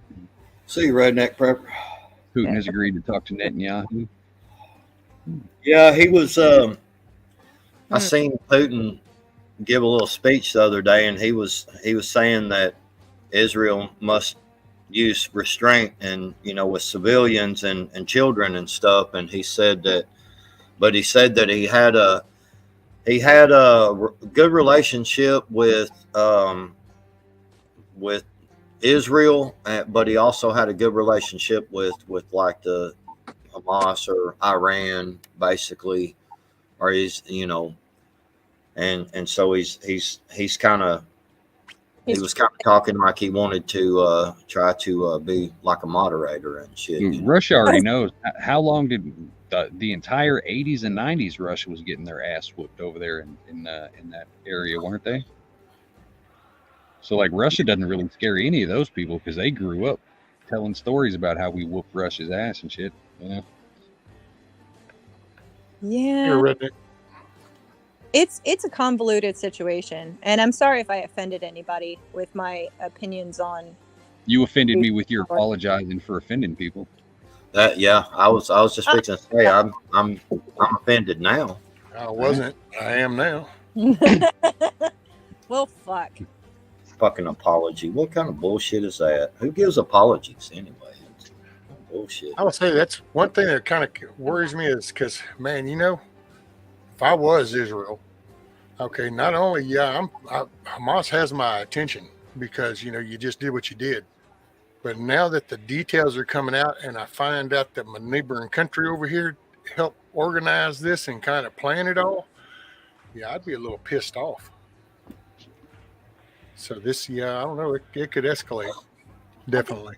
I'm trying What's up, Firefly? And sit back and not get a. Hey, Lori. Yeah, their full intent is to level Gaza. Oh, I have no doubt. I mean, I hope they succeed. I just been waiting I keep turning it on them live cams, I've just been waiting to see that flash, and you just see them buildings level and then the camera goes out, kind of thing. I've been waiting to see that.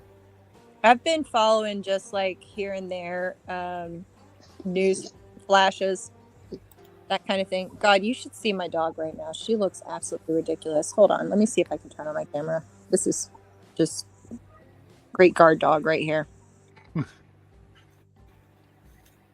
I got to figure out it though.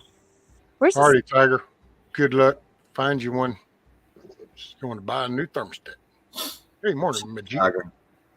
The sun is right in my face, and I can't see shit on the screen. What's up, Southern Fried? SFP. Well, stop being lazy and get it around there where you can see. Well, I'm That's- waiting for the rest of this stuff to burn Turn the down over phone here so I sideways. can go ahead and start digging. Well, she was Oh yeah. her teeth showing. See, that's well secured. Yeah, she's quite scarred. That's it. Well secured. You're safe and sound. She's so stupid. Let's see what we got. Risky. This has been going on since 47. Hamas 470 by Israel damage trading destroyed the deal. All right, I'm gonna have more smoke. I have to go. So you can't leave. Even the other one take it. Why don't you put it up on screen, Mayhem, so everybody can read what you're mumbling? Who?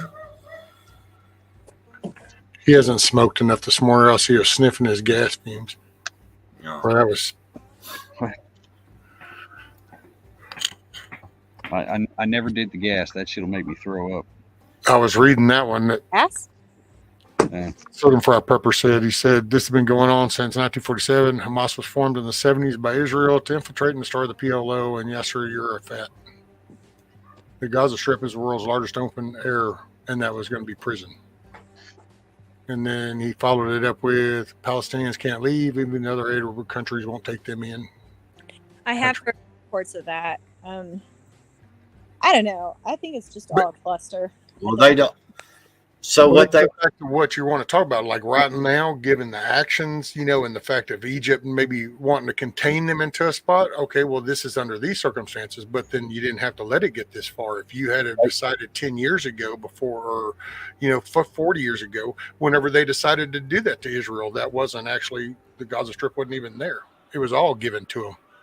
All of that was Israel back then when it was first given to them. See, there's those little chunks that are now Palestine were given over in terms of peace, trying to seek peace. Okay, fine. Here, you can have that section. Now, will you stop bombing the shit and blowing it up? Okay, nope, you won't. Okay, what if we give you this? Now, and that's what got to here. I never heard of a prison where you get RPGs and shit. You figure if it was a prison and you had all that shit, you'd probably just break out of prison, right? Didn't you see Escape from New York? I want that to become a reality so bad. I swear to God. the other countries are not wanting them in there because of their belief system. Right. See, that's Because the ideology. The ideology there is the jihadi, and not just they don't want. So they're Muslim countries, but they don't want the Islamic the jihadi ideological. They would rather have Islamic terrorists that have it than Jews have it. So let me ask you guys a question, because this horse can be beat to death, right? The whole history and the factions and all of that stuff. But do you ever consider that this is part of a much larger global thing meant to draw a whole bunch of other countries into it? Do you think that there's an ulterior motive outside of just they don't? Oh, it definitely could be. We did it with the Gulf War and Desert Storm, so we did that on our scale. So I could definitely see it globally. But I mean, if it comes down to how long do you think America knew that this attack was going to happen? I do. Or like, okay, this is going to happen, so we'll go ahead and pledge the money to support Ukraine, and by the time the outlash hits us, boom, we'll be into another news cycle of the Israeli war.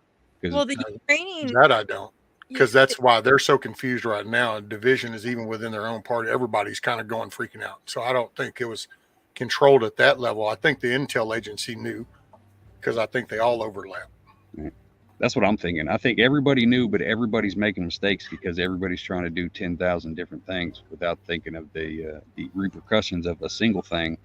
I mean, like the communists are working on feelings right now and just fucking scrambling like chickens with their heads cut off. Thousands of years over there. Thousands of years of conflict, and it's never established anything. So, I mean, I'm sure that somebody's probably thinking that they can control the conflict over there. But I mean, personally, I think that's biblical. So I don't think any person is going to solve that conflict there. That's biblical stuff happening. You're talking about the rainbow flag is the one who's going to support Palestine the most. Look in the government. Everybody like wearing that damn rainbow flag and talking about this pride I- shit is one supporting Palestine. Like, If- quit Like, you giving might want to make that flag get shaped into a paraglide, so when they throw you off the building, you can maybe float to your safety because they Like will that- chunk like your ass that's- off the roof. like what would the term be for that? It has to be one of them fancy like 10-syllable words for you're literally funding a war to the people who want to kill you gladly. Like, yeah, we support you killing our people. Yay. You know, it's like Isn't that called suicidal? called the I don't CIA. know. It's got to be something bigger than irony. You know what I mean? I mean, yeah, we Well, the Islamic belief though is that they can bring in the jihad, that where Allah comes back and all that stuff, and that's the whole thing of religion. why they're trying to do this, and they're trying to get people on board, and that's why I believe that they killed their own people, and they did what they did to make it look, you know what I'm saying, like Israel is doing it so they can try to get as many people on their side because they want to bring in a complete I forgot what they call it, where the Allah, you know, so that's why they're calling for jihad worldwide. Well, I didn't realize they had their own revelation as well. Yeah. I just recently found out about that. Because I really, honestly, I didn't dig into much other religions growing up. But it is interesting when you look at the parallels and then also the way that they kind of, I don't know, tie in and conflict and clash. Islam still follows the original Powerful. Torah. The Quran is the replacement for the New Testament, but it's the Torah and the Quran is how it goes. Just take out the New Testament and it's the same foundation. I Later, recently Majid. about the Talmud or Talmud, what is it called? I But didn't hear you just say. the Talmud or the Talmud, I forget what it's called, but it's basically like it's philosophical teaching based on rabbis that isn't Torah. Talaboon just technically translates to student. No, that's from the Jewish side. Oh. It's really interesting. Like I watched like almost a 2-hour video on some of the progression of all of that. But I mean, when it boils down to it, also the Quran, from what I understand, I have not read it, but just remember there are, just like Christianity, there are different, you know, there's a Quran with a Q, there's a Quran with a K, there's Al-Islam, Nation of Islam, Moor Science Temple, you know what I mean? So just like there's Catholics, just you know, or Protestants, it's the same thing with Islam. Well, I didn't realize with the Quran, there's two distinct parts, almost kind of like Old and New Testament, where the Old Testament is for the Quran is all peace, peace, peace, right? That's why a lot of people will point to passages in the Quran that it's all about peace, right? But then in the later portion, it does away with all of that and it justifies other things. It's kind of like an inverse Bible. It becomes more localized to a people. It becomes more violent. Yeah. I did not know that about it. And at some point when I have time, I'll look into it. It gets very violent. You know what I mean? Some people can, I mean, just like with the Bible, you got to have the discernment when you read it. Some people take things literal. Some people take them as figurative. You know what I mean? Mm-hmm. It's some things are made for the people of the time for that time. You know what I mean? It's not supposed to translate 2,000 years later. It's just like a record of this moment in time kind of thing. You know what I mean? And when I say religion, I'm not talking about relationship. Okay, I'm talking about actual religion. But if you look at religion, it is one of the most powerful forces you will ever be able to wield. And if you can twist something, then you can make people do, you know, unspeakable things. Well, see, here's the thing that, like, I watched Black Scout Survival last night, and he put up a survey deal or whatever that was done in the Gaza Strip, and I just seen in this other chat over here, I was watching a live cam thing from Israel and Gaza, and this person just brought it up as well. And they were saying that there was basically 77% of the people in Gaza support attacks on Israel, including the one that happened the other day at the festival. That's enough to say that 100% need to die. And so that's where you have to start to go into how can we really feel sorry for them. I mean, the children, obviously, you know, you're always going to feel sorry for the children, man. I mean, you can't, you know, they're in a bad situation, and I get that, but at the same time, you know, I mean, even if you look, God went in and destroyed whole nations, you know, men, women, children, dogs, goats, cows. I mean, it didn't matter. It was all gone. So, you know, I'm not saying, you know, yeah, go kill them all, fuck it, you know, but you also have to understand that them children that are being raised there, they are being raised to be terrorists, to kill you.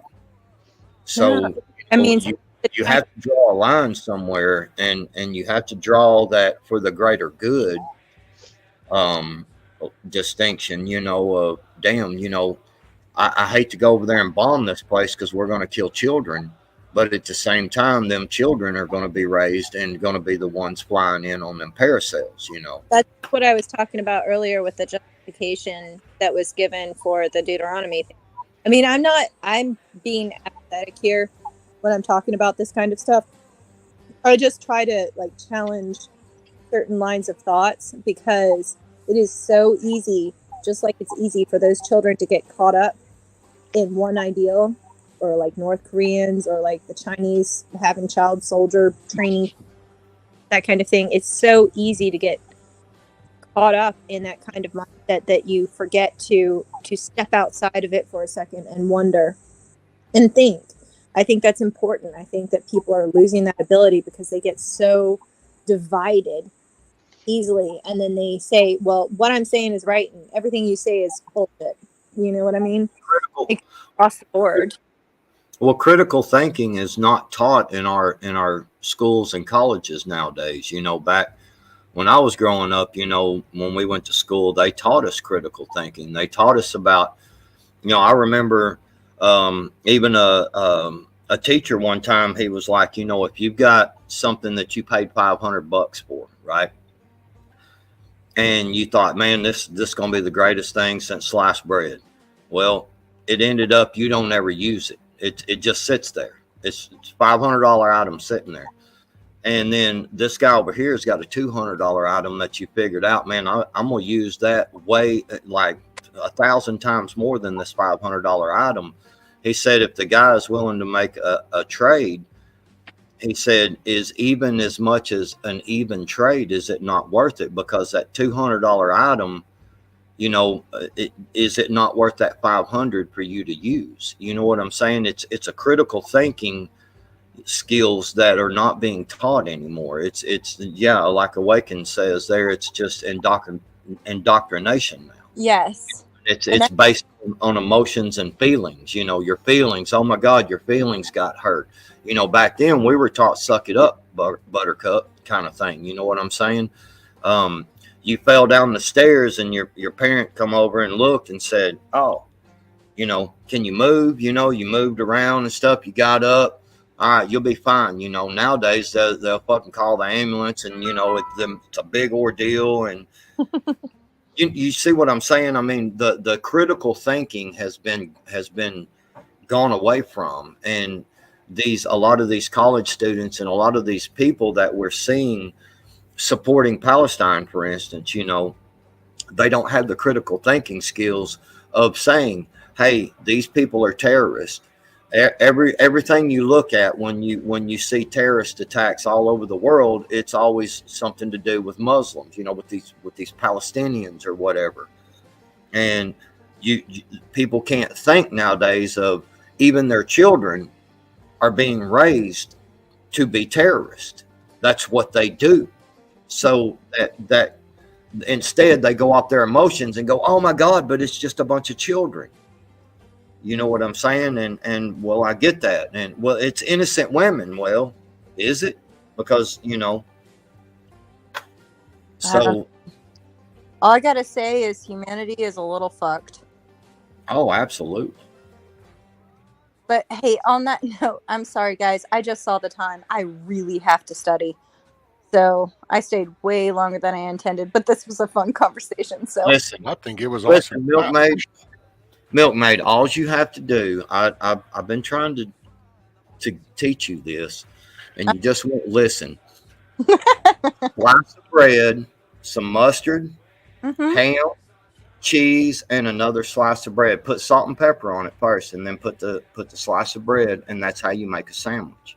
So That's not enough meat and cheese. What are you talking about? Where's the lettuce?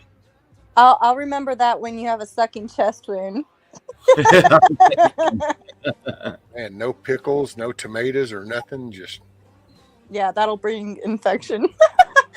All right. All right, Milkmaid. Later, Milkmaid. Make it a great day, ma'am. See you, sis.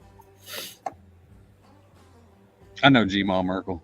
Every once in a while, we gotta remind ourselves we can't look at everything through an American landscape or a viewpoint. You know what I mean? Yeah, I talked about that one night. You know that people were saying, "Well, I don't understand.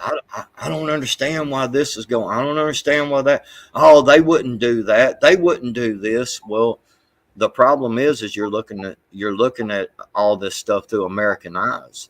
You're not looking at it as growing up in a third world country somewhere where this stuff is a normal day-to-day thing. Right. And you're not looking at the fact of like Japan or China, you know, these people still commit suicide out of dishonor. You know what I'm saying? That's the honorable thing for them to do, is to kill themselves when they have dishonored their people or their culture. It's the honorable thing. And over here, we would look at that and go, what do you mean kill yourself? What? You know? So I mean, look how disappointed parents we got in this country. Shit. That's all those other places, man. And I've said that before. It's because all those other nations and stuff, they have like 1,000-year histories and shit. You know, hundreds and hundreds of years, or if not thousands. We're only just coming up on the 250 shit. So we and our culture changes every 20 years. Like those people have had a consistent culture for millennia. Our culture changes literally every 15 to 20 years. Yep. Well, see, that was our drawback to being the birthplace of like the industrial and all the development and technology. We also have slowly, our culture just evolves all the time, because it's like now with kids. Hell, within 40 years, we've gone from a whole different way of life. Right. For kids, parents, families, you know, married couples with children, going to school, playing outside, doing plays at school, nationality, patriotism, you know, work hard, put in, earn your way. And then here we are now. And it's like, where's my newest iPhone and where's my monthly? And it's like, wait, what? Price of freedom, though. They're still back there. That's why it's we talk about it all the time. There is no gray area. You're either for freedom or you're not. You know what I mean? So it's there is a price. And people just ain't willing to pay the price. Yeah. Every once in a while you got to burn the field, but you got a nice pasture the next year. You know what I mean? Cull the herd a little bit. It's just you can't have lasting peace. I mean, I know a lot of people.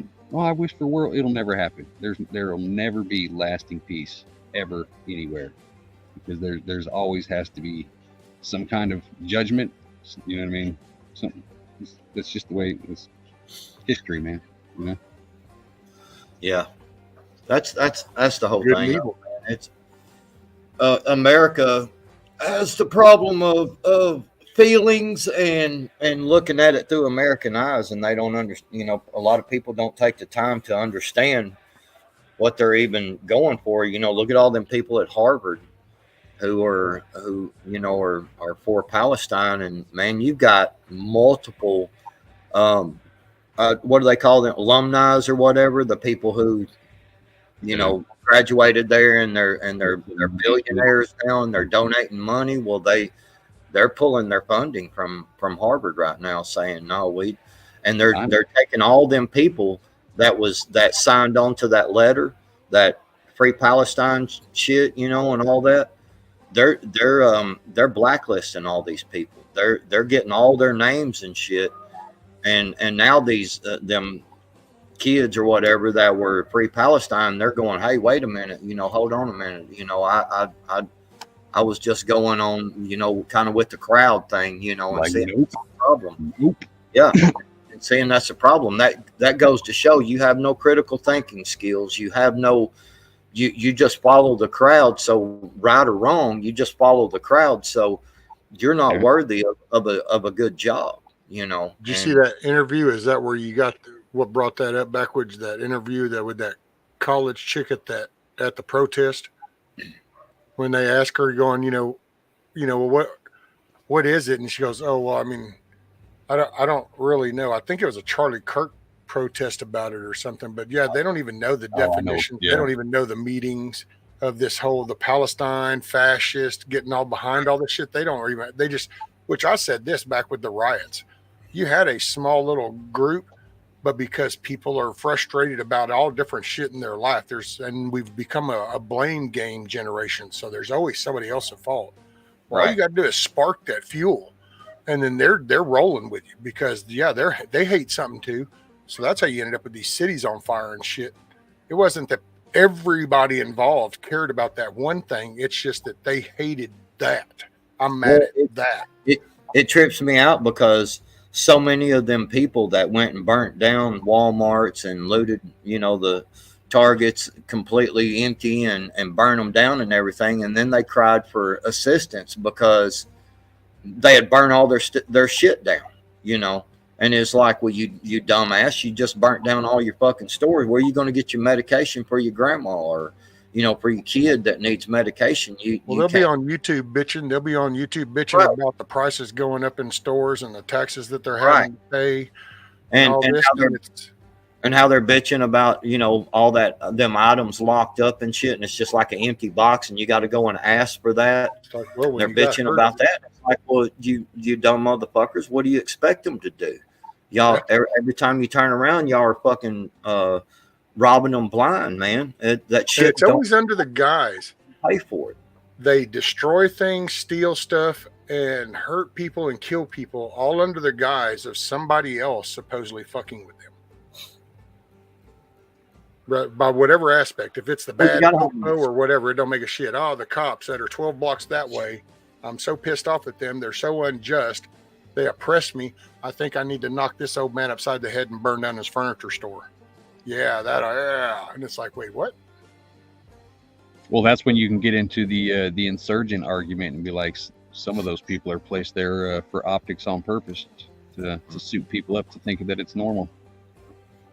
Yep. Right. That's the whole problem, man. The critical thinking needs to come back to our school system. We need to stop with the bullshit of I feel like a cat, I feel like this, I feel like a boy, I feel like a girl. We need to stop all that shit. We can have programs that exist outside of the school to deal with that. You know what I'm saying? When you go to school, you're there to learn reading, writing, arithmetic, critical thinking. You're there to become a productive member of society. People are not. This is another lack of critical thinking skills to where they don't understand that government doesn't create anything. They don't create jobs. They don't create money. They don't create any of this shit. It's the people that do that. It's the people paying taxes that keeps the government going, to keep us out of the situation that we're in now. That's why we have a deficit. See, people don't even understand this. We have a deficit because all of our money that we pay in taxes is being spent at such a quick rate that now we have to print money. We have to borrow money, and that creates our deficit. And people, like I tried to explain this to one guy one time, and he could not understand this. It was a young guy. He could not understand this fact. He was like, no, the government prints the money that we use. And I'm like, no, that's not the way this works, brother. You have to provide, you have to provide a product. You have to go out and work and you create a product. You create a gross domestic product. That's what the GDP is. You know, these people, the kids are not being. No, it's like people don't connect that anything the government creates is just going to cost you more money. Yep. So if the government goes out to eat, you're going to pay the bill.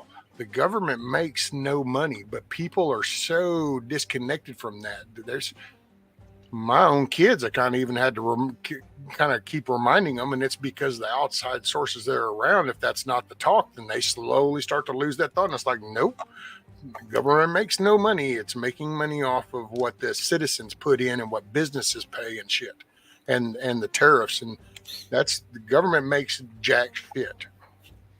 I'm gonna go dig a hole. Deuces. Later, brother. See you, Hutch.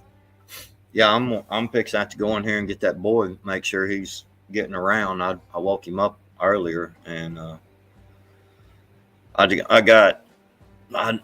have much at all to do. I've got that one weed eat job, and then got to try to meet with the phone company sometime, and then I got the water company properties this week, but I don't think only about half of them are going to need to be done, so I'm probably only going to get about half a pay. I can everything I have to do right now I can do in 2 days and be relaxed like I am now. You know, so I'm trying to drum up some work, and so yeah, hopefully I'll get you some.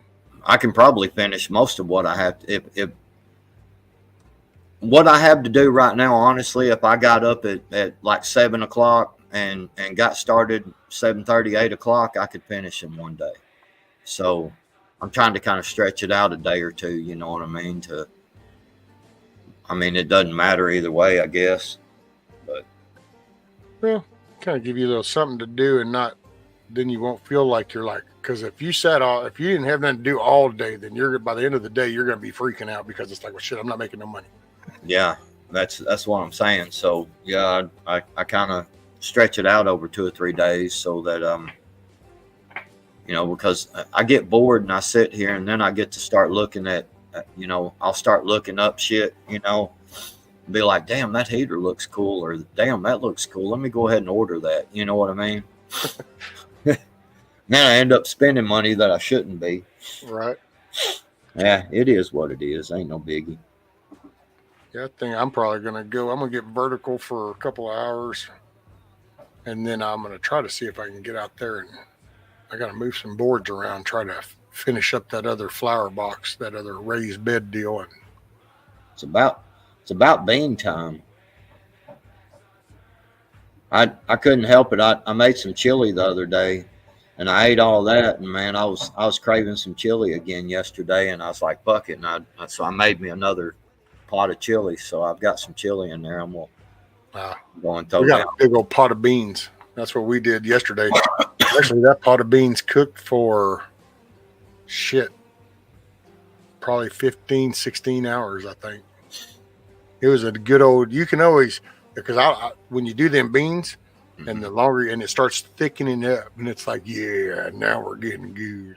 So yeah. Well, there's nothing better than taking a big old bowl of beans, man, and have some cornbread and have a fresh onion and cut you up some little onion bits and just throw it right on top of the beans and mix it in. Boy, I'm not a big onion fan, but man, you got to have it when I was a kid.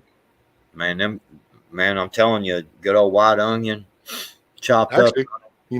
I probably ought to try that now that I've stopped smoking and stuff and everything. I ought to probably try that and see how that would go. But yeah, for a long time.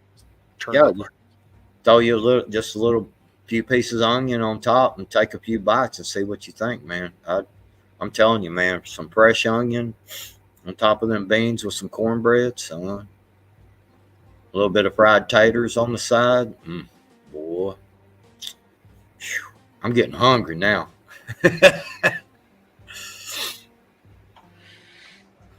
Well, Everybody remember, when you prepare your mind properly, things will fall into place. It works. I'm gonna go hang like a bat.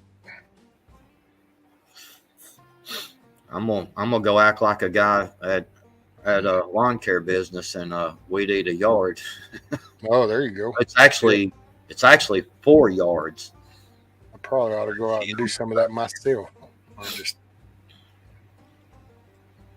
She owns the 3 houses there, hers and 2 others, and then there's there a you go. vacant property. So when I say I got a weed eating job, I weed eat all of it, all around all 3 houses. Oh, there you go. And Hell yeah. all around the flower beds and all the shit. So yeah, it's about an hour and a half job. So Right on. Oh yeah, Indy will be live tonight.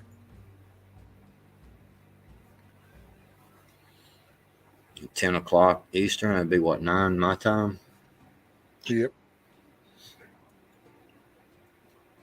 Let's see what I'm at 9. Well, I appreciate you hopping up, brother. Oh yeah, I would have came up earlier, but like I said, I was down there trying to scratch up some work for the winter.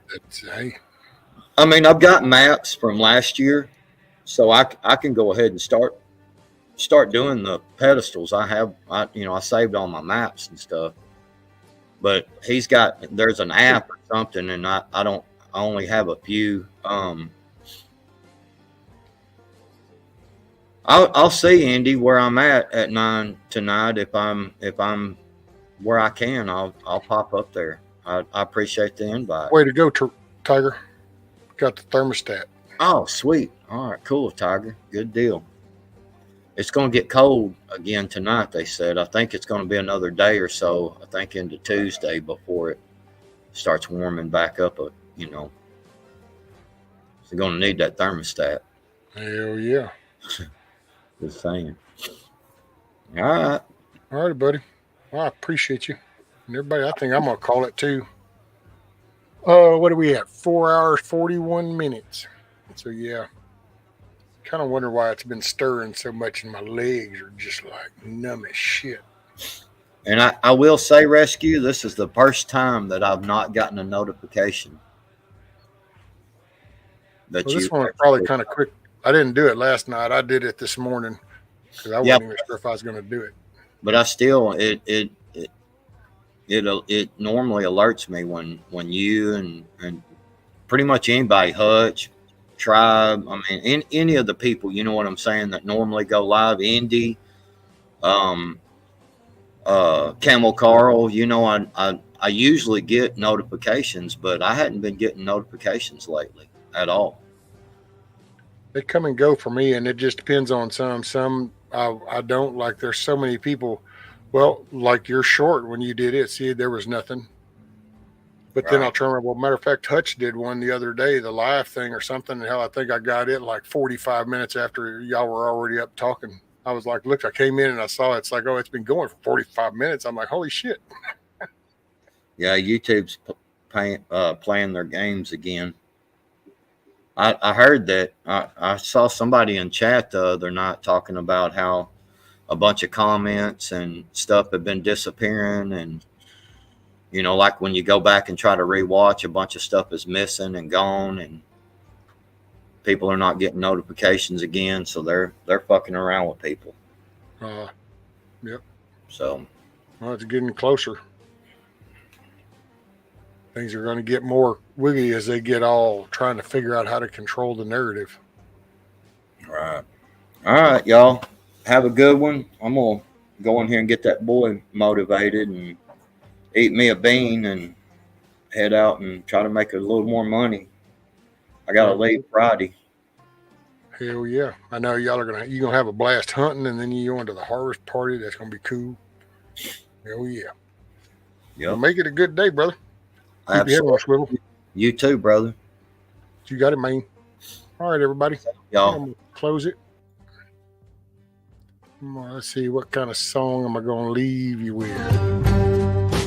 Nope, don't want that. That was too loud.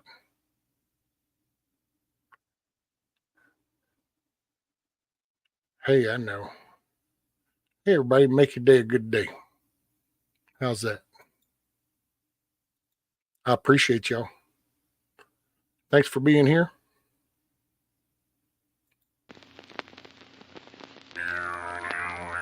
Y'all make it a good day. It's your choice. It's all in how you do.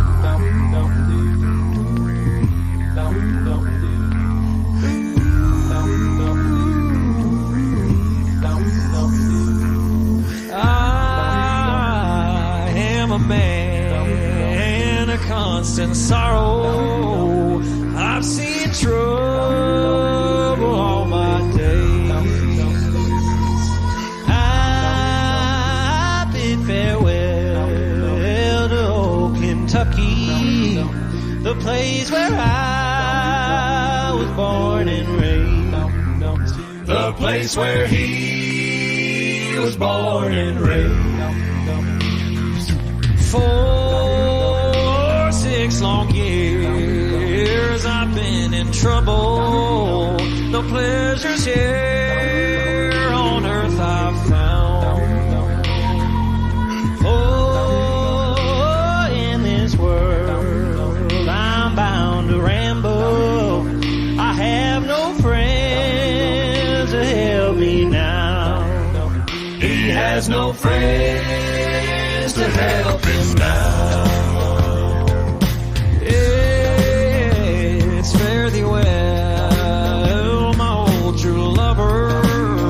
I never expect to see you again. For I'm bound to ride that northern railroad. Perhaps I'll die upon this train.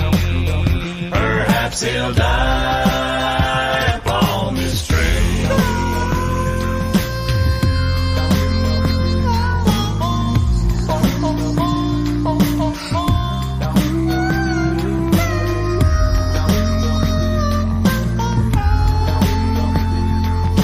You can bury me in some deep valley for many years where I may live.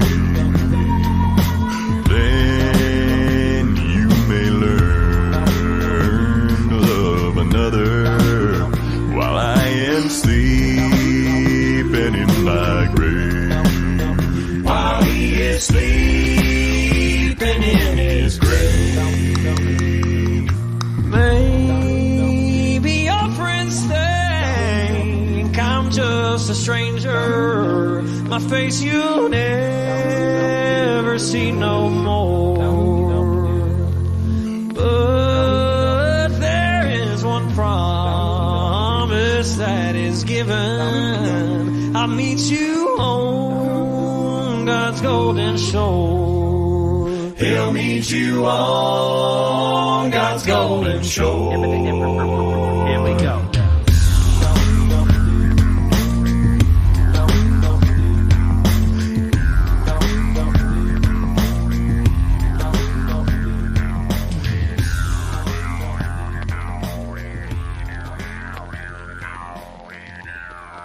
Appreciate you, everybody. Peace out. Keep your head on a swivel.